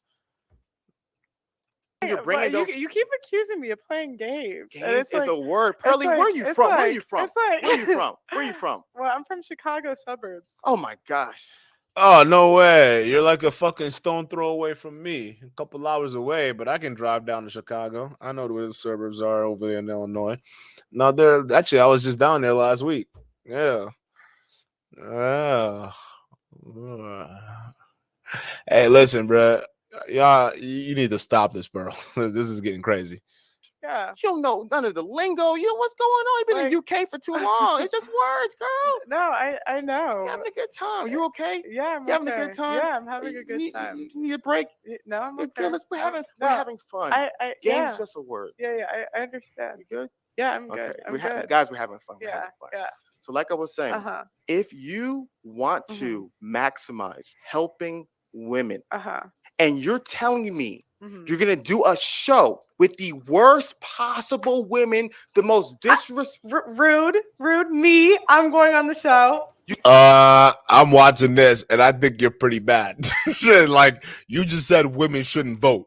Like you hold up. We did not just forget that. Like, lady, you said in 2 sentences you want to run for office and women shouldn't vote in the same breath. Like, you're pretty bad. Like, either you're lying or either you're a modern woman with the whole voting thing, or you're pandering with the whole either you're lying, or modern women thing is the running for office, and the pandering is the telling guys that women shouldn't vote. Okay, that's it. Either way, I think that's pretty horrible. I don't think listen. I think women should have the right to vote. I'm not in that camp saying women shouldn't have the right. I think that's crazy. Once you get to that level of thinking women shouldn't have the right to vote, what are you crazy? Like, what's wrong with you, bro? We not undoing it back to them times. We just not. And that's what I'm saying. Like, listen, you go back to African societies, even the Dahomey tribe, right? The Dahomey tribe, female warriors, most African tribes, black folks, we not used to this whole patriarchal shit. That's a European woman and European male type shit. That's patriarchy right there. We didn't do that shit. We had egalitarian type societies. We were like, even when we got taken and put on boats, we were still equal on boats. You see what I'm saying? So this whole patriarchy shit, what she's trying to fucking sell over here, it's bullshit. It's not for us. But yeah, she's the king of the black manosphere. Like, make it make sense. Say just you. And my friend Jess. Her, Jess, 10 hoes. What is going on? Yeah. What is you gotta make it entertaining. No. You gotta make it entertaining. Listen, I wouldn't mind. Let me clarify. If you had 1 hoe, okay, 2 hoes, or should I maybe limit 3. it? I can make it 3 hoes. If Does that you make it better? If you having a few of them, but don't tell me the show is and you have them all hoes. I just think, stop it. I said 2. Nah, now you said 2. No. I said me. I want to skip ahead, guys. I want to skip ahead. Let's go to the next spike. The scoreboard is views, it's subscribers, it is dollars. The scoreboard for me is seeing men's lives transform. It's seeing actual healthier families in today's society, seeing the system and seeing all those unhealthy things no longer existing. And now there's better men, better women, better future. That's the scoreboard for me. And so at the end of the day, she's still doing that. I can't listen to this, bro. This is getting annoying. Oh my god, bro, that is not active listening. Oh my god, this is getting annoying. Purpose of creating healthier men and women in the future. And so if the scoreboard, go ahead. Now I lost my look, he getting sick.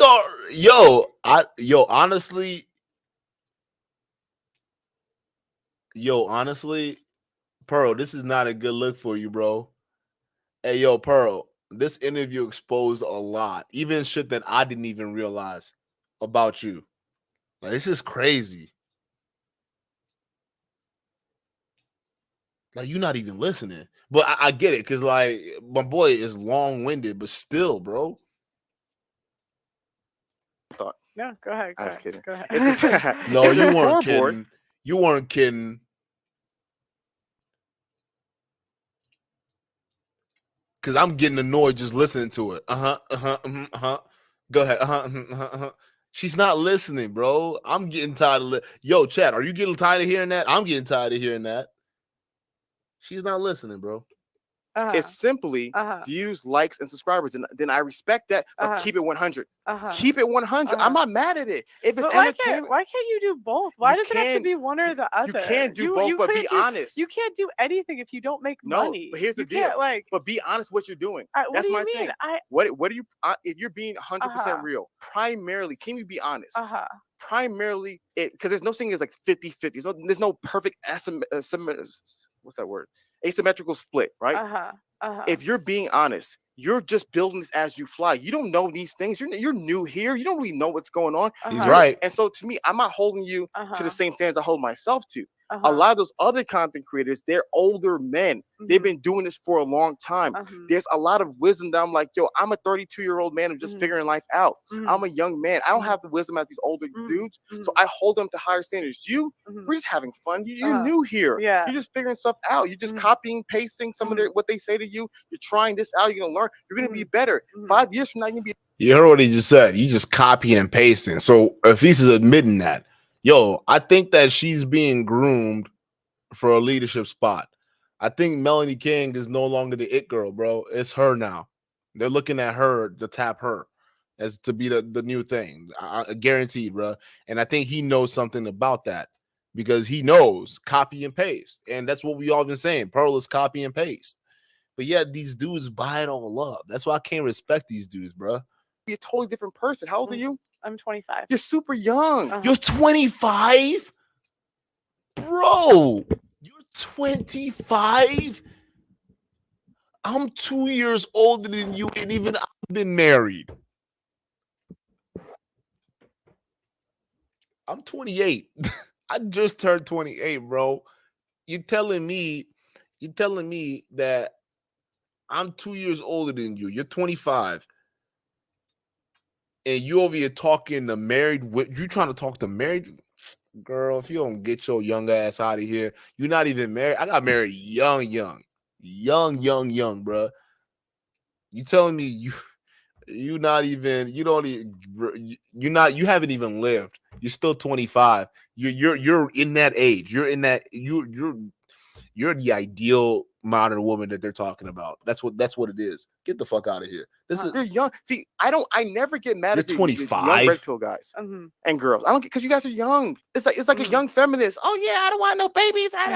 25, sure. I'll see you at 35 with your beautiful husband and your children. She's 20. Of course, she wants to run for office. It makes sense. She's 25. She's not even thinking about marriage and kids. She's the exact type of modern woman. And it's funny, the same men that speak out against this women also elevate these same women as positions of leadership in their own spaces. Make it make sense. How do you complain about the same women and then still elevate these women into leadership positions within your own group? That means you have a crazy obsession with women. You understand that, right? Because even I, as a man, if I had a problem, I'm not going to put the symbol of my problem as a leadership figure in my life. That's crazy. That's a weird kind of fucked up relationship. That's like that's a fucked up psychological situation right there, bro. No, bro. If you have a problem with women, you deal with it and move on. But the fact that you're putting women in charge, and this woman over here that's in charge is talking about shit that isn't what traditional women should be doing. She's not even living by example. Y'all are failing. This is why the manosphere is falling apart. You can't hide you can't listen. Ever since Kevin Samuels died, y'all can't hide this shit no more. Y'all can't hide this shit no more. It's all out in the open. The bullshit is so disorganized at this point. It's hard to even keep it straight. And it's sad. And so to me, my pushback is I get that you're not where I get that you're not where you need to be right now, and it's okay because you're on your journey. But my biggest thing is that if we are being honest and we're saying that if this is the big, like They're telling me the biggest issue in today's society is to break down the family. The biggest issue is a law. Bro, If I'm gonna these get are the drunk, biggest dog. issues, Every and I'm time like, she why does is it, I'm not gonna do it. 90, 80, 70% of the energy being put into these things? If this is truly the biggest issue, I truly believe the biggest issue is that we're not building strong, competent men. That's why I sacrifice everything that I own and everything that I've done to put all my energy into that. I'm, as Patrick Bet David said, a true believer in what I'm communicating. Hold up, time out. Can I change it? How about I drink every time Hafeez name drops somebody? Because if I do every time she says I'm gonna be drunk as fuck, bro. I can't do it. I can't do it. We'll do every time Hafeez name drops somebody. Cause like she does so much, bro. I can't handle it. I can't. I can't even focus, bro. I can't. I just gotta be honest. If you're simply doing this for fun, for views, for likes, you're just figuring things out. Call it for what it is. But let's not play this game like we're these altruistic individuals who don't care about these other things. When we do, and it waters down the content. I've never played a game where I pretend that I don't want to make money and get subscribers. Like I want that too, but I just think you can do both. I think you can. No, you can't, Pearl. And that's what he's trying to say. Because when you're building a show with hoes, a wife school show with hoes, trying to turn hoes into housewives, which every pimp know that's a prophecy that will never be fulfilled. You're trying to do that. You're trying to do it for views. It's not helping the average woman. It's not helping them find husbands. That's what Hafeez is saying. The whole premise of it is not going to help anybody but yourself. So yes, you're right. You're honest about making money, but you're also not being honest about the impact you're going to have on the women you're going to be dealing with. Do you even know the women you're going to be dealing with? Because I'm going to guarantee you it's not going to be women watching your shows. It's going to be horny males watching it. Your wife's school is going to be for men. Which is crazy. Can advocate for men and make money at it. I don't see the problem. And the reality, and I think you can start to build solutions and make money. Like I think everything, like you can't build anything without money. You can't build that, like nothing. But Jordan Peterson is filthy fucking rich, and he did that off of social media, and he didn't have to bullshit people. He is what he said he is. That's why people followed him, because a lot of the shit that he said, they took his word, right? Because I mean, I'm quoting Hafeez here, right? This is his guy. This is his daddy, Jordan Peterson, right? He's a clinical scientist or a psychologist or whatever the fuck it is. He's got a PhD, right? Speaks at a very astute institution, or teaches at a very astute institution, college institution, right? So whenever he says something, you know, it's a lot of the stuff, expert level wise, it's already confirmed. So you, on the other hand, you're a 25-year-old girl building a wife school, trying to help women who are probably going to be way older than you, way more experienced than you, and probably already understand the game you're playing before you know what you're doing, right? They're probably on to you before you even realize it, right? But they just want the clout, or they just want the entertainment. But let's just be real about the audience. It's not gonna be women. You're not gonna be helping women with this shit. It's gonna be men. And if you're getting hoes, 304s, it's going to be horny simps watching it. She is building an industry right now to cater to the simp economy. And it's brilliant. Honestly, brilliant. No one's doing a charity here. If you're telling me my goal is to help men, and I need to make money, but the way I'm making, I'm gonna skip to the next spike, bro. Conversation that people have is about the prenup. Yeah. You're in UK, you know this. And correct me if I'm wrong, because I don't know this off the top of my head. So I don't know this study. Yeah. Maybe you know this better than I do. I saw a study where it said women from 20 to 29 in UK are starting to out earn men. Have you seen that study before? Yeah, I've heard that in major. I actually didn't hear about that one, but I heard it in major cities. In the major cities, cool. Yeah. So at Google, women were out earning. Go ahead. Yes, I love it. So think about that. So there are some men right now who are dating women who out earn them. It's safe to say. Yes. So if that guy gets married to that woman, and they get divorced and they don't sign a prenup, who's winning that deal? The person with less money. So for some guys, it is a good deal. Well, but men only win 13% of alimony cases. I didn't say alimony. Okay. Alimony is a totally different thing because that's a rare occasion. Think about it. To get like, you want to go down to. I mean, but like even if we did like the way it would be split up, do you really think men are going to get the bad, or the women are going to get the bad end of the deal? If you're dating a doctor, I knew a guy right now dating a doctor making $410,000 a year. This guy is an audio engineer making about $50,000 a year. So when they split their assets in a divorce case, as I've seen in other situations, and this one woman actually called me in for a session describing what happened, the man is going to get more than what he came in with. That's why they tell heiresses to sign contracts. They tell heiresses to always sign contracts, to prenups, because they said, yo, our family got all this money. We don't want that man coming in and taking it. So in some cases, yes. I'm not saying it's most. I'm not saying it's all. In some cases, yes. And so therefore, there are some situations where men are getting better deals. If you are a guy and most girls, and you can't get sex consistently, and all of a sudden you find a girl and you can convince a girl to want to be with you, even though she's not really happy, and you're getting sex occasionally, you are getting the better deal. Because in the free market, you couldn't get sex consistently. So for some guys, the sex that they're getting, they could not get that in the free market. And so one of my listen. Are you dumb, Pearl? What the fuck? Stop playing, bro. He's trying to make sense. And even we're about an hour and 44 minutes in, bro. And Hafiz he's still making sense. He's still making a hell of a lot of sense, bro. Like, honestly, he shouldn't have. Honestly, I got my theory. I'm gonna play a little bit more of these, but I have my ending thesis and what I'm gonna end the live stream on based off what I've just seen so far. And honestly, I changed my mind. Bro. I think Pearl really exposed herself here. Matter of fact, I might have to change the title of this video, bro. I might have to, dog. Like, no cap. I might have to, cause like Pearl clearly doesn't understand what's going on here. I don't, and it makes sense because she's 25. She's young. She doesn't get shit right now. A young girl, no experience. She doesn't understand what's happening. So she doesn't clearly know what Hafiz is trying to get at right now. And this live stream was definitely an eye opener. I'm glad I'm at. You know what? I'm glad I may have judged too quickly, but I'm glad I watched a little bit more. Because Pearl, you made yourself look pretty fucking stupid, bro. Like, what in the hell? Shut up, woman. Ugh. Every man is not the kind of guy who's like, I'm gonna pay a hooker once a week, every other week. I understand that, but I'm just like, gosh, you're gonna. And I find it interesting that she says that because the red pill promotes prostitution. Marry her and sign that contract for sex every now and then. How many men are signing?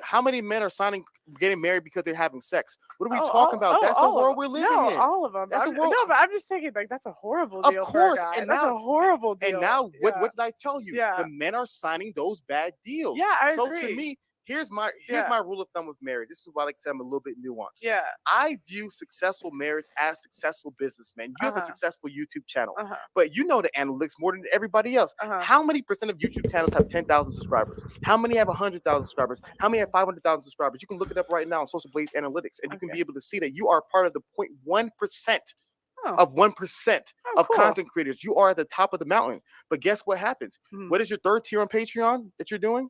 Third tier? Of your, I don't know if it's YouTube memberships or Patreon. What tier? Social media. Social media, and what are you helping them with? Oh, that's the fourth tier. I do want to. Fourth tier is 101 cents. The third tier is when you said you're helping them with social media, isn't it? No, it's like you connect on social media. Okay, the fourth tier is 101 coaching, right? Yeah. So why are people calling you? Because they want to get to where you're at. Yeah. They want to get to the 0.1%. You know what all this is making me realize? I'm not hustling hard enough. I just realized that now because I done been up here for about a year. And I don't have any consulting programs. I'm trying to help people, and I don't even have a Patreon. Yeah, she's got all these different tier levels, and now she's got a reality TV show that she's plotting on. There's a lot of things that are just very interesting here. But then these are the very same people that are saying that they want to help you. Listen to how they're trying to help you. The 0.1%, 0.1%. Yeah. Do you tell them, hey, the reality is 99% of people will never get here, so stop wasting your time? No, you say, you know what, even if most people are not going to get here, I'm going to help you get there. So for me, there are people who are married right now. I'm not sure if your parents are still married or not. Yeah, they are. Shout out to your beautiful Yeah, shout out. parents. They have 10 kids too. Beautiful. Yeah. I love it all. Yeah. There are people like your parents and my Uh-huh. parents who are living happy, healthy marriages. Right. My biggest thing is I want to create more of that. I know it's the exception, Yeah. not the rule. I want to create more of that. The same way there's a Yeah. limited amount of millionaires, but we still want to all aspire to be millionaires. Yeah. I want to aspire for the best. Yeah, no, and I agree with you, but like I just really understand the guys when they want to walk away. Because I just when Walking away is for like, quitters. But You're when I hear fucking these stupid, Pearl. You're fucking stupid, Pearl. I'm sorry, Pearl's starting fucking stupid. How? Okay, you're agreeing with men who walk away. Do you realize that directly contradicts your own business model, right? Because you have a wife school, you're preparing wives for men who are running away, and yet you support that. Hafiz is right. It's for a bunch of bitches. If they want to walk away, walk away. I know for a fact, for me, just because I run across an obstacle, that shit doesn't stop me, bruh. I'm a relentless ass motherfucker. I don't stop. Like that's just the kind of guy I am. And I wouldn't have made it this far if I didn't have that personality type. I know other guys I went to school with from middle school, from high school, from college, all the way. We had it's crazy as the years go on to see our paths just diverge. And it's all based on who you are and work ethic. So I'm sorry, bro, but like you saying a bunch of stupid shit. Stupid shit. If men want to walk away, natural selection. Those guys don't get the honor of reproducing in society. That's the ticket of participating. If you don't want to participate, you don't benefit from the perks. But then again, those guys, they're cap because they're not really walking away from society because they still benefit from the perks. A lot of these guys who live in Western countries, oh, I'm gonna walk away. Yeah, you're gonna go live in your woods, but you're still collecting your pensions. You're still collecting fucking Social Security. You're still collecting fucking all these other benefits that you're entitled to based off of society. It's not like you're ripping up your citizen card, you're ripping up your Social Security number and going off into the woods somewhere. You can't do that. So it's this fucking weird, bro. Like y'all need to grow up. If you walk away, you're basically giving up your right. That's fine. But just know that your lineage stops with you. Hopefully your family is a big family. Because if you're choosing to walk away from, continue on your own legacy, your own DNA, bruh, that's on you. Because you're clearly forgetting what this world is all about.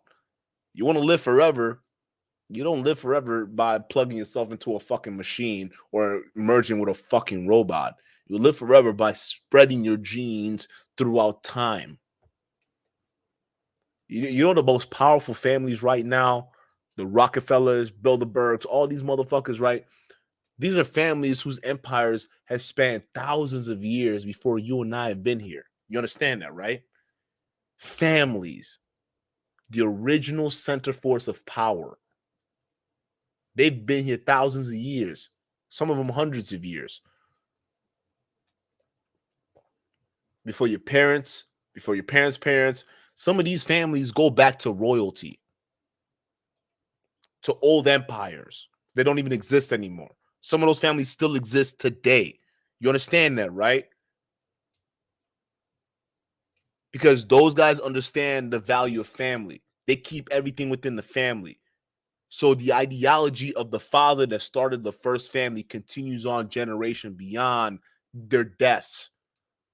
But y'all dumbasses are falling for the gimmick. Oh, I'm going to get my ball and walk away. Bye-bye. Your lineage stops here. You're capped, son. Get out. You're done.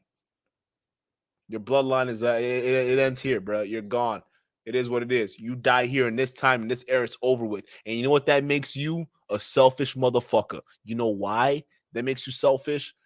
Because you weren't even thinking about the future generations that could come from you. You were thinking about you and what you couldn't get in the present moment and how you didn't even take the time to do something about it.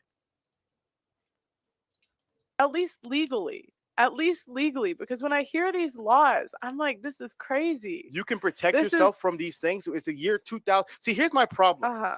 I listen, being black in America, you don't get victimhood excuses. You don't get to whine and complain. You see, the biggest problem, especially with a lot of these red pill manosphere kind of guys, is they get to play the victim all day long. Being black in America, there's no excuses. I don't care the laws. I don't care what the police says. I don't care who's racist. I don't care. Make it work. Make it work. So women like you, and all due respect, you guys. Oh my. I disagree with them because sometimes there's some liberal blacks that tend to play a victim card a lot, and it's starting to get annoying. Y'all need to stop playing the race card. Not everything is racist. Sometimes, not everything, but sometimes some shit does go down. It's just it's about pinpointing the subtleties versus the overtness, right? You gotta just pinpoint it, but not everything is racist, right? Oh my gosh, the poor guys, and they have it's so hard for them, man. That's life. That is life. Let me finish. That is life for a man. It is extremely difficult. It is extremely challenging. Bad things happen to you, and you have to learn how to overcome it. It is the year 2022. I understand the year 1992 when bad things were happening that you had nothing to do with it. Now there is so many tools, resources online to be able to protect yourself and prevent these things from happening. Those old school messages are not relevant in 2022 in the information era. I'm not saying like poor men, I'm saying like I feel like the laws should change. So I understand the mindset of we are walking away until the laws change. It's kind of like a protest. Sure. You don't understand that? Sure. Like, let's be honest. Let's stop playing this game. Okay. Are you going overseas to get married? I support that. But a lot of guys aren't doing that. A lot of overseas travel are to prostitution hotspots. Or I'm sorry, the sex tourism hotspots, right? That's what Dominican Republic, what do you call it? Colombia, what do you call it? Philippines, right? All these different places. It's sex tourism.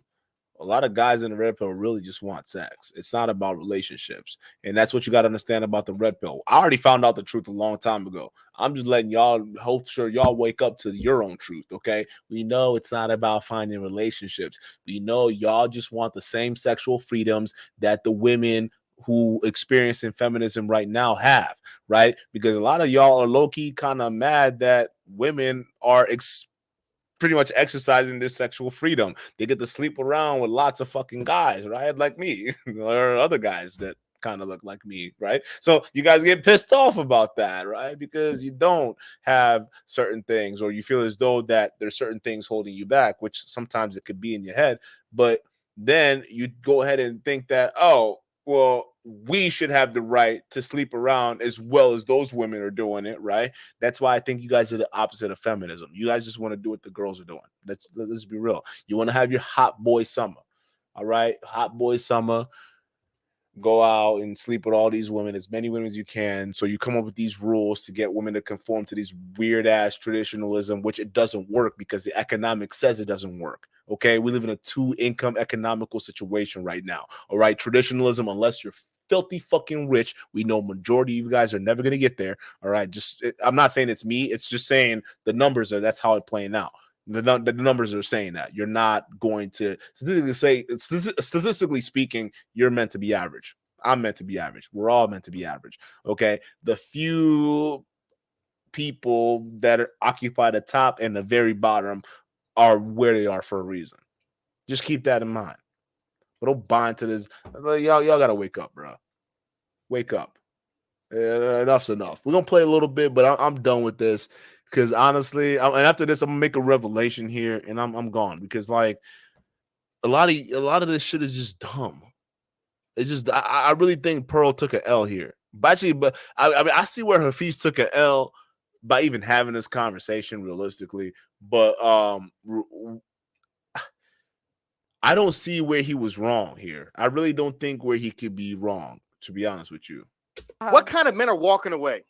What kind of men are walking away? Is it really the men that women want, the really attractive, handsome, successful men that are walking away? Or is that really what's going on? Or is it the 23-year-old virgin who can't have any sex? You say, I'm walking away from women. They walked away from you first. So my biggest thing with some of this protesting is who's protesting?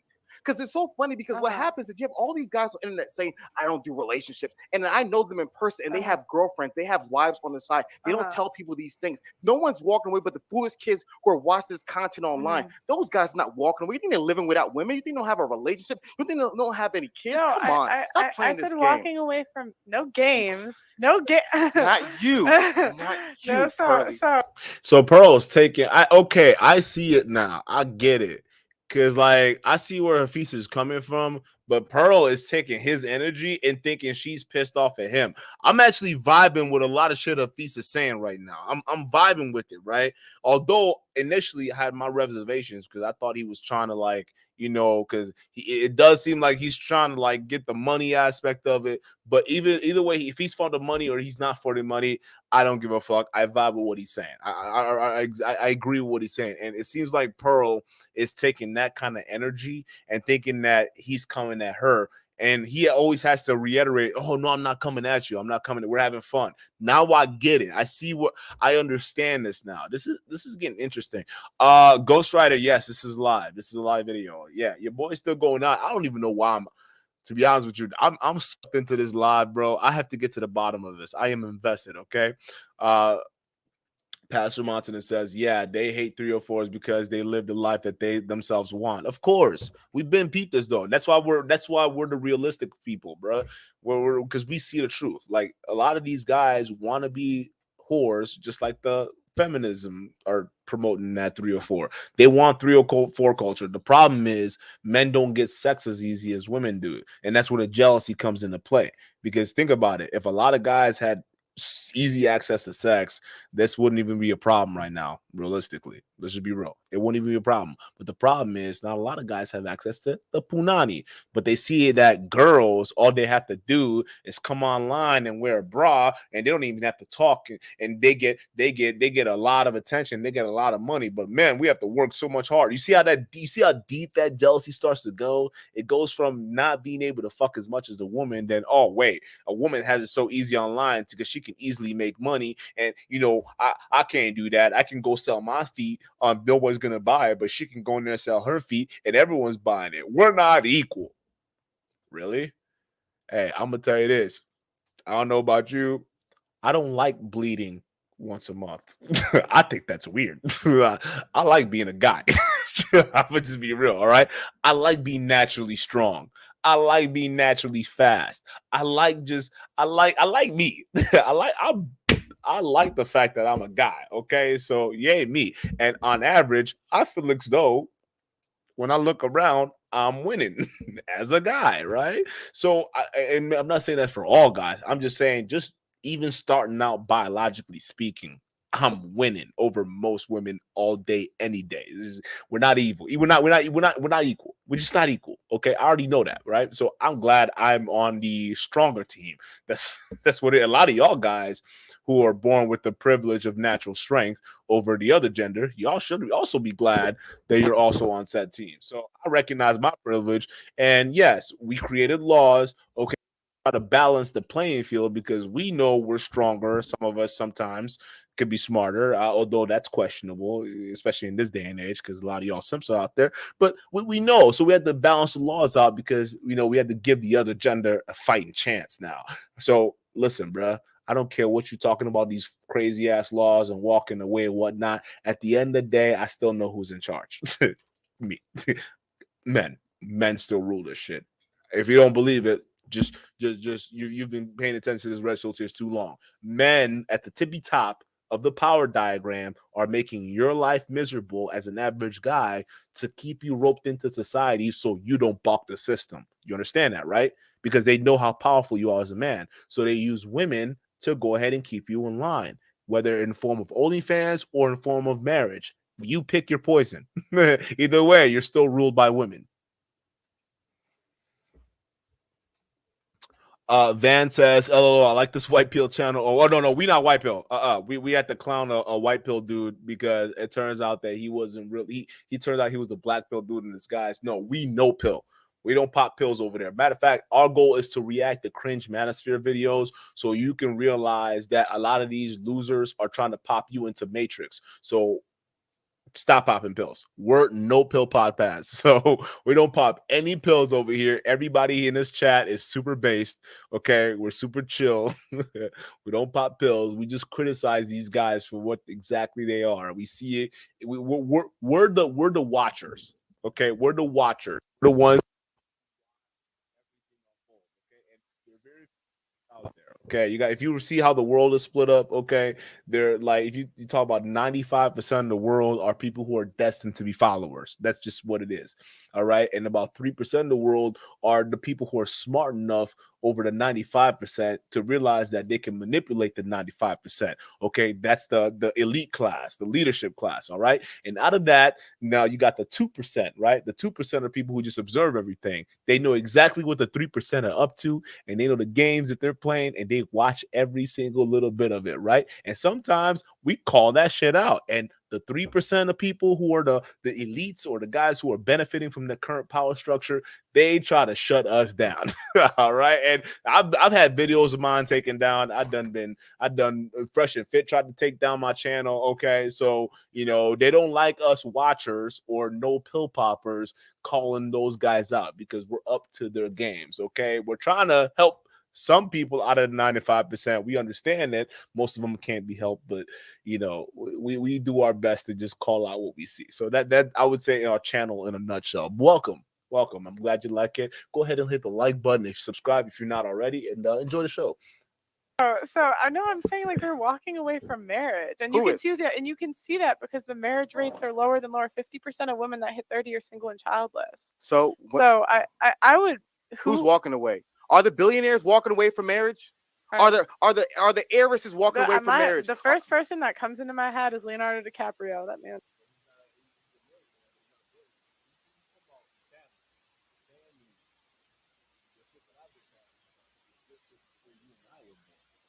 You gotta marry. Think about it. The Queen of England, she passed away. The legacy is still gonna live on. The royalty is still gonna live on. They're gonna make sure England keeps a monarchy. You understand that, right? They're gonna make sure they keeps that. And how do you ensure that? Well, through family. Because if Queen Elizabeth, let's say in her youth, said, you know what, I'm gonna be a young independent queen. I'm not gonna have no more kids. Fuck all that shit. If all the other royalties before that didn't do the royal duties, right, to present an offspring, eventually the family dies. The lineage dies. That's what happens. So people in power who are billionaires, they understand the importance of family. Okay, however you decide to build it is up to you, but family is important because who else is gonna carry on your ideas after you die? You can't take shit with you. You can't take your money with you, bruh. So you got to leave it with your family. Keep it within the family. Your knowledge, your ideologies, keep it within the family, right? But a lot of people were missing out on that. And it's not married. What about George Clooney? George Clooney. Come on, we can go. I'm not a big movie person. I just think George Clooney's a big star like Leonardo DiCaprio. He's the Leonardo's what is he in? Top something? He's in. That's Tom Cruise. That's in Top Gun. Sorry, I'm not trying to be disingenuous. I'm just really not a movie person. My point is, show me who's walking away. Stop playing these games. Women don't care about those guys who are walking away. Go. They're freaking red pill Randy. Is there audio issues? Can you guys hear me? Put a 1 in the chat if you can hear me. I thought I was good. Kirk says he can't hear. Miggy says she's got audio issues. Let me know. Oh, you guys can hear me? All right, cool. We're on board. 7X253. They don't care about him walking away. The average. Come on, man. Those guys are. They will get married. Yo, Pearl is getting married. Schooled, bro. LeBron James is married. Yeah. Jay-Z is married. Stop playing these games. They don't care about those guys. You're not protesting. You think it's like that fat girl who's like, we're having a sex protest. The 300-pound beluga whales are having a sex protest, and all of a sudden the men are going to behave themselves. Yeah, right. No one cares about you protesting. Stop playing. It's interesting. I know I've just met a lot of guys through the show that have said like, that they want, and I know you'll say maybe they're capping, I don't know, but they don't want to get married at least legally, and I understand that. Like, if you wouldn't want to get married, she has a point. I think modern marriage is between you and the state, not between you and the partner, right? If you really want to marry, I think the state should stay out of it, and marriage should be between families. Meaning that if your family isn't up to par, then maybe you probably listen. You got we take it back to the old days, right? You know, you bring, hey, this is Brett, all right? Brett is from the Toboggan family. And the Toboggan family, you know, they've put 2 other kids through college, all right? One of them right now is a lawyer, all right? And young Brett over here, he's on his way to become a dental hygienist, okay? So that's pretty interesting. Okay, here, hey, Brent, here's Sarah, okay? So you guys would make a great couple, all right? Sarah, you know, Sarah's dad, he's a programmer, all right? He works for a very astute company, and his mother, she's a homemaker, okay, and she's got 3 or 4 brothers, and you know, she's graduated from, you know, the local university over here, and I think you guys would mesh. So Brent and Sarah would go, you know, talk to each other and figure out if they had anything in common, and if they did, boom, you got 2 families that now have 2 separate resources, 2 separate skill sets that they can bring together, right? And if they separate, you know, they can handle that shit, right? How they used to handle it back in the day. But in today's day and age, we got the state.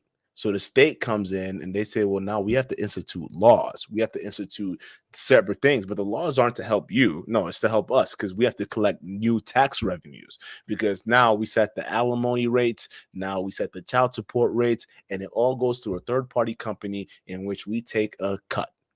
That's how it works. So I agree with Pearl. If we can do it without the laws, yes. But then again, it's not possible. Legally. Let me tell you about those guys. There was a time in the day where there's a bunch of feminists. They were in their early 20s, and they would say, "We're not having any kids. The world's overpopulated. Oh, marriage is this. We're not having any children. This, that, and you think they're the exact equivalent? 100% the exact equivalent." And all of a sudden, 35 years old, you knock on that girl's door. "Hey, Susie. Oh, what's back there? Oh, Hafiz, those are my kids. 1, 2, 3. You got 3 kids? What happened to that feminist stuff when the world's overpopulated? This, that, and third?" Man, I was 20 years old, Hafiz. You know, it was just, you know, I was in college. And my hair was blue. It was just a phase. Yeah. See me in 10 years. See, my play is 10 years. Right now, people don't realize I'm stopping putting out content. I'm actually slowing everything down intentionally, because in 10 years, it's going to be time. And 10 years, what's going to happen is we will see who is right and who is wrong. We will see how many of these people who are saying, I'm never going to get married. We're going to see, because right now we're in the era of where everybody can say whatever they want to say. But then all of a sudden, the same way there was a time in the day where the pickup artist community was the most prevalent community in today's society. And all of a sudden, years later, it fell apart because it was not good for the long haul. So my biggest thing is that let's play the 10-year game. And in 10 years, we will see if I'm a faker, if I'm a liar, if I'm deceitful, you will see it actually that I deserve to be exposed and hung from the highest cross. But my biggest thing that we will see, and we will be able to figure out that the guys who are lying, who are capping, and they will see it later. And what breaks my heart is that there's gonna be a whole community of guys who are gonna follow these men to the end of the earth, and they're gonna change their ways at the end of the race. And all of a sudden, the guys will be like, "What happened?" The same way. Shout out to my girl Sham Booty. Bulldog Mindset is the exact same kind of guy that's doing this right now, right? Bulldog Mindset is another guy to get married, and all of a sudden his tunes change, and it's crazy. A lot of these guys, when these dating coaches, when they get married, their tunes change, and he's got a point, bro. Like, and so, and you know, the more I see, the more I now understand why they're clowning him. Hafiz, right? Because this little segment right here where he's going in, you can see the passion when he's talking. It can be easily misconstrued as, oh, he's like really angry and he's like really going after these, like, who are these men he's talking about, right? So I completely understand. I get it. I get it. I get it. I think it's just the wrong crowd, bro. But you're right. In the years to come, you will be vindicated. Yeah, you will be, but it just not now. Right, the grifters, they're gonna win. You know, it's just like NFTs, right? In certain level of cryptos, right? You at some point, people who grow out of that, they'll realize they've been bamboozled, right? So yeah, I see where he's going with this. We're gonna play a little bit more, and I'm gonna give my final thoughts on this. Sham Booty said, one of my biggest regrets is when I was in my 20s, I told women that I didn't want any kids. I don't want any kids. I don't want any kids. And then all of a sudden, now I'm 35, I have a bunch of kids. I'm the happiest person on planet Earth. And it hurts me because kids there are were some amazing, women bro. who took my advice. Now they're never going to have any kids. because they're not 45. They're not like me who can be able to have kids that older in life. Mm-hmm. So my biggest thing is that when we're giving people real life advice and real life information, we will see in 10 years how much you live this life. How much is this for the content? How much is this is this about what you genuinely believe? We will see in 10 years. So what percent of red pill content creators do you think actually live the life that they say? To your point, the challenge is entertainment. And the best comedy is that office type comedy. Where you if I would answer her question, I would say about maybe 3 to 5% of content creators in the space actually live their life.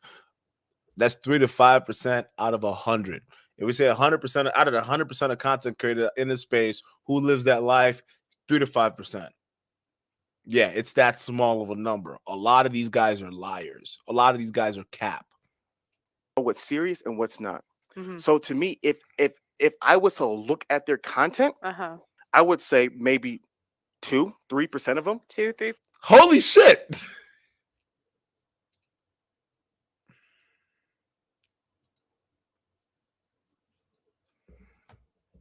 If that, live. Because to me, I know it as a guy. You can be like, man, I tell women this, and I tell women that, and I tell, but man, you ain't doing that back home. Stop playing. It's just talk. But then there might be a young guy who's like, oh, yeah. I changed my mind. About Hafiz. I haven't even seen the rest of this live, bro. But like, I agree. It's 3 to 5%.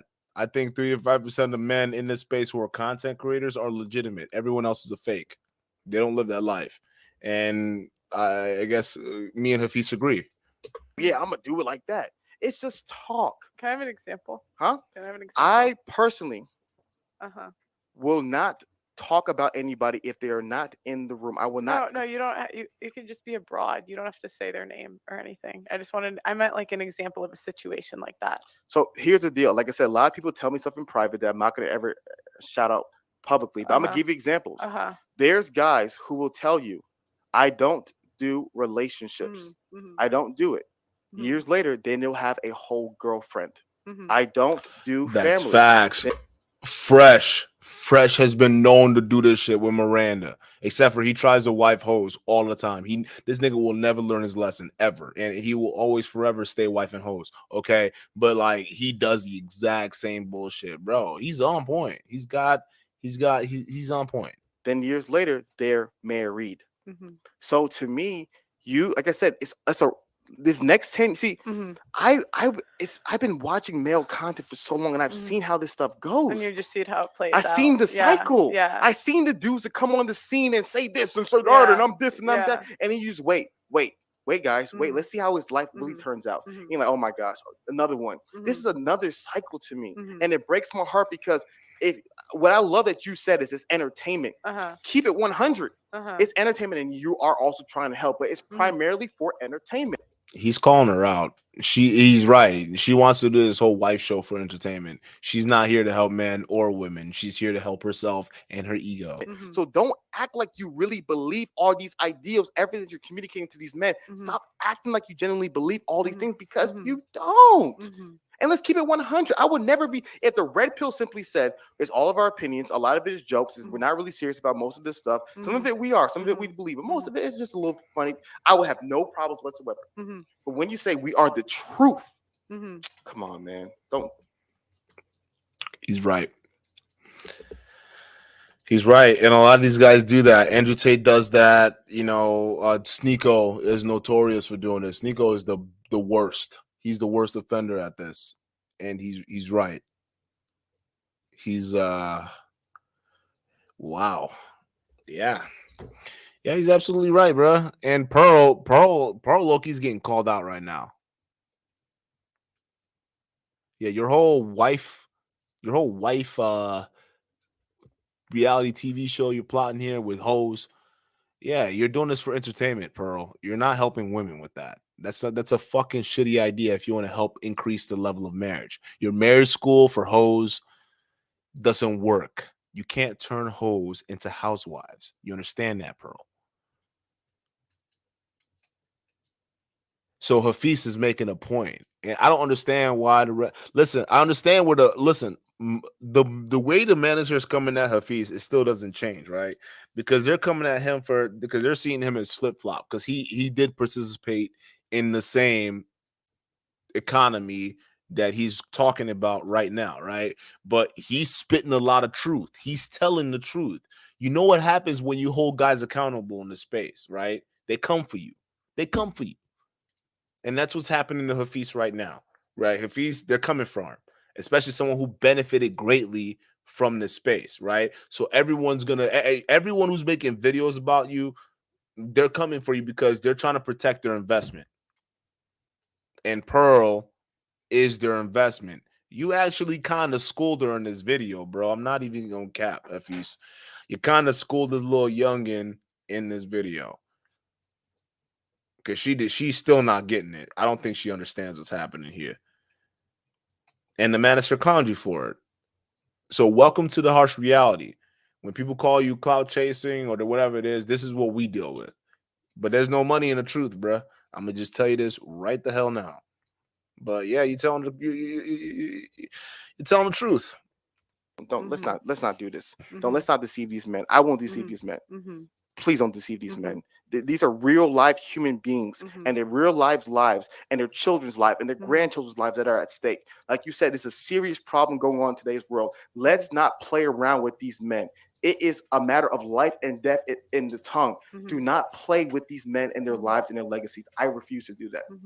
So what are solutions to you, Ben? So I love your question. Solution number one is we need to build up stronger, more competent, powerful men who are assertive, who have boundaries, who are respectful, who are financially stable, who are physically fit, who are emotionally healthy, who are spiritually grounded. We need well-rounded men who not only have all the skills that make women happy, but also have all the skills that make a woman horny. We need those men, not just these these nice guy weenie hut juniors who are doormats.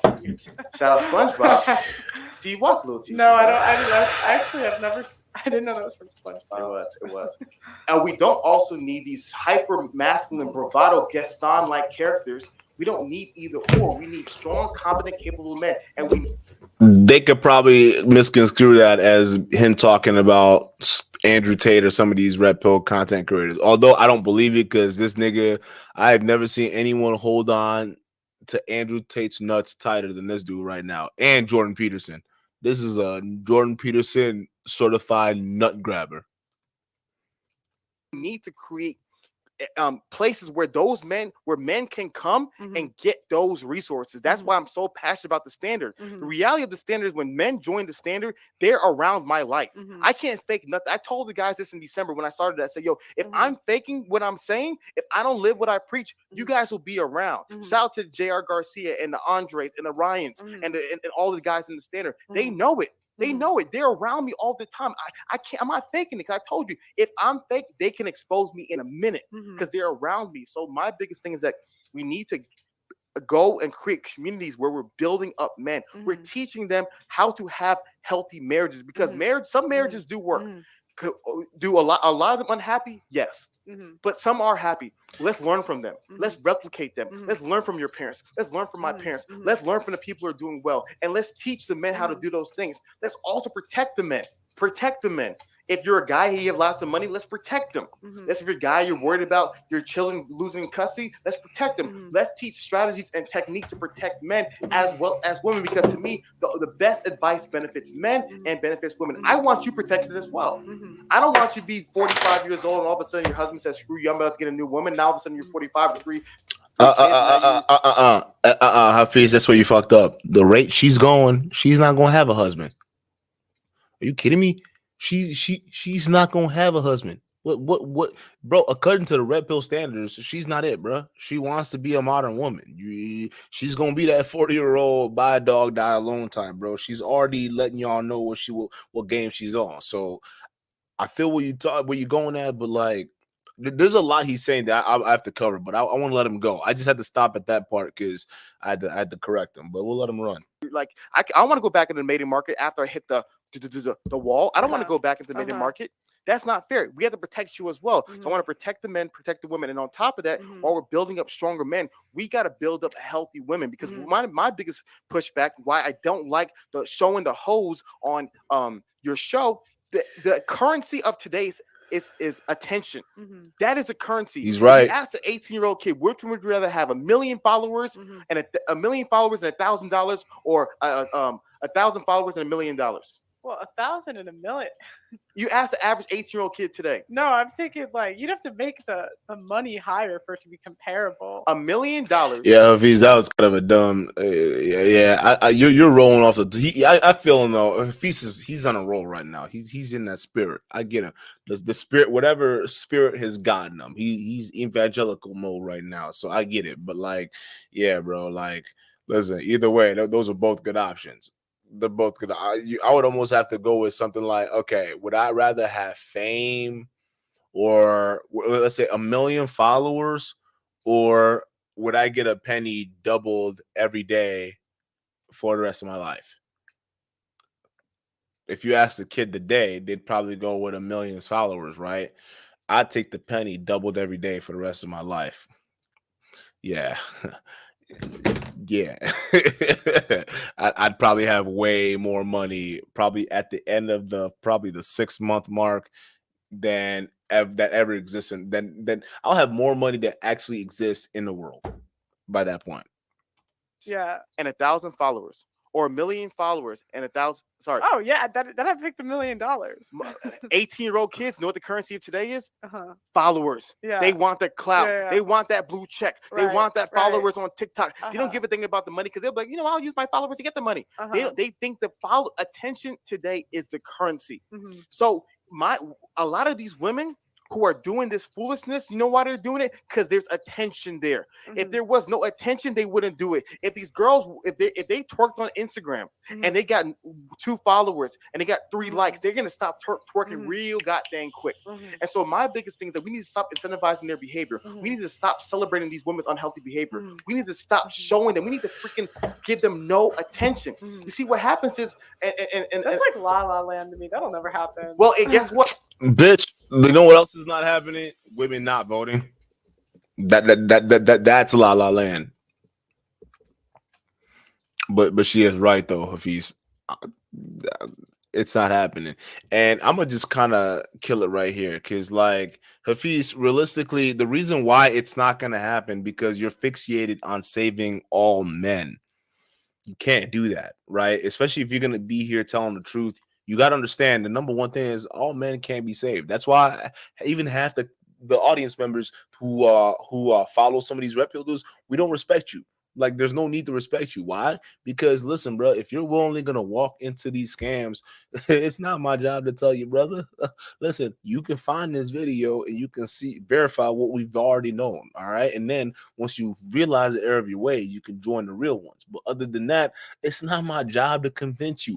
I don't give a flying fuck. This to us is flying funny, okay? But the thing is, Hafiz, you're almost, the way you sound, bro. You sound like you have this like grand plan for the manosphere and men out there at large, and everything is, if we just did this, and we moved guys here and we moved guys there, everything's just gonna work out great for men. And it's not gonna be the case, because they're just gonna be retards out there. You can't help it. Like, people are gonna go full retard out there, and ain't shit you can do about it, bro. And they're gonna be dudes. So what you have to focus on, Hafiz, is realizing that, hey, you can't save everybody, but there's a select few who are going to listen to your message, who are going to be willing to follow you, Hafiz. And what I mean by is the people who are still following you right now, even though you're not getting as much views as Fresh and Fit, even though you're not getting as much views as even Pearl, the people who are still rocking with you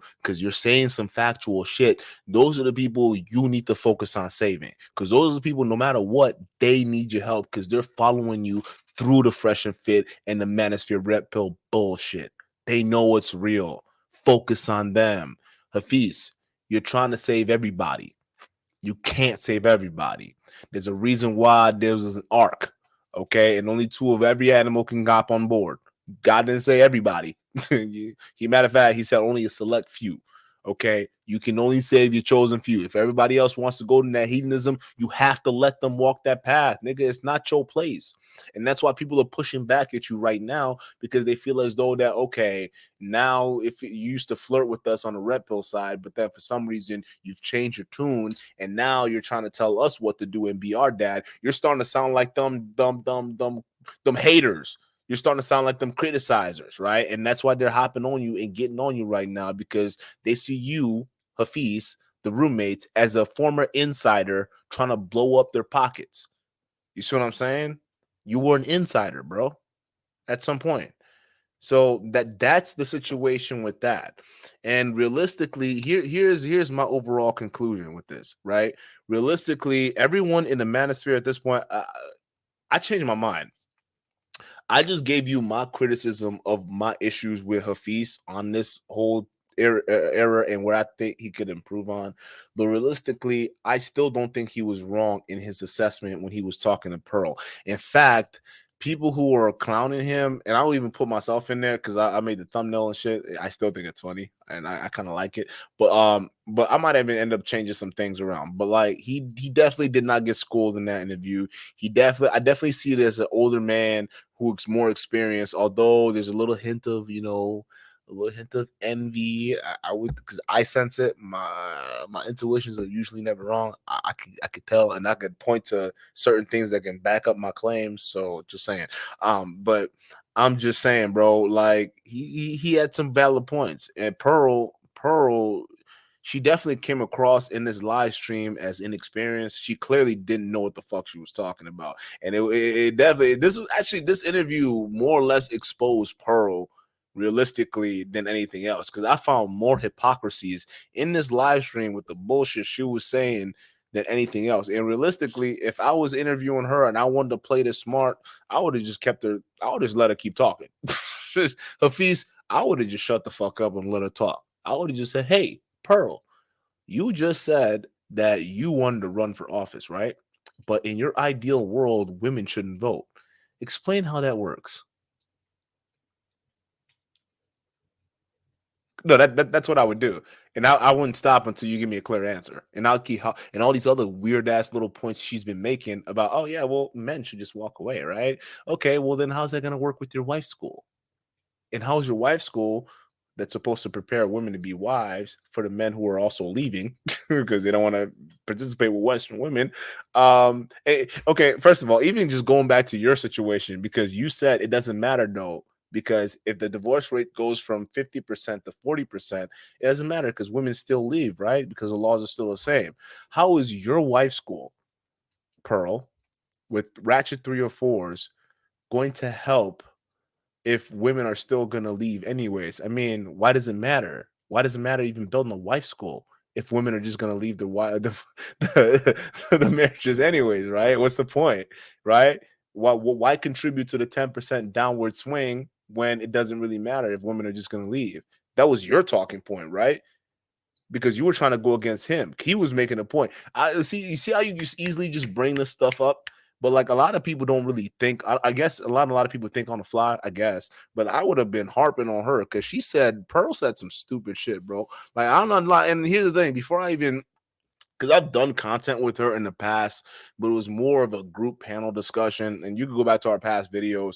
It wasn't like a one-on-one where we can like figure out like your pick your brain type of idea type shit. And it's easy when you're in a group to get away with like saying some like manosphere talking points and shit. And plus, I mainly play moderators and those things, and I don't like doing group interviews because I like to be the one talking on my own platform. But like real talk, the more I see her on a one-on-one, the more I realize this is a grift for her, and it's great. Get your money, girl. And I hope you go do. Listen, if dumb niggas want to fucking promote you ahead of everything, knowing fully well you're a grifter, let them spend their money. I don't give a shit. Like we're here for the laws, bro.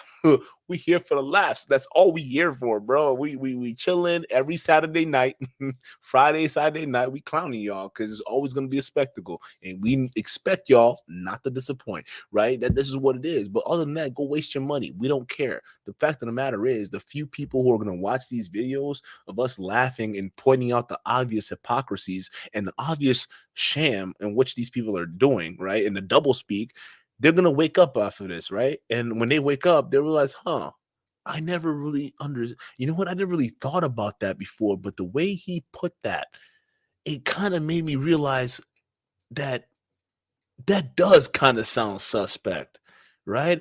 How can you want to run for office, but yet in your ideal world say women shouldn't vote? That doesn't make any sense. You see, it seems like almost like one of them is your real intention, which is to run for office. In that case, that's a modern woman thing. That means you're the exact type of women the manosphere speaks out against. And the second statement is a pandering statement, because then you're also saying in the same breath that you don't want women to vote. If women don't vote, that goes directly against your agenda. You understand that, right? So one of them is the real you, and the other statement's a pandering statement. So we know what you're all about. Like, it doesn't take a fucking bruh. Like, does it take a fucking genius to call this out, or what? Y'all need to listen. Like, I think there's certain things Hafiz could have worked on this. I think there's certain things that definitely was alarming, especially about this, that I found out about Pearl and this whole situation. But she's good. What can I say? She's good. She's doing it. She knows that there are a lot of dudes who would stop at nothing to have a woman tell them what to do. This is the height of when obsession with women goes too far. You don't realize when it starts to literally control your lives. Like, you have a woman leading your space. You have women leading your space. You have men who are advocating for women leading your own space. You're obsessing with you're obsessing with women so much, the same type of women are leading you. You don't realize how fucked up of a matrix that is? That's like the epitome of that's like, yo, that's a fucked up mental game, dude. That's such a fucked up mental game. See, this is why I tell y'all to stop talking about these women as much as y'all are doing it. It's not because it's not about the feminine issues. No, we're saying it's like, the more you talk about this stuff, the more obsessed you become with this. And now the manosphere has become so obsessed, we're being led by our oppressors. Jesus fucking Christ. I'm done, bro. I'm out of here. And you know what's funny? I always find that, like, at the end of each social civil rights type struggle, it's always a white woman. I always find that interesting. You notice that every civil rights forefront always has, like, especially the new age ones, always has some white woman leading it, right? There's always some white woman who's standing up for another crowd that's disenfranchised, right? Where we need white women to stand up for men, or we need white women to stand up for black men, or we need white women to stand up for LGBTQ. It don't fucking matter. Bruh, y'all look crazy. If y'all don't see this, y'all listen, you guys are sleeping. I'm awake. I should be sleeping right now, but I'm awake. Y'all are sleeping. This is crazy. It's just like, this whole thing is crazy, bro. Like, the reason why I love this channel is because it's like, I can't believe there are people like this that exist in this world. Like, this channel keeps me aware that there are people who genuinely aren't grounded to reality, right? That's what, and I like to know that. I like to be aware that there are people out there that are like that. So that way, as I move about in my private life, I know who to give my energy to and who not to give my energy to, based off of shit people say, right? So I'm glad this is happening, but it's sad and it's a blessing at the same time. I don't know what else you want to say, bro. But we gonna keep on top of this. This shit's never gonna end, dog. There's always gonna be one of these clowns every day, all day, bro. It just doesn't stop. But hey, guys, listen. I appreciate y'all being here. You could be anywhere in the world right now, but you're here with us. I appreciate it. So enjoy your little daylight saving times because it's happening right now. All right. And I'm going to catch you guys on the next one. Hey, don't forget tomorrow we're having a show, okay, on my other channel. It's the New World Order. I know I got a shit ton of channels. I got channels that y'all don't even know about where I just listen. The way I do treat YouTube is crazy. I just create a channel if I want to talk about something completely different. So I have multiple channels and I talk about a lot of different things, but like some of the ones I promote are ones that like I find very interesting that will be more, you know, YouTube friendly. So I throw those out there. But the New World Order is another one. We're gonna be streaming tomorrow or Sunday or today. For those of you guys that are watching right now, and definitely check it out. I'll put it in the community tab, so look out for that one.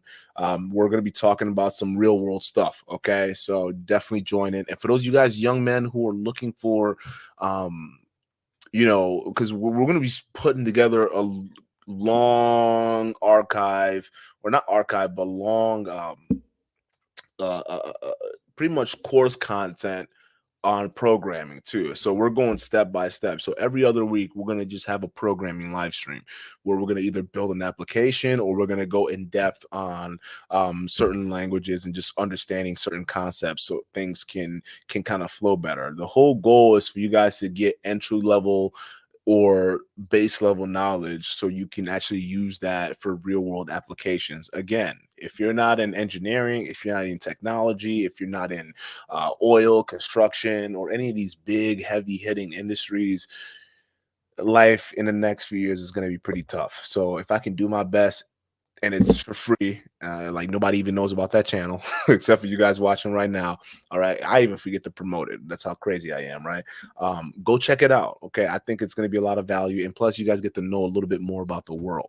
All right. Unlike what these bozos over here talking about, they're talking noise to me, bro. If y'all want to hear the real world shit, go check it out over there. So other than that, I'm gonna catch y'all on the next one. I'm done. These people are driving me crazy. I'm gonna kill this beer over here, and I'm going to bed. I'm gonna enjoy the rest of my Sunday. Y'all have it easy, okay? I hope I didn't give y'all a brain drain as I got because I'm done. All right, peace.